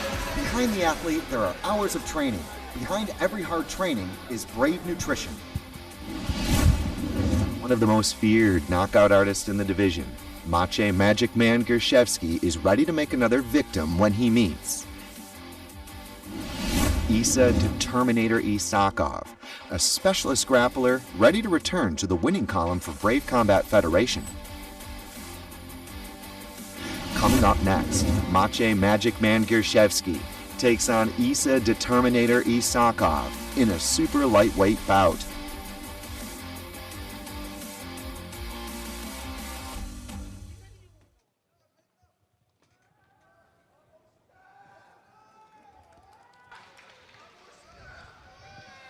All right, ladies and gentlemen, let's welcome our next warriors into the Brave CF 58 Monsters in Cage on a historic evening.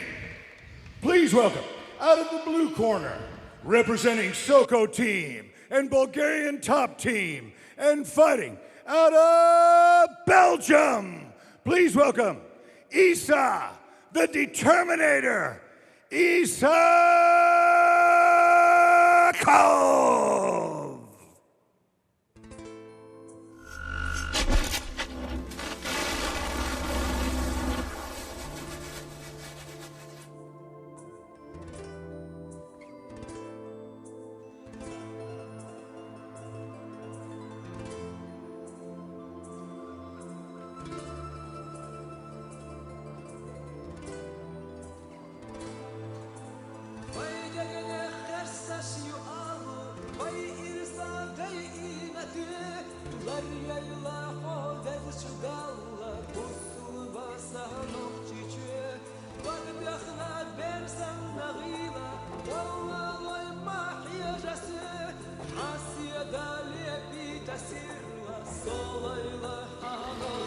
Isa, the Terminator Isakov, representing Soko Team Luxembourg, a Bulgarian top team, making his way to the Brave Arena for the 4th time in his professional career. Overall, he is 8-2 as a pro, with 7 wins via finish, 4 via KO or TKO, 3 via submission. In his last fight, he lost a unanimous decision to Marcel Grabinski back at Brave 50, April 2021 in Combat Kingdom.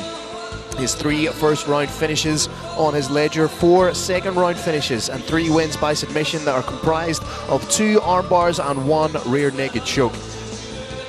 He is a product of that IMAF developmental structure, a 2018 IMAF European silver medalist, a 2017 IMAF World bronze medalist. Also has a fantastic grappling pedigree, a 2016 NAGA Elite grappling champion, incredibly well-rounded, fantastic wrestler with a low center of gravity. He's also a 3-time, going to be 4-time veteran of Brave Combat Federation. He fought at Brave CF 33, Brave CF 38, the epic Brave CF 50, and now at Brave Combat Federation 58 here in beautiful Incheon, Korea. Scored an absolutely beautiful win in his Brave debut, Brave 33, Saudi Arabia, December 2019, with that picture-perfect armbar over Rami Ahmed. Followed that up with a beautiful win over dangerous striker Jamal Chan. So you could say he knows how to neutralize a dangerous striker.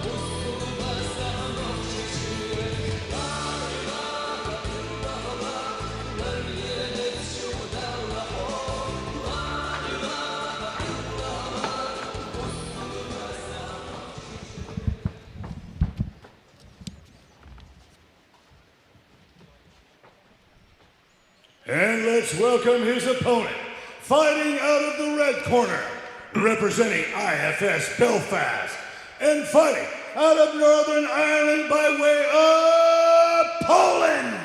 Please welcome Maciej Magic Man Gaszewski.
Brave Nation, a knockout typically happens when a series of 5 factors come together perfectly.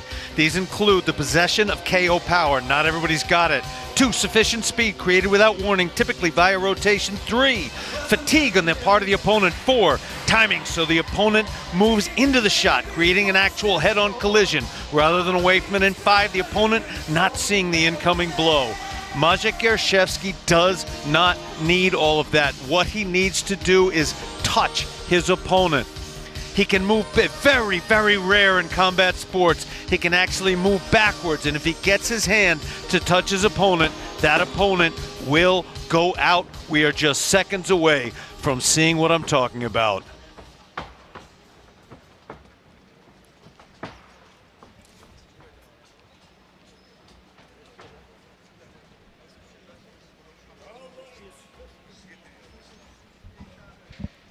All right, Brave Nation, get ready for another classic battle inside the Brave CF 58 cage. 3 5-minute rounds in the super lightweight division. Introducing your first warrior. Fighting out of the blue corner, this man's a mixed martial artist with a professional record of 6 wins and 2 losses. He stands 175 centimeters tall and weighs a ready 74.9 kilograms. Representing Soko team and Bulgarian top team and fighting out of Belgium, please welcome Isa, the Determinator, Isakov.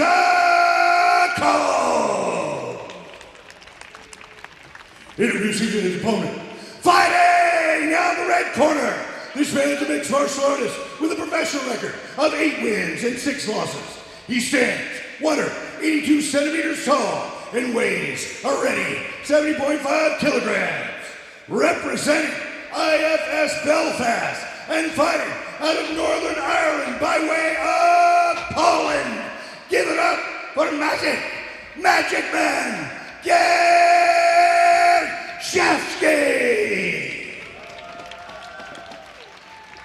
Your referee is Young Jun Kim. Brave Nation, we are still in the the COVID-19 global pandemic. Travel is much more difficult than it ordinarily is. We cannot always get all the personnel that we want. Maciej Gierszewski's corner was not able to come. My broadcast partner, Phil Campbell, the Irish Thunder, is actually stepping in, and he is in Maciej's corner. I'm going to be joined here by Carlos Kramer, the Roaring Lion of Brave. The Roaring Lion is sitting down with me right now, and the fight is underway. We've been waiting for this one, Kirik, for a long time. A lot of build-up onto this fight. This is such a beautiful contrast in styles. You got somebody who can knock you out with one punch versus somebody who is very hard to knock out, as we saw in that bout with Jamil Chan. Jamil trying to land those huge shots. They were avoided for 15 full minutes. Kirik, this has the potential to be the fight of the night. These two styles are matching up beautifully inside the cage. Both men are on a roll, coming into the prime of their career. Tell us about how important a victory is at this stage of their career. This is huge, particularly in Maciej's case. He's not getting any younger. A big win could push him into very, very close to title contention. A loss would push him perhaps impossibly far away. In that sense, what's riding on this fight? Everything. And you're going to see him fight like it. Maciej Gierszewski is going to throw everything with knockout intentions. He's a classic example, Kirik, of somebody who's evolved their game later in their career and getting their rhythm and their groove late in their career, which has worked out perfectly for him. Gierszewski gets all of his wins by stoppage. He can be tapped, and Isakov is a tap machine. Isakov imposing his will on Gierszewski right now. Gierszewski very calm, doing what he can to stay under control. This Brave CF 58 Monster Zim night has been incredible, ladies and gentlemen of Brave Nation.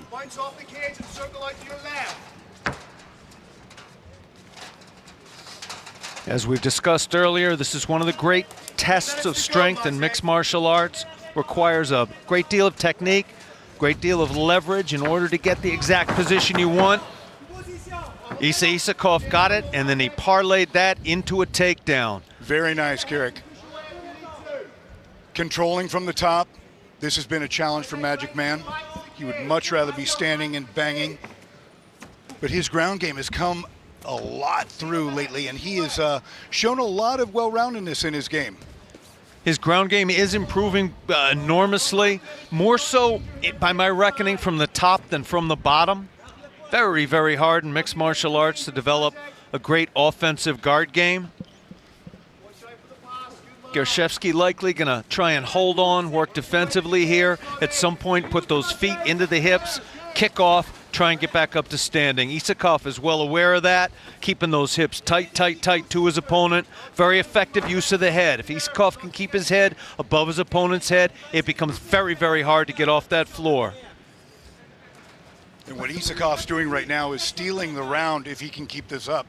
He is. He's landing not a huge number of shots, but enough to keep it on the ground.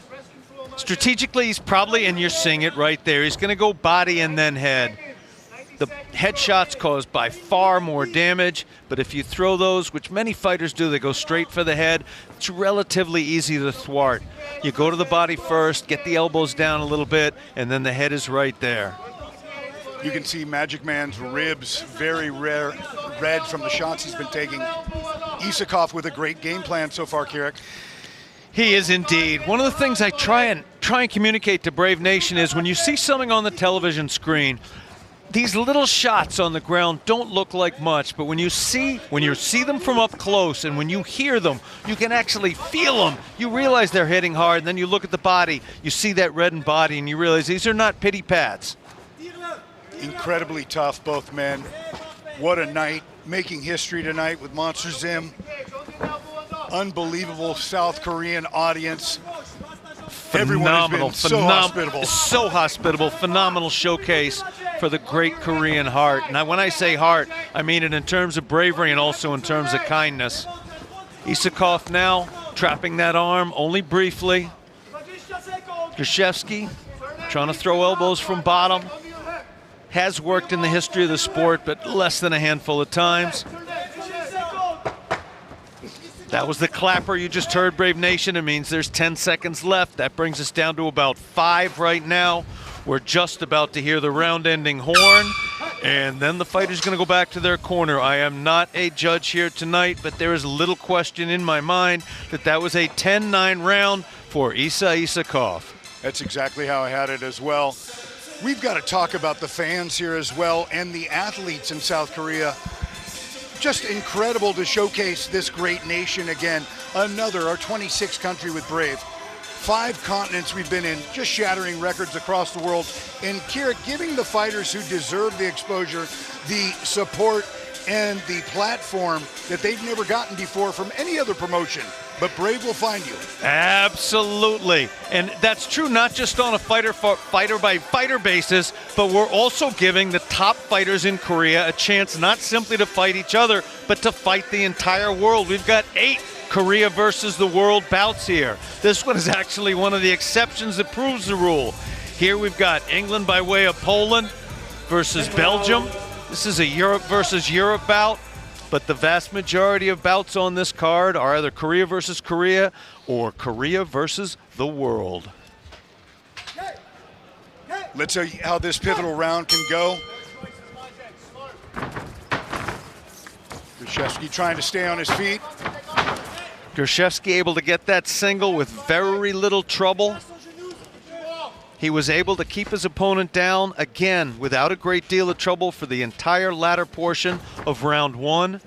He may be able to, he is going to attempt to do it here in the second round. Referee is going to need to see a fair amount of action to allow it to stay on the ground that entire time. Brave Nation, what the referees are looking for here is either damaging strikes or furthering position or furthering the setup for a submission. Simply staying on top, not enough. Isakov is moving very well, keeping that control and showing his dominance. On the shots that you're seeing right here alone, they're enough to keep the fight on the ground. You're also going to see him trying to further position. He's going to try and get past that half guard, end up in topside control or even mount. There's an attempt. There's the pass to side control, and it is successful. Beautiful to a crucifix. That arm is now trapped. The forearm is in danger of being trapped, and here come the elbows. There is very little defense to these elbows from this position. Isakov just landing shot after shot, having incredible positioning. What does Gershevsky have to do right here to get out of this? He's got to run in one direction, which he started to do, and then switch directions and twist his body simultaneously. He didn't yank his body sideways quite enough. Isakov landing shot after shot with his elbow punches. Astonishingly, these shots are not causing any cuts yet, but they are going to. Only a matter of time. There we go. Now the elbow's in the body, and it's trapped again. Isakov is relentless in this attack. He is relentless with these elbows, relentless with positional dominance. Isakov having a beautiful strategy so far. Gershevsky staying very, very cool. Seeing if he can find that window again. Elbows to the face. He's not going to be able to take much more of that. Gershevsky needs to get on his side. Needs to get on that side, then start, and it's over. That's it, ladies and gentlemen. Isakov with the victory, and what a performance by him. The Magic Man put up an incredible fight. Both guys were incredibly conditioned, and Isakov just had the better strategy and the better ground game and took his will out on him. Excellent officiating there in the Brave Combat Federation cage. That was a very, very good stoppage. Maciej Gershevsky could have taken more damage. He's capable of it. He's as tough as they come. However, he did not show the ability to escape from that position. Isakov did show the ability to throw a virtually unlimited number of downward elbows. The referee wisely stopped the bout. No serious injury to Maciej Gershevsky tonight. Thanks not to those elbows from Isakov, because they are deadly. Thanks to the terrific officiating that was on display there. Big props to the referee. Koreans are not just great fighters, they are not just great human beings, they are great officials too. Here's another replay, courtesy of Monster Zim. You can just see these elbows and punches landing relentlessly. After over a minute of continuous shots without a single shot landing, in response, the referee very wisely decided to stop it. Phenomenal display of positional dominance from Isakov. Phenomenal display of what you can do when you have positional dominance. And that is pretty much anything you want to as far as strikes go. With that said, Carlos Kramer, make it official, sir. All right, ladies and gentlemen, another classic battle inside the Brave CF 58 Monsters in Cage. This bout ends in the second round at 2 minutes and 27 seconds. Your winner by TKO due to strikes, Isa, the Determinator, Isakov.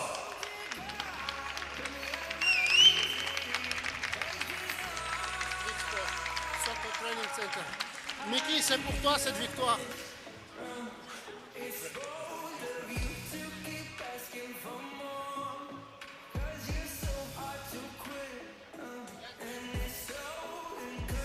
The dejected Maciej Gershevsky is about to enter the Brave Combat Federation cage, while an exultant Isakov stands center, flanked by his great cornermen, and of course, the beautiful ring card girls.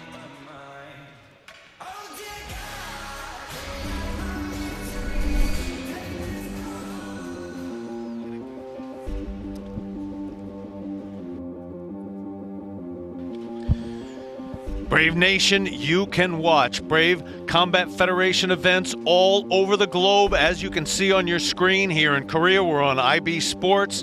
If you don't see your nation here, if you're in what we call the rest of the world, go to www.bravecftv.com. Again, that's www.bravecftv.com if This the bout broadcast is is brought not to you by available in your Brave Gym. area. Training for mind, body, and spirit. Brave. It's more than a gym. one of the best lightweights in Southeast Asia and the 2020 Brave CF Fighter of the Year. Rolando the Incredible D is looking forward to kick off 2022 with a big win as he faces Hu Tech Spider U, who's eager to make a name for himself internationally after dominating the Korean scene. Coming up next, Rolando the Incredible D takes on Hu Tech Spider U in a lightweight bout.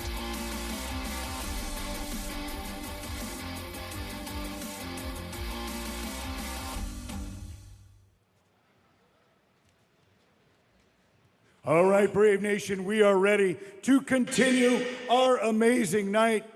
South Korea, you are incredible. I want you to give yourself a round of applause. Thank you for your support, and thank you for showing the world your warrior spirit inside the South Korean gladiator.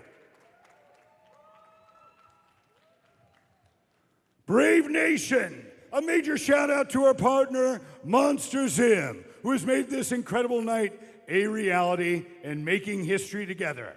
Let's meet our next warriors. Out of the blue corner, representing Monster House and fighting out of Goyang, Korea, give it up for Ho Tech Spider O!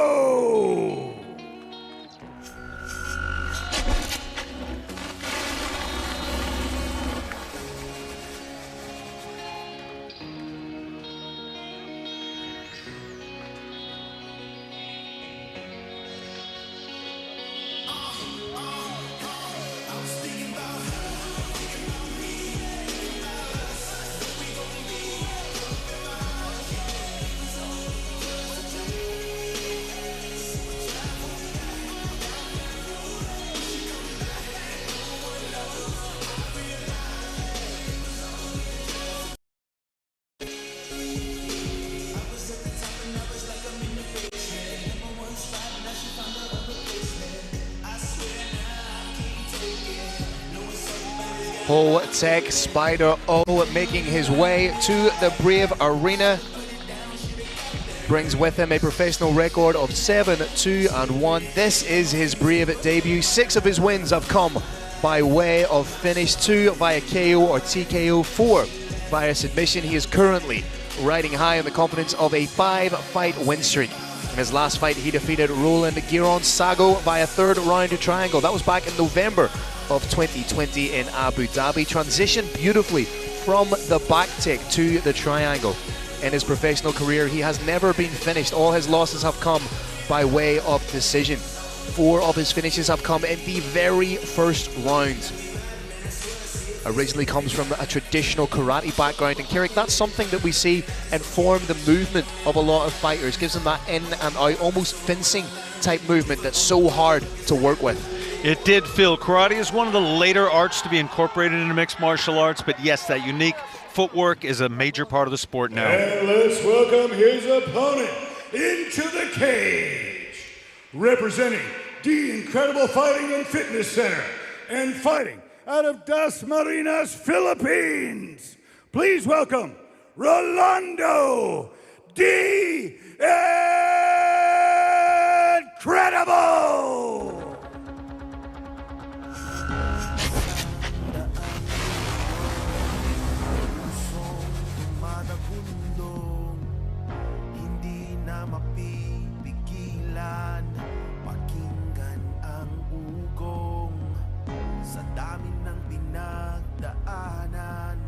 Nandito pa rin lumalaban, mga ngitian ng katibayan, tibay ng bayan. Panibagong simula, di na kailangan ng himala, malakongkretong paninindigan, Diyos ang sandigan, kapit kaibigan, para sa karangalan, pamilya at bayan. Kirik, when you talk about fighters that are part of the very fabric of Brave Combat Federation, are part of the very foundations of this incredible organization, you think about guys like Rolando D. This being his 8th foray inside the Brave Arena. In his last fight, he lost a contentious decision to Slobodan Maksimovic at Brave 56 in Belgrade, Serbia, December 2021. He's really trying to recapture that form that made him such a force to be reckoned with in 2020, where he had wins over Maciej Gierszewski, he had wins over John Bruin, where he was nominated by the fans as the Brave CF Fighter of the Year 2020. What does he need to do to recapture that form and those title aspirations?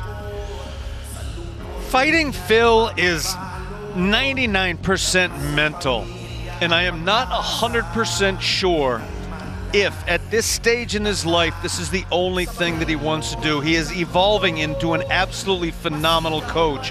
His students at Deep Fighting and Fitness are now taking over the Philippines. And when his attention is split like that, because coaches live for their fighters. Coaches, they live through their fighters. So I think his attention is being split a little bit now between his students and himself. And at some point, he's going to decide, I no longer want to fight, and 100% of my energies are going to go into my students. And at that point, all that's going to happen is his students are going to be the next Rolando D's.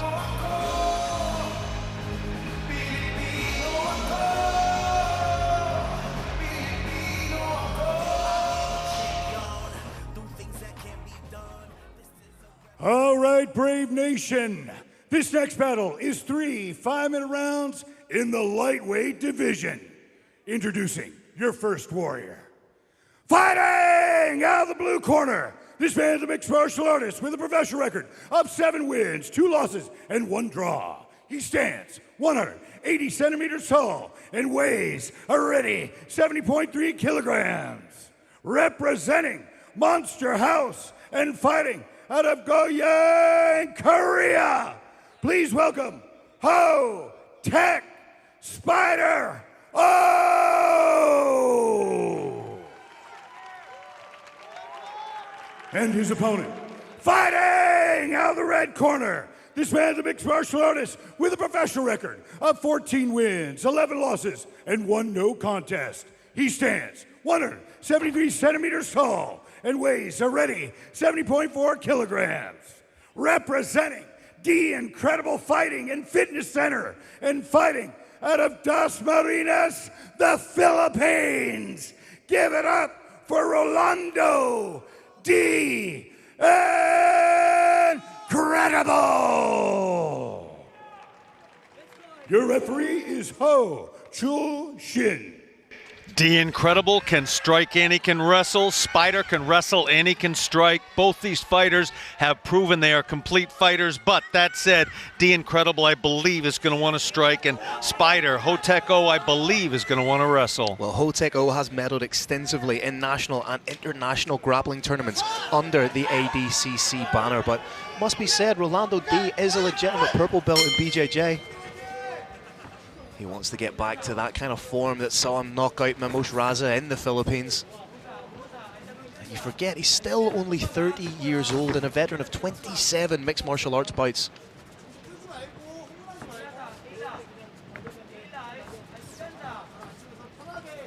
Has evolved into a much more patient fighter, has Rolando D.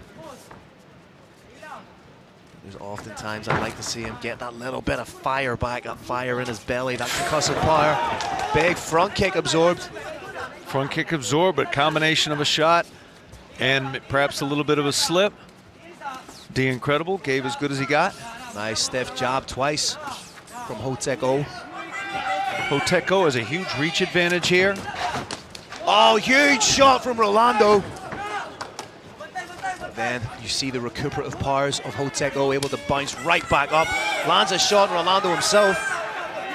These guys picking up the pace on one another. Head kick from the taller Ho-Tech O. Ho-Tech O looks like the visibly bigger fighter. Rolando has, of course, competed at featherweight for a large portion of his career. Beautiful combination that Rolando D put together there. He went for the body, went for the leg, then boom, went up to the head. And we may see it again. There was a leg. Nice snapping low kick from Rolando. Working the body well, but that hook is always a dangerous factor. That leaping lead hook from Rolando D is always a factor. There it is, parlayed into a straight. He's finding a home for that hook. That lead left hook is landing. He's hurt the leg a little bit as well, I think.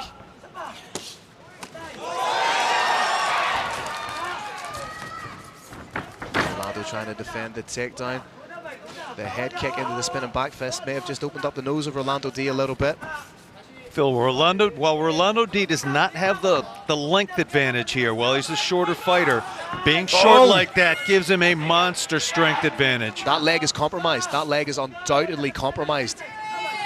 Phil, I'm in pain just watching that. If I were Rolando D, I would be trying to zero in on that. Finish every combination with a leg kick. There it is again. No tail on the face of Ho-Tech-O, but the body, the way he's planting that foot is telling a very different story, Carrick Janess. And the follow-up, the left hook follow-up from that calf kick can be absolutely devastating. There it was. Leg kick to counter hook. We're going to see that combination again. The legs of Rolando D are probably the biggest part of him. He has stacked in that department. Maybe that's why he doesn't make 145 anymore. Big man. Oh, again, that high kick parlayed into the spin and back fist. Not landing clean, but it's edging ever closer. Because of COVID-19. Oh, he caught him! Beautiful shot by Ho-Tech-O. Sat Rolando D down, and right now he's trying to take that the arm's back. in place. Oh, that looks underneath the chin. This could be it. It's the top, ladies and gentlemen. Ho-Tech-O with the biggest win of his professional career landed the huge shot to put Rolando D down. Sinks in the rear naked choke, ladies and gentlemen. Welcome to the international stage. Welcome to Brave CF. Welcome Ho-Tech-O. Huge win for Spider. Monster smile written all over his face. A disappointed Rolando D sitting down, offered his congratulations. Suffered no lasting injury from that shot. But losing like that in a fight where he was very clearly ahead is among the most disappointing moments in this sport. We're getting a replay right now, courtesy of. There it is. There was the first collapse, and it went the other way. That's an absolutely huge win for Ho-Tech-O. Undoubtedly the biggest of his career. To finish a veteran like Rolando D, incredible. That's and coming from behind to do it is, as you said, it's an incredible thing to have performed.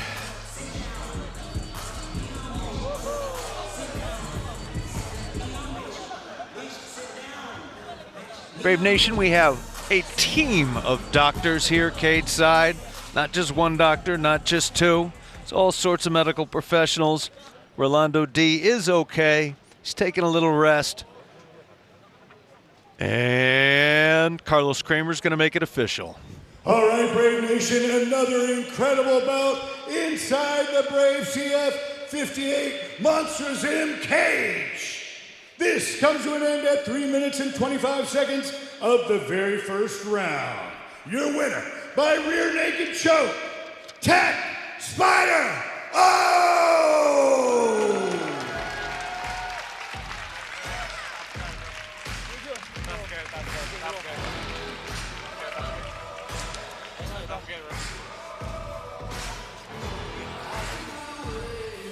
All right, ladies and gentlemen, I'm here with the victorious Ho-Tech-O.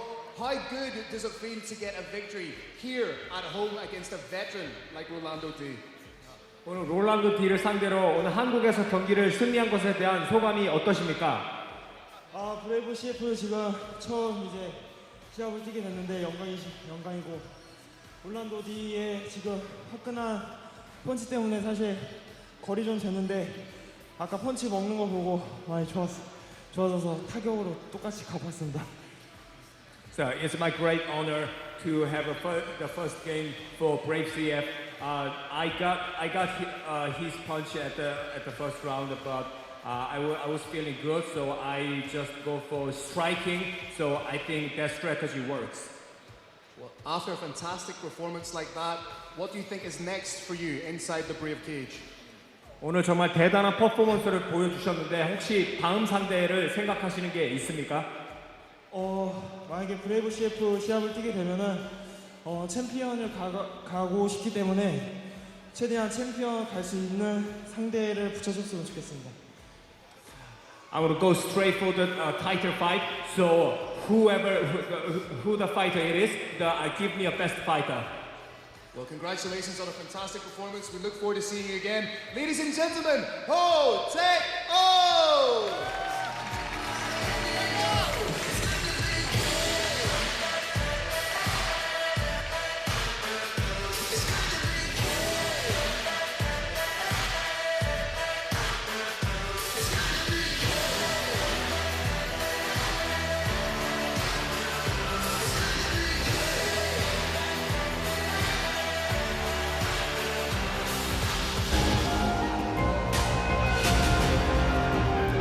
The co-main event of Brave Combat Federation 58 in Incheon, Korea. One of the foremost practitioners globally of this new jiu-jitsu, Poland's Marcin Bandel, who twists the knee like a normal person unscrews the cap on a bottle of water, faces BJJ black belt from Brazil, Luis Felipe Diaz.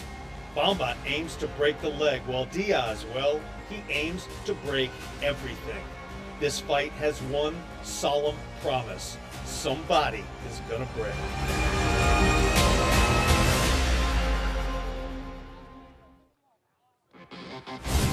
This bout is presented by Brave Nutrition. Behind the athlete, there are hours of training. Behind every hard training is Brave Nutrition. The most exciting grappler in Eastern Europe, Marcin Bamba Bandel, is looking to keep his submission victory sequence intact when he takes on Luis Felipe Diaz, one of Brazil's most exciting young stars, finally making his international debut after dominating the local scene. Coming up next, Marcin Bamba Bandel takes on Luis Felipe Diaz in a super welterweight bout.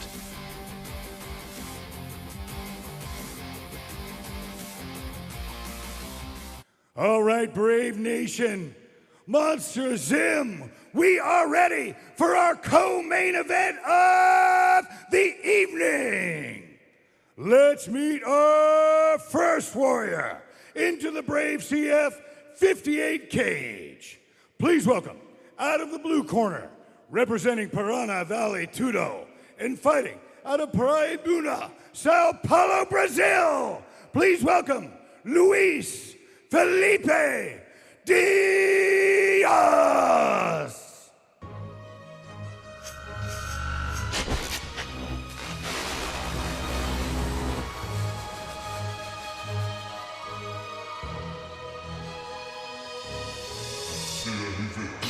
É hora de descer e já vai se entregar.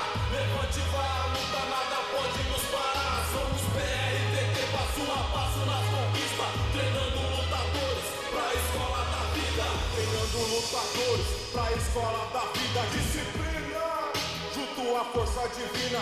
Traça feita na rocha, ventos não derrubará. Nem a força das águas na imensidão do mar. Base sólida, fortalecendo a cada dia. Reconhecimento, aumentando a família. Se a fé move montanhas, abre novos caminhos. Vou pra guerra na guerra, porque eu não. Luis Felipe Diaz finally makes his way to the Brave Arena after a pair of cancelled bouts at Brave 55 in Rostov-on-Don and Brave 57 in Bahrain, where he was meant to fight Kamil Magomedov and Nursultan Roziboyev respectively. As the intro package said, this is a young man who has dominated the regional Brazilian scene, and when you consider just how big Brazil is and just what a thirst they have for martial arts, to dominate in an arena like that really speaks volumes about your abilities. 14 wins as a professional, 7 by way of KO or TKO, 6 by way of submission. That is 13 finishes in 14 professional bouts. Currently riding high on the confidence of a 7-fight win streak. In his last fight, he defeated Vermilton Antunes via first round inverted Suloeb stretch. How often do you see those in mixed martial arts, Carrick? Less than once a year. 9 of his finishes have come in the very first round. Those 6 submissions from the BJJ black belt are comprised of 3 arm bars, 2 rear naked chokes, and 1 inverted Zuluev stretch. He is a teammate of Jessica Andrade. He is a former Shuto Brazil welterweight champion, and when you speak of the great lineage of martial arts and organizations, Shuto carries some serious weight. Shuto Brazil is run by Andre Pederneiras, one of my heroes in this sport. Absolutely incredible record to have.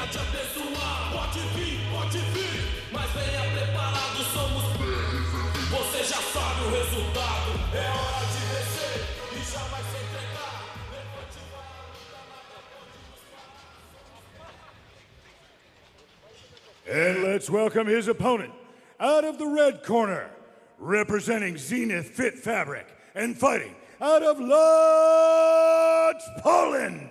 Please welcome Marcin Bamba Bandel.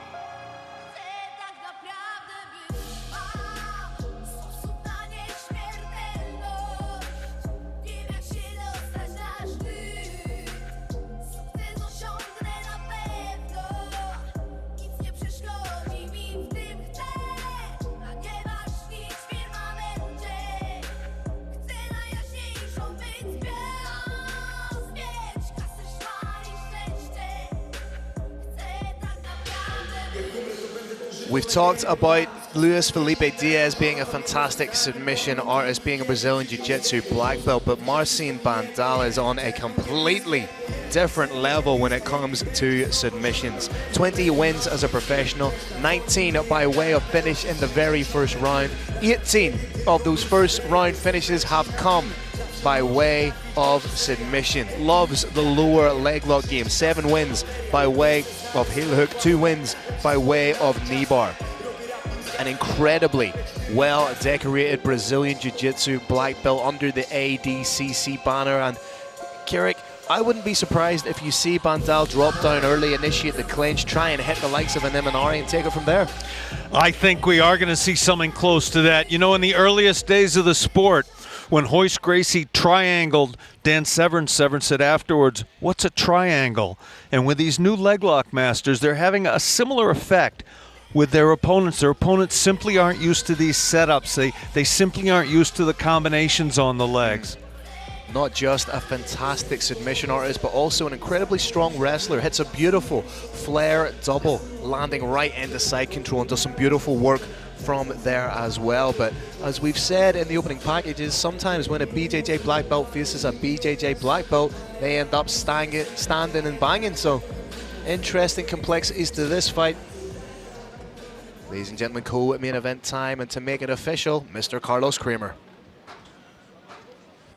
All right, Brave Nation, this next battle is your co-main event of the evening. 3 5-minute rounds in the super welterweight division. Introducing your first warrior. Fighting out of the blue corner, this man's a mixed martial artist with a professional record of 14 wins and 3 losses. He stands 180 centimeters tall and weighs a ready 78.1 kilograms.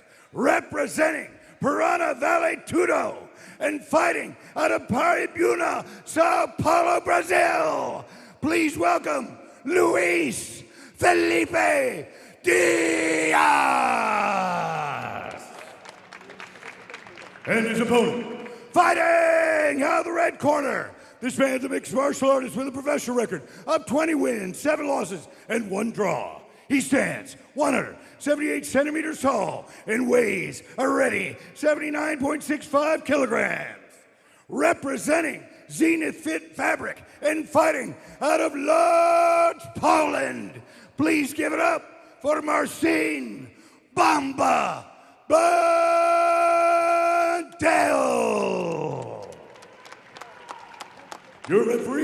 Chung Hung.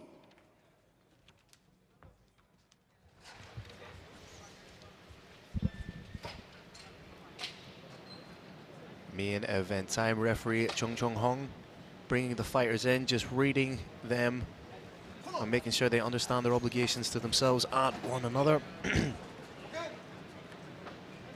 Expect to see a frenetic start to this fight. Both men occupying low stances. It took Marcin Bandal just 38 seconds to win his Brave CF debut back in Konin, Poland. There he is, trying to get in on the takedown. May look to triple leg here. Good job from Diaz to stall so far. And here comes the flare double. And this is where Marcin is incredibly dangerous. When both fighters are dry, they're not slick with sweat just yet. Diaz, unfortunately for him, overcommitted a little bit on those shots. And he's paying the price right here. Nice head positioning there from Bandal. Landing enough strikes to keep himself honest.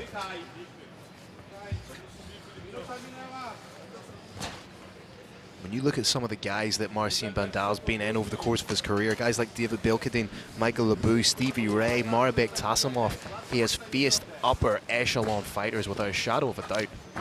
Key lock attempt coming from bottom. Not very close yet. Back take coming up. No hooks in yet. There's one hook in. Marcin Bandal does have 2 wins via rear naked choke.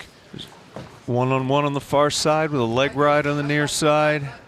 And heavy shots coming in. Brave Nation, we are about a meter from these two fighters, and the sound of the leather hitting head is profound. He's absolutely pinging those shots underneath the armpit, above the armpit. And this is what Bandal does so well. He's obviously in shape, but he is deceptively strong. Has the strength of a heavyweight when he gets in there and just does this blanket style of suppression wrestling. He's got at least 3 different routes he can go now. He's keeping his head above his opponent, raining down heavy shots. And he's not wasting any energy. He's keeping himself nice and tight. He's methodical, landing strikes when he has to try and create openings. Diaz has gone 2-on-1 on the arm. He's going to try and bring that over his arm like a baseball bat swing, get his head underneath the armpit of Bandal. Good job to get back to the feet, but straight away Bandal in, trying to get in on the single. Fence grab.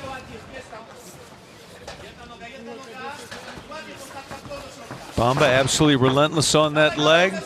Big strikes being landed by Bamba. Finally defeated, and he's back in. Another takedown. Key lock's in place, but not for long.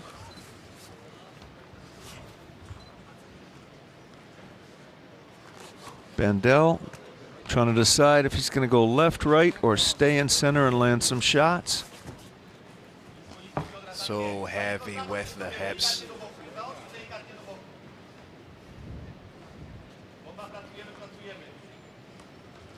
Again, Bamba's body is stretched out. Diaphragm's not compressed. Diaz cannot say the same.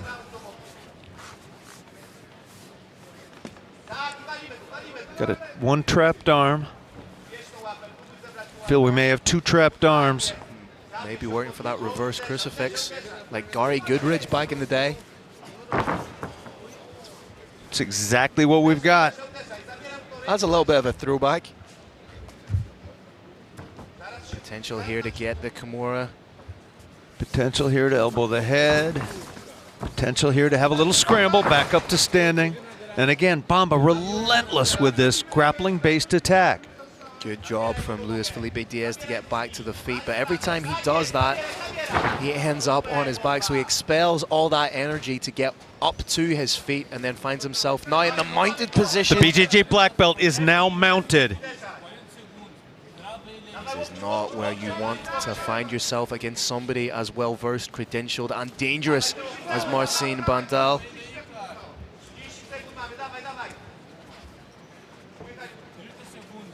Oh, nasty elbows. It's not just the concussive effect. It's the cuts they can throw. We've got an armbar set up. Now it's partially gone. Yeah, Luis Felipe Diaz was wise to it. Just triangle changed. set up now. 10 seconds to go. Is he going to be happy just to punch from here? Good escape. Oh, tried to go for the uppercut hook combination. But that first round was very much all about Marcin Bandel. Extremely impressive round.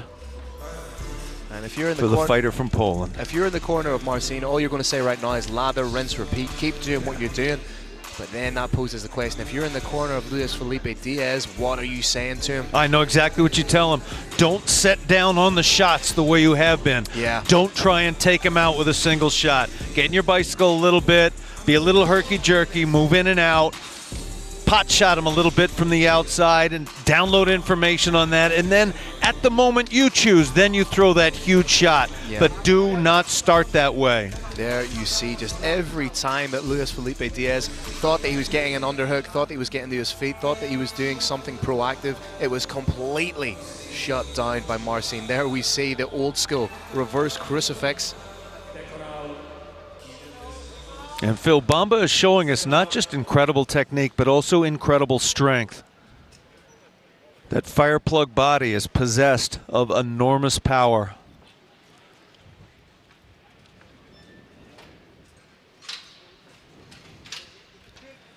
Diaz looking across the Brave Combat Federation cage with truly bad intentions. Little glove touch first, no hard feelings. Time to face punch. Diaz trying to take it right to Bandel with the strikes. If he's sitting down too much on those punches, we know exactly what's going to happen. Diaz is doubling down on his strategy. Having some big luck with it. Landing shots, mouthpiece is out. But Bandel lands straight away. Firefight here, ladies and gentlemen. Oh!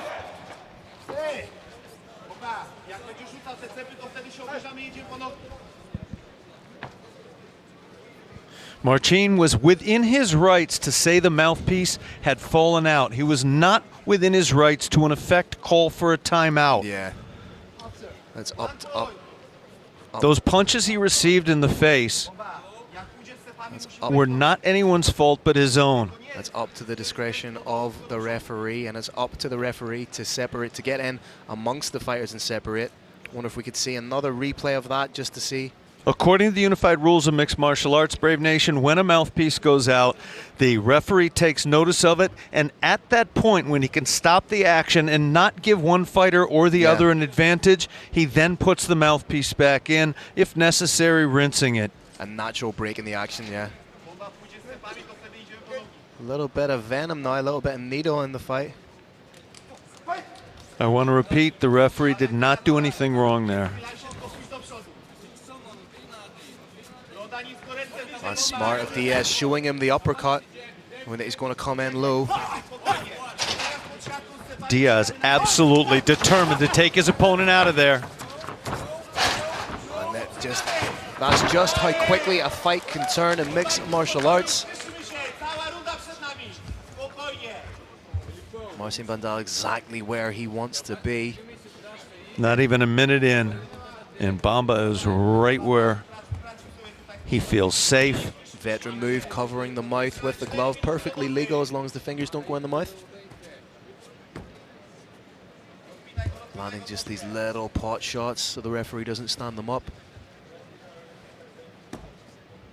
As you say, pretty much a full round to work with. Yeah. He's in absolutely no rush to get the job done. Bandel now has multiple options from inside guard. He can start to set up a leg attack. He can further his position. He can ground and pound from inside guard. Probably going to try and pass that half guard. It's just such an intelligent, systematic methodology that he goes through every time. There's no wasted energy. It's all smart sequential movements and smart sequential work from Marcin.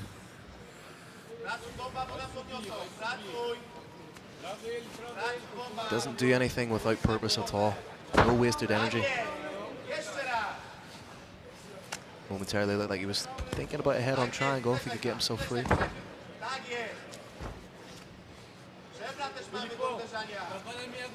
By the way, that shot that Bamba took when he was telling the referee the mouthpiece was missing, that man can take a shot.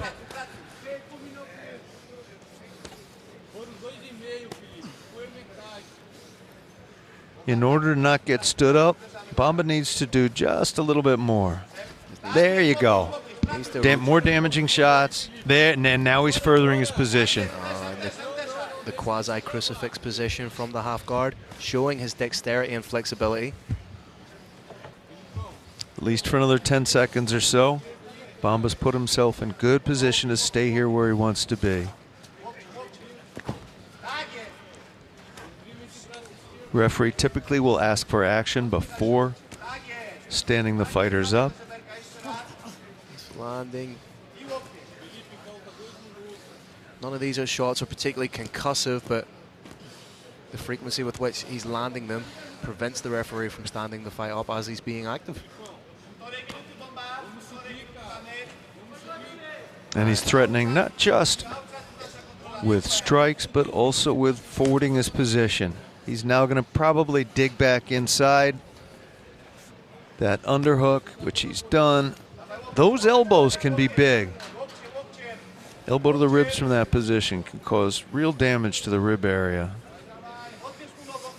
Doing a good job of framing off with the forearm.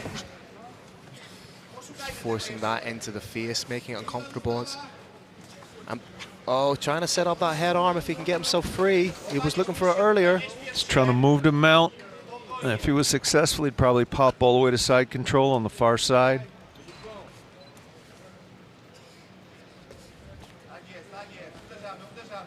Less than a minute to work with in the second round.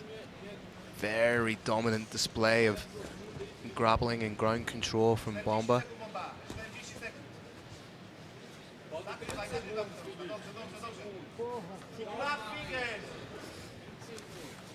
"30 seconds, Brave Nation."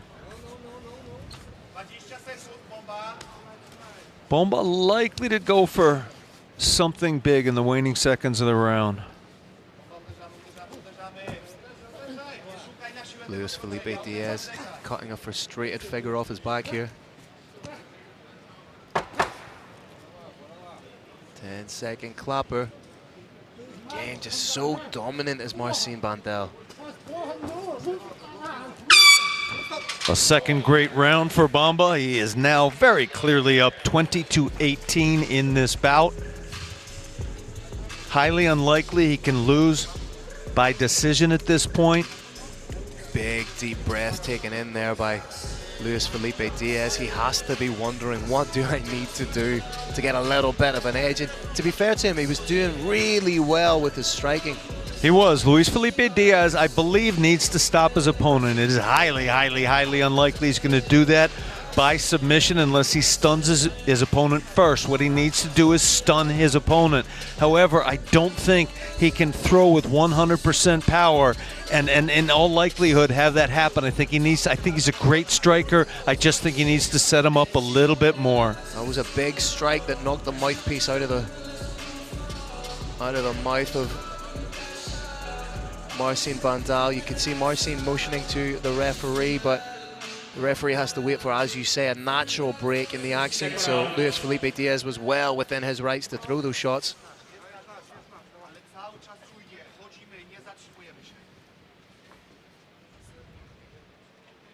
Third and final round. We both believe Luis Felipe Diaz needs to get the finish. So does he throw caution to the wind, which may get him the finish, but will leave him vulnerable to the takedown? He doesn't want to do a glove touch. From what I've seen, Phil, he is going to go for it. He's going to try and knock his opponent out. Opens up with a flying knee that just grazed the chin of Bandel. Bandel a little bit wide-eyed still from that shot.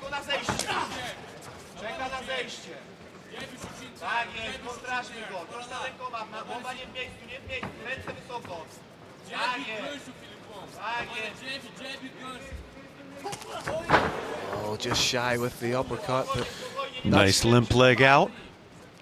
It's a little boost in the confidence there, knowing you're not necessarily going to get stuck on bottom. Big deep breath from Bomba. He's not used to going this deep into the round. And he may not be used to be getting a flying knee to the chin.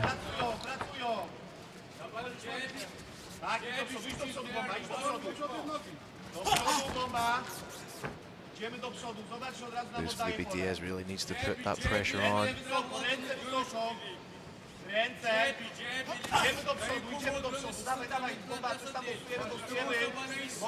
He's doing the right thing though. He's showing Bomba the uppercut. He's showing him the knee. He's trying to make him think twice about coming in for the takedown. All very intelligent work, but as the round progresses, you think he's really going to need to push the action. I think he's fighting the fight he wants to fight now. He's the taller fighter. He's got excellent footwork. He's using that distance, trying different shots, different heights, different angles, different limbs.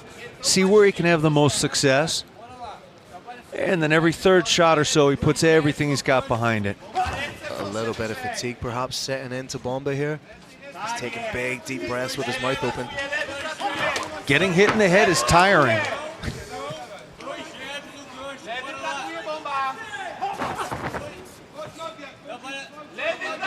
Bomba's got to get those teeth together. He's got to bite down on his mouthpiece. There's a nerve that runs behind the jaw, and if your teeth aren't together, biting down, bad things can happen if you get hit in the chin. Yeah, it's like turning off a light switch. Diaz is a chin-hitting machine. As we said, 7 of his wins have come by KO or TKO.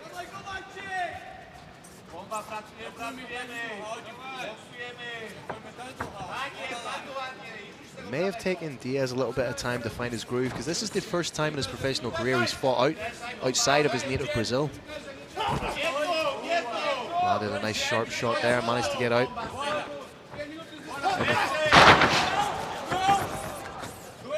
Bomba tried to capitalize. 2 minutes, Brave Nation. Diaz needs a knockout. He's now measuring his opponent very intelligently. He's got some shots he knows he can set up. Trying to work the body, then the head. Just under 2 minutes left to go. What can Luis Felipe do to try and snatch a victory from the jaws of defeat? Can Marcin Bandal survive the last couple of minutes here? Diaz is looking for a straight right or a knee to the chin. He's going to set both those up with something else. Something that looks to be completely different, a hook.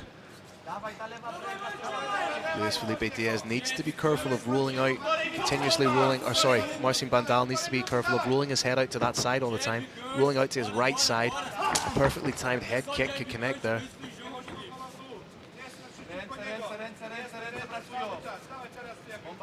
He lands, tries to land the big overhand and roll out to his right-hand side. He's done that a couple of times. 1 minute, Brave Nation. Luis Felipe Diaz has under 60 seconds to land a knockout shot. He's really going to turn it up now. Almost like Bandal was conserving his energy for that final minute to score the takedown.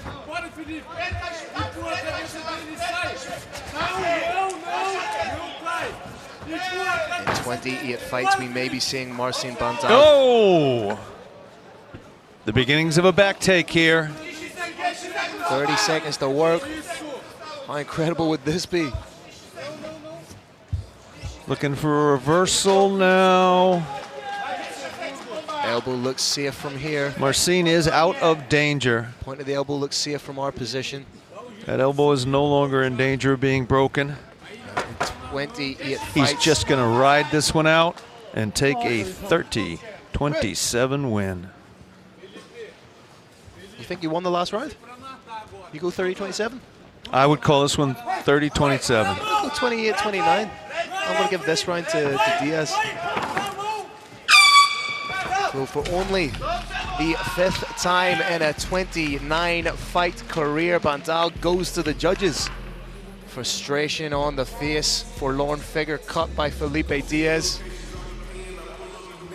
I misspoke, by the way. 29-28. We are unanimous. There was that flying knee. Diaz was so close a couple of times to scoring that knockout.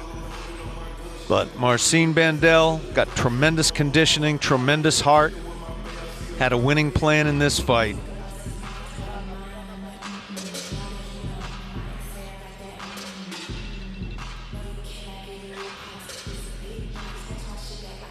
Thanks to Monster Zim for these great replays. That was a beautiful knee and a little bit of a slip. Bamba wasn't able to fully capitalize on that. We're getting the top view now. Very close, very close. A couple of centimeters more and it could have been the end of the bout.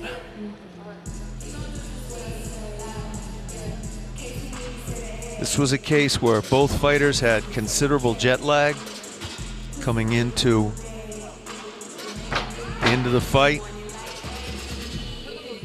Luis Felipe Diaz is not happy about it at all.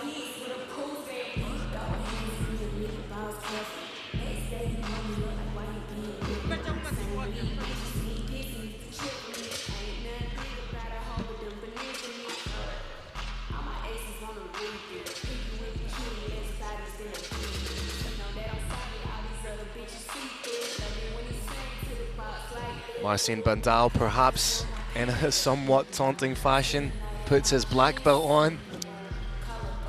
Just to say to Luis Felipe Diaz, in the battle of the black belts, it was the Polish black belt that came out on top. The jiu-jitsu developed in Brazil is one of the greatest gifts to martial arts in general ever.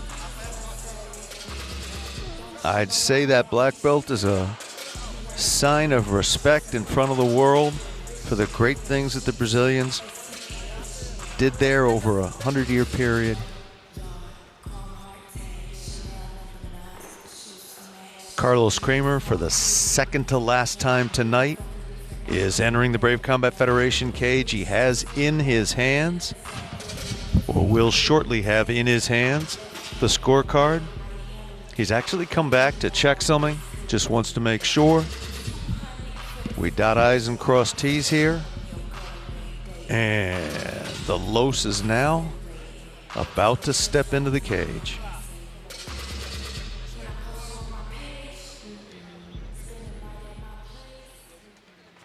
Big man, tell us what it is.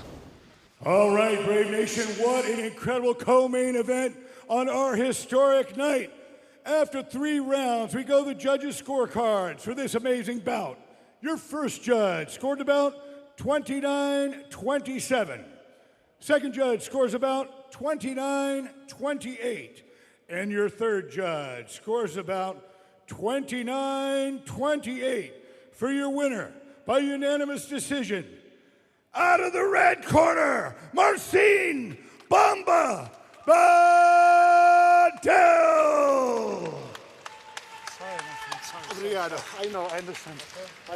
Marcin Bandel gets the win. Interesting, one of the judges scored it at 29-27. That's a conversation I'd like to have with them. Just I'm always intrigued to hear how mine's more educated than myself who've scored fights.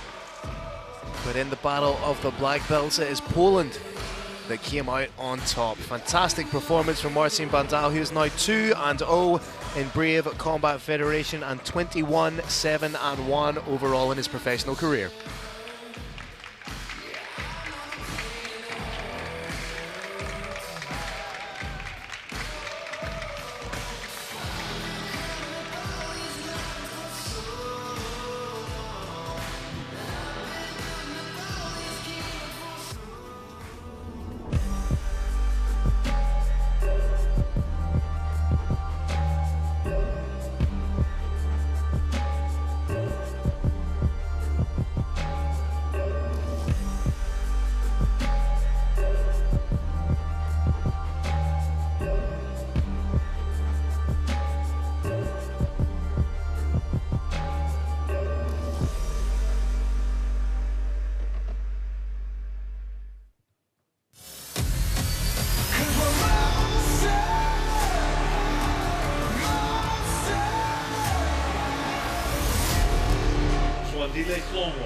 who possesses the towering power to destroy with a single shot in highlight reel fashion. Any fighter on the globe will stand across the brave cage from Korea's La In-jae, the man they call Mud Tang, who, like his cage name, seeks to relentlessly crush all before him. An immovable object meets an unstoppable force, and there can only be one.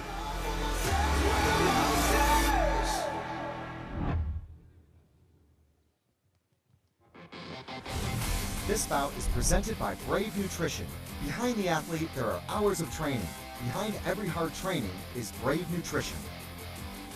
A viral sensation with his spinning back fist, Zwandile Snakebone Halongwa has been on a tear, with 2 tremendous wins in his last 2 fights. He will look to keep that streak going when he meets NJ Mud Tank La, one of the best middleweights in East Asia and owner of many local championships, now looking to make the international jump. Coming up next, your main event of the evening, as Zwandile Snakebone Halongwa takes on NJ Mud Tank La.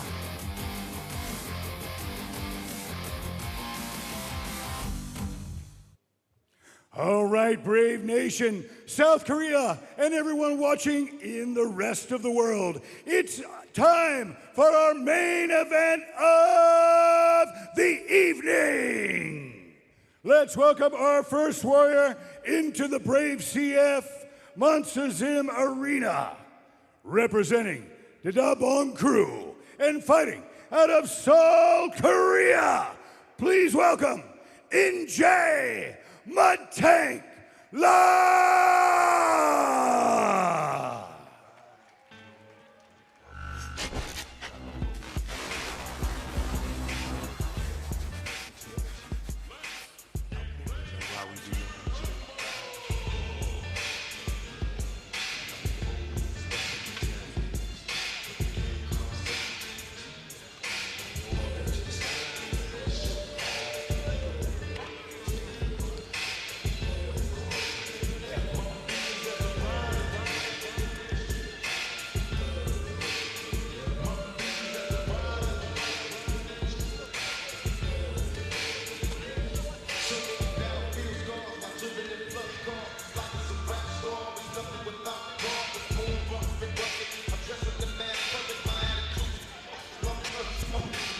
Main event time as NJ Mud Tank La makes his way to the Brave Arena.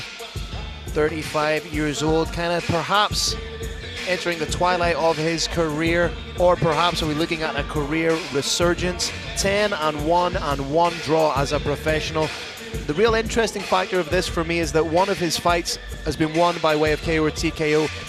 The other 9 have been won by decision, Kirik, in fights that he has displayed superior grappling, superior wrestling. If there is a question mark over the offense or over the all-round game of Zwandile Snakebone Halongwa, it has been the wrestling, it has been the grappling. Stylistically, this is a very, very difficult matchup for Snakebone. NJ La riding high in the confidence of a 2-fight win streak. In his last fight, he defeated Hyung-Min Kim by unanimous decision in September of 2021. A former national middleweight champion. He has fought his entire professional career in South Korea. His style is akin to that kryptonite, or shall we say that anti-venom to Snakebone's offense.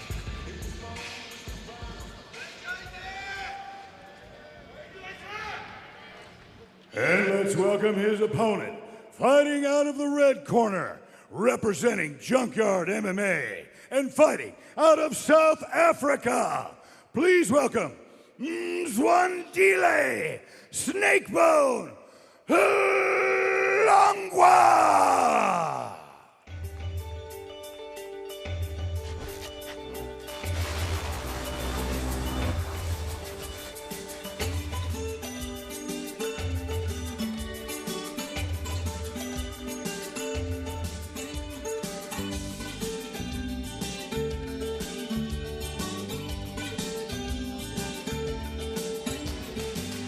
The world is full of strange behavior.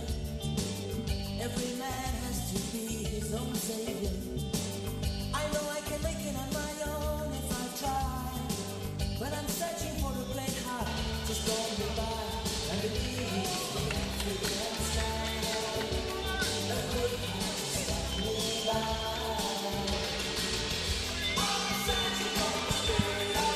Zwandile Halongwa, no stranger to the Brave Arena, making his 4th appearance in Brave Combat Federation. 7-1 and 1 no contest as a professional. 6 finishes, total 5 by way of KO or TKO, 1 by way of submission. Currently riding a 3-fight win streak. This is a young man who jumped straight into the mixed martial arts consciousness with that beautiful spinning back fist knockout.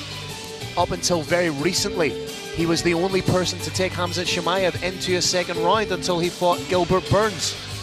He's a very, very talented fighter, an incredible striker, the Brave CF 2019 Fighter of the Year.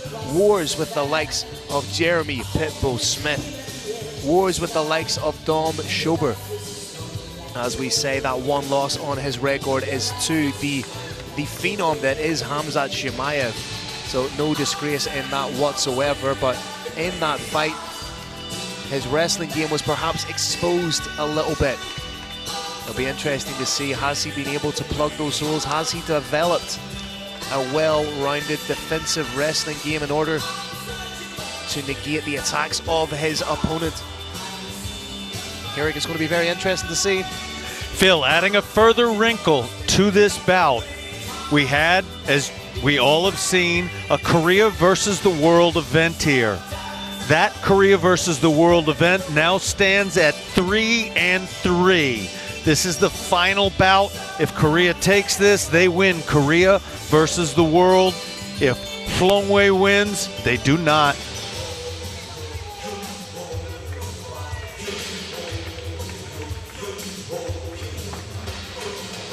Decky Larkin taking care of everything, including the fighter banners.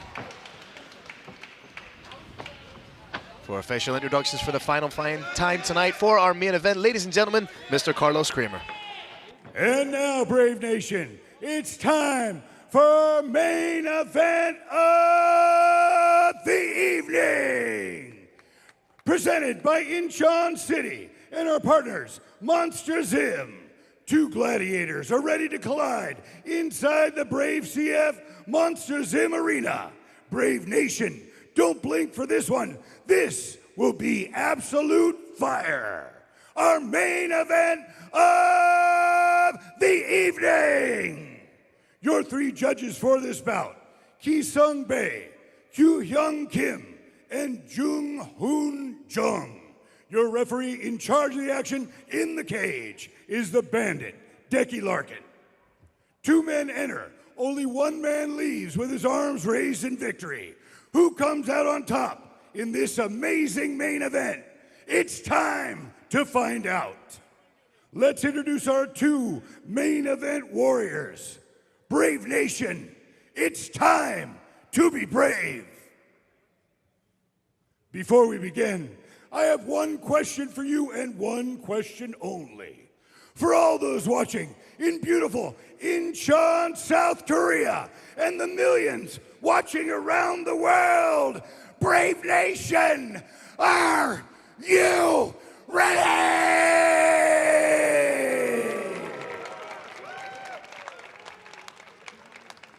Introducing your first warrior. Fighting out of the blue corner. This man's a mixed martial artist with a professional record of 10 wins, 1 loss, and 1 draw. He stands 177 centimeters tall and weighs a ready 84.05 kilograms. Representing the Dabong crew and fighting out of Seoul, Korea, please welcome In-jae Mud Tank La. And his opponent, fighting out of the red corner. This man's a mixed martial artist with a professional record of 6 wins, 1 loss, and 1 no contest. He stands 180 centimeters tall and weighs a ready 84.3 kilograms. Representing Junkyard MMA and fighting out of South Africa, please welcome Mzwandile Snakebone Halongwa.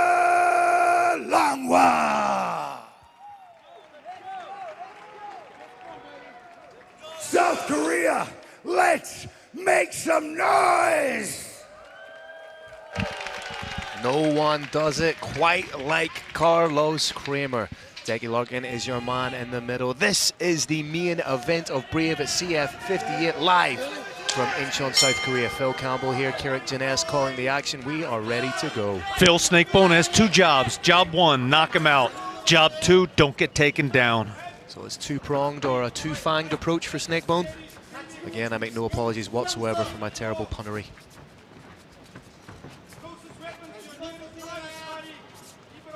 Snakebone's shoulder up pretty high. Ooh, nice shift. There looks to be a little bit of something compromised from Mandile here. I'm not sure if he feels something underfoot, but how quick are those hands? He was looking down and wiping the feet, maybe a bit of excess moisture on his soles. Zwandile does, as well as anyone in this entire promotion, a great job of exploding. He manages distance so well, but that's that Kyokushin karate background. Able to get in and out as quick as you like. Takedown and clinch is almost inevitable from Injela.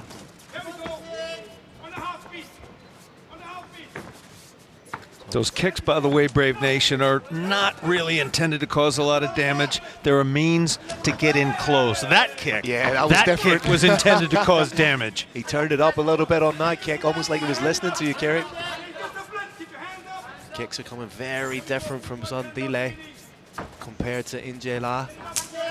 He's more just kind of slapping at the leg, whereas Zwandile Longwa is throwing with really nasty intentions. Mudtank is putting that foot out there as a means to, with relative safety, get in close enough to his opponent to tie him up. You could see nice work from Zwandile. He was acutely aware that Injela was trying to corner him against, or trying to put him against the fence. He circled out, changed direction beautifully. Nice stiff jab. Again, he's really crashing the shin into that leg. Beautiful uppercut to hook combination from Zwandile. Zwandile is doing a great job of not falling into his opponent's game. Is this perhaps the most measured? And you can see Injela trying to close the distance, but so far it's probably the most measured and an intelligent approach we've seen from Longwa. Framing off well, thought about the spectacular. Oh, big uppercut just as Injela comes in. Let's see. Hands are together. It's going to happen. Oh, there's the inevitable takedown from Injela. This is where he does his best work. Just suffocating, fire blanket style. Incapacitate and frustrate seems to be the order of the day for Injela.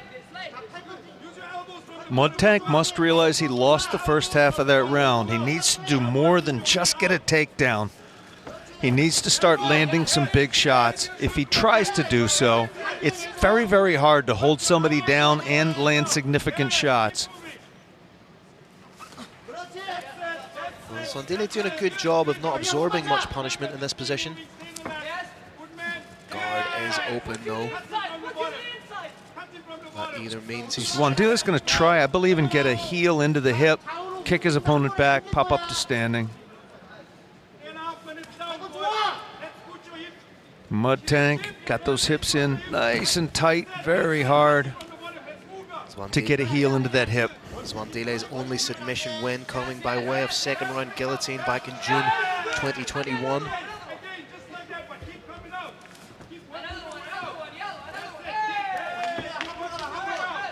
Landing some interesting elbows off his back. Perhaps trying to isolate for it, just as he's trying to work the open guard to isolate and score the triangle. Injela steps over into half guard position.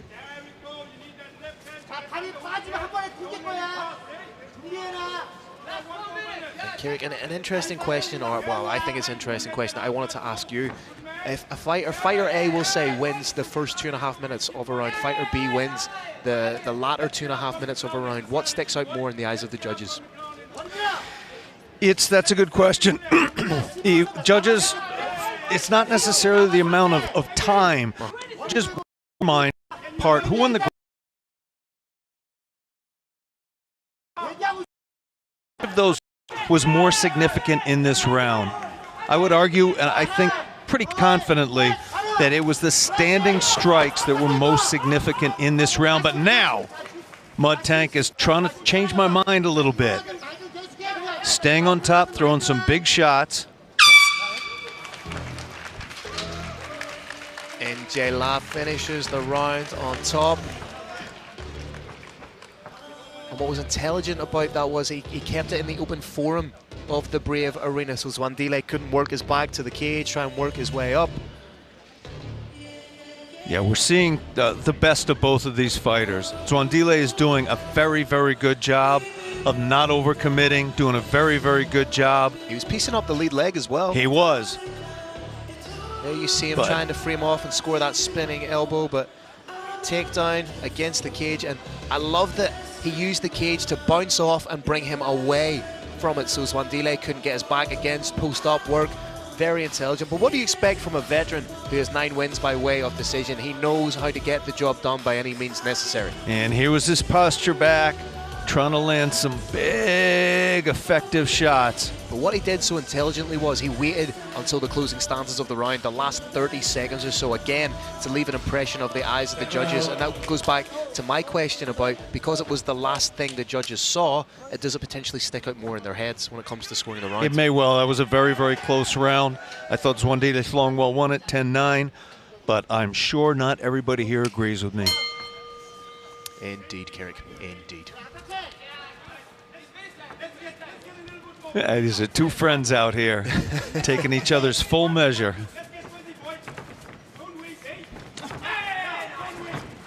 Nice work to the body from Zwandile.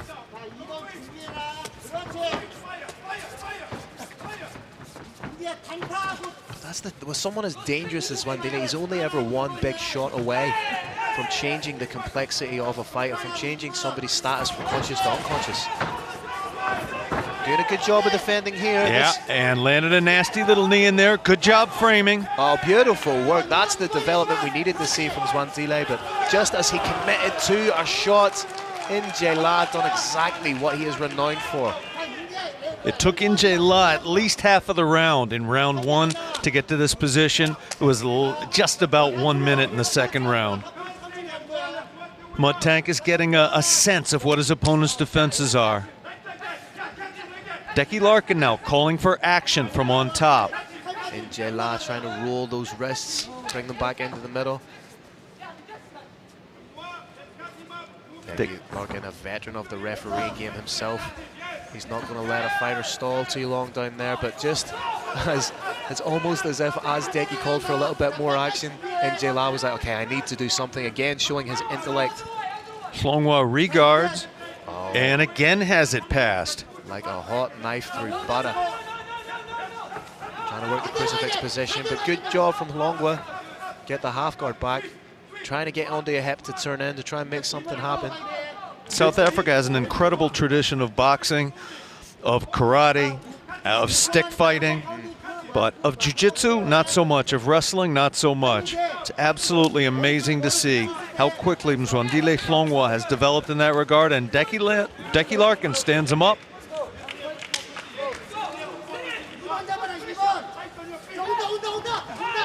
Oh, you have to respect the ingenuity of Zwandile Hlongwa to try the spinning heel kick, and then the timing to duck underneath from J-La. I'm really enjoying this fight, Keurig. Great effort from both sides. J-La has been the most successful, and again, he's right past that guard. If Hlongwa manages to regard, he's going to go right past it again. The big question now, he knows he's got to do a little bit more than he did before. Has he got the crucifix? Can't quite see. He's going to go knee on belly, potentially into the mounted position. Just real dominant ground control from J-La. This is exactly where he thrives.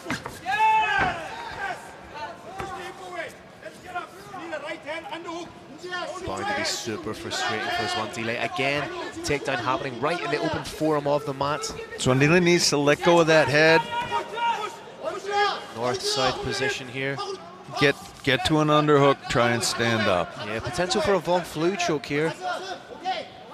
Seldom seen Von Flue choke if J-La is wise to it. But like you say, Zwandile needs to let go of that arm around the neck. not going to do himself any favors there. It's, in fact, can put him in danger. Exactly.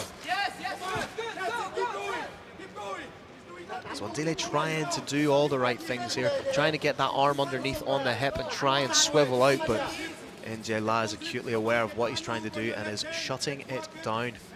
Very impressive to see NJ adjust a little bit. Realized he had to be a little bit more active from on top, and he's a lot of bit more active from on top now. Big shots being landed by NJ Swandile, just there's no quit in Swandile.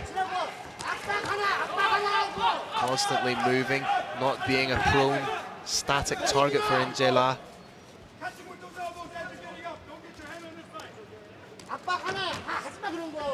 Potential for a head arm triangle. Maybe trying to work for the setup. Nope.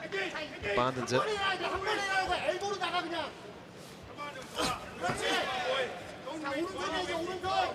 30 seconds to play with for NJ. If there was a question mark over who won the first round, it's fairly obvious, clear and distinct who won the second here, Carrick.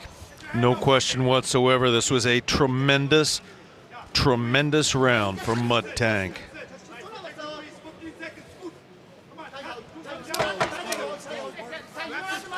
Decky Larkin calls for action, and we get action, Brave Nation. I do like that every time that Decky calls for something more, a little bit. NJ does just enough to prevent himself from being stood up, to keep the fight in the area in which he feels most dominant. He does. He's fighting very, very smart. Don't fight hard, fight smart. Fight smarter, not harder, as the saying goes in my home state of Massachusetts. Enjoyed that, Carrick, thank you. Phil, we are heading into the final round of this incredible event, Brave Combat Federation 58 in Incheon, Korea. It is very much a striker versus grappler kind of vibe to the fight. Swandile looks a little bit frustrated, it must be said. He's remonstrating a little bit with his corner. He just needs to be on his bike the whole time, can't be a prone target. I would stay away from the spectacular attempts. Just revert back to fundamentals, boxing, 1-2s, hooks. I would stay away from kicks as their potential to be caught. Try and drag this into the dirty realm of boxing. Phil, I thought he won by very narrowly. I thought he won the first round by staying on the outside, throwing that nice long jab, throwing other different shots if they were there. Third and final round. Here we go. Respect shown by both men. Quite possible we're at 1-1 here. That said, the momentum is all in NJ favor. Swandile's just having a little bit of trouble trying to work out that puzzle. It looks like me trying to work out a Sudoku. I still have no idea how they work.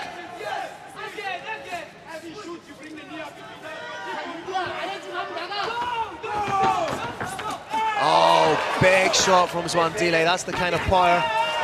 Again, trying the spectacular. Swandile's corner fervently tell him to attack, attack, attack. He wasn't a million miles away with that one. There's the inevitable takedown. The hands come together and the takedown follows as surely as the moon follows the sun. Now we've seen NJ have the fight stepped up when he wasn't active enough. He may rest here a little bit, regroup a little bit, but as soon as he gets that word from Decky Larkin, action, we're going to see action. Just as that takedown happened, like a sailor's wife looking at a storm, the corner of Swandile Halongwa were distraught.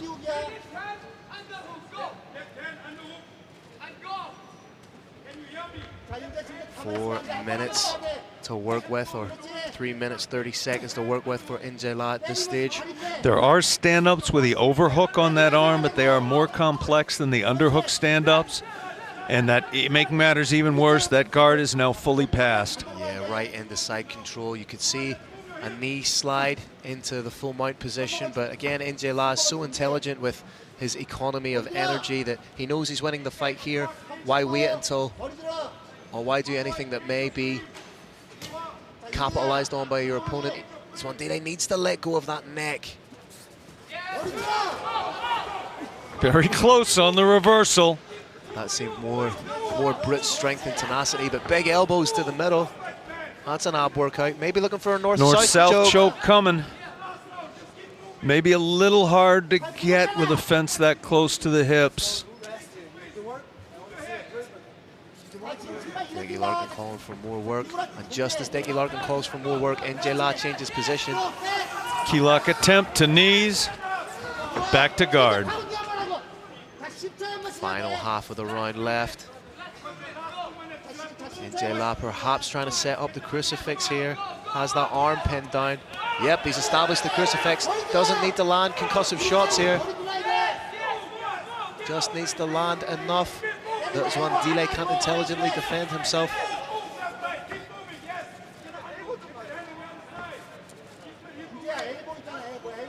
Zwandile trying a slick little technique to try and get back to half guard. It was unsuccessful. But he done a good job there when NJ La was trying to transition into the mount. He caught the leg, was able to get the half guard back. He's now absolutely a very competent MMA grappler, but he's beneath an MMA grappling master right now. Yeah, NJ La is a professor when it comes to grappling for mixed martial arts. Knows exactly where he needs to be, exactly what he needs to do, just enough to keep himself honest.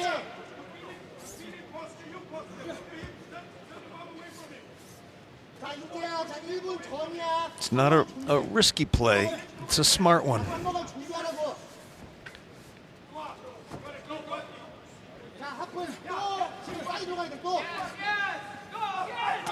Actually stepped into that half guard and attempt to control his opponent. Back in top side control.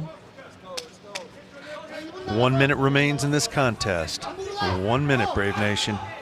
Again, trying to work for that north-south choke. Has a little bit more space. Zwandile trying to swivel out again. Frustrating fight for Snakebone. Snakebone trying to land big elbows from bottom.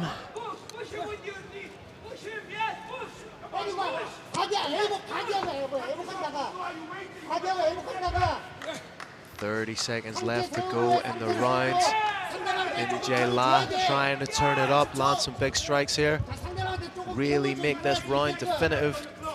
Oh, great shot right down the middle from La.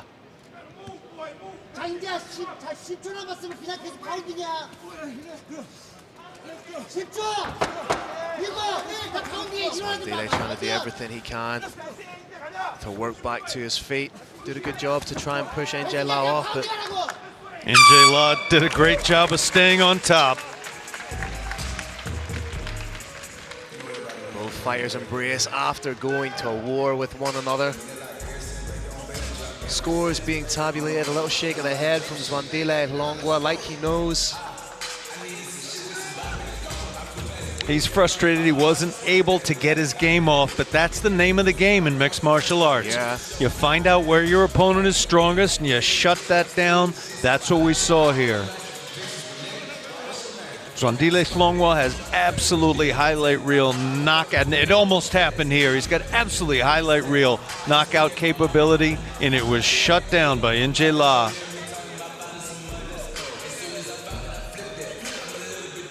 NJ La potentially en route to the 10th decision win of his career. Final scores just being tabulated. I don't think it's going to be any surprise who we see get their hand raised. It will not. The officiating has been terrific here.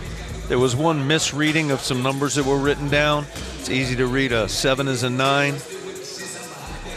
But the underlying scores have all been correct here tonight. Look at that, brothers in arms, literally. Oh, it's great to see. There is no sport that fosters the kind of community that mixed martial arts does. It's Brave incredible Nation, we're here watching live the two smiling arm in arm, and then on the replay we're watching King Kong style shots coming down from Mud Tank, NJ La.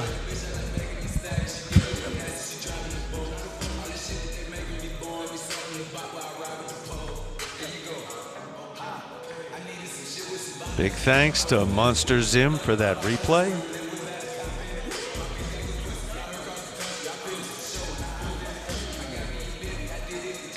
Two fighters are being gathered to the center of the Brave Combat Federation cage. Carlos Kramer, the roaring lion of Brave, for the final time tonight, is entering the cage to read off for us, Brave Nation, the official decision. All right, Brave Nation, another incredible bout. What a way to finish our historic evening. Give it up for both of these warriors. After 3 rounds, we go to judges' scorecards. Your first judge scores about 29-28. Your next judge scores about 30-27. And your last judge scores about 29-28 for unanimous decision victory. Out of the blue corner, NJ Matank La!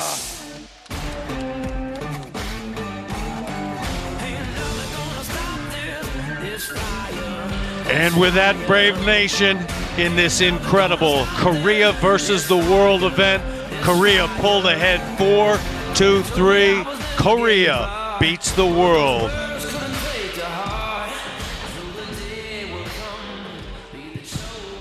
All right, ladies and gentlemen, I'm here with the victorious NJ La. Give us your thoughts on the fight and give us your thoughts on Swantile Longwa as an opponent. 오늘 상대를 맞아서 엄청난 승리를 하셨는데 기분이 어떠십니까? 콜롬비아가 생각보다 너무 잘해가지고 좀 놀랐고요. 지금 이 승리를 지금 임신 중인 저희 와이프한테 넘기겠습니다. Today I give this victory to my wife who is pregnant, and I was surprised that my opponent Holonga was a very tough fighter, and I couldn't believe that today I won today. Longwa is a very dangerous striker. The game plan seemed to be to take him down and take away the danger of the striking. 상대가 굉장히 강력한 스트라이커였기 때문에 레슬링과 그라운드 파운드로 가서 그 스트라이크를 피하려고 그 플랜을 짠 건가요? 원래는 타격을 준비했는데요. 제가 그냥 외국인은 처음 상대해봐가지고 근데 생각보다 리치가 너무 차이가 나더라고요. 그래서 타격이 안 닿아가지고 어쩔 수 없이 레슬링을 준비했습니다. Originally, I prepared the striking game, but as this is my first fight against a foreigner, so his reach is much longer than I thought. So a striking game was not going under my plan. So I just go straight for the ground and pound game. What's next for you in your mixed martial arts career? 다음 MMA 상대로 누구를 원하십니까? 저는 어떻게 보면 브레이브랑 계약을 하면은 이제 시작하는 단계이기 때문에요. 그 누구랑 붙여져도 군말 없이 잘 시합하겠습니다. As I'm just a beginner with Brave CF, just give me anyone. I can fight anyone. There you have it, ladies and gentlemen. Give it up one more time for victorious NJ La!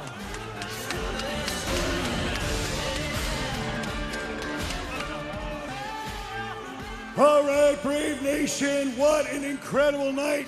Thank you for everything. This has been amazing. We'd like to thank our partner, Monster Zim, for creating history and having the most incredible event that we have brought to the table. On behalf of His Highness, Sheikh Khalid bin Hamad Al Khalifa and the entire Brave team, we'd like to thank you and say, Kamsahamnida, South Korea! Thank you, and good night.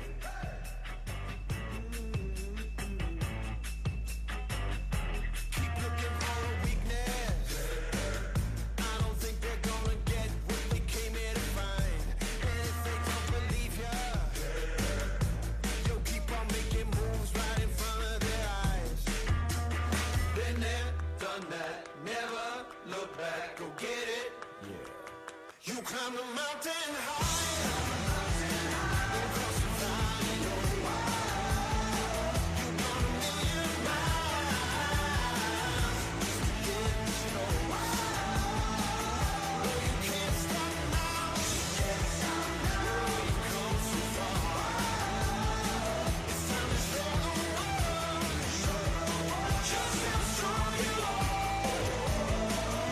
Can't keep the time from changing.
와, 지금 얼마나 좋아, 이거.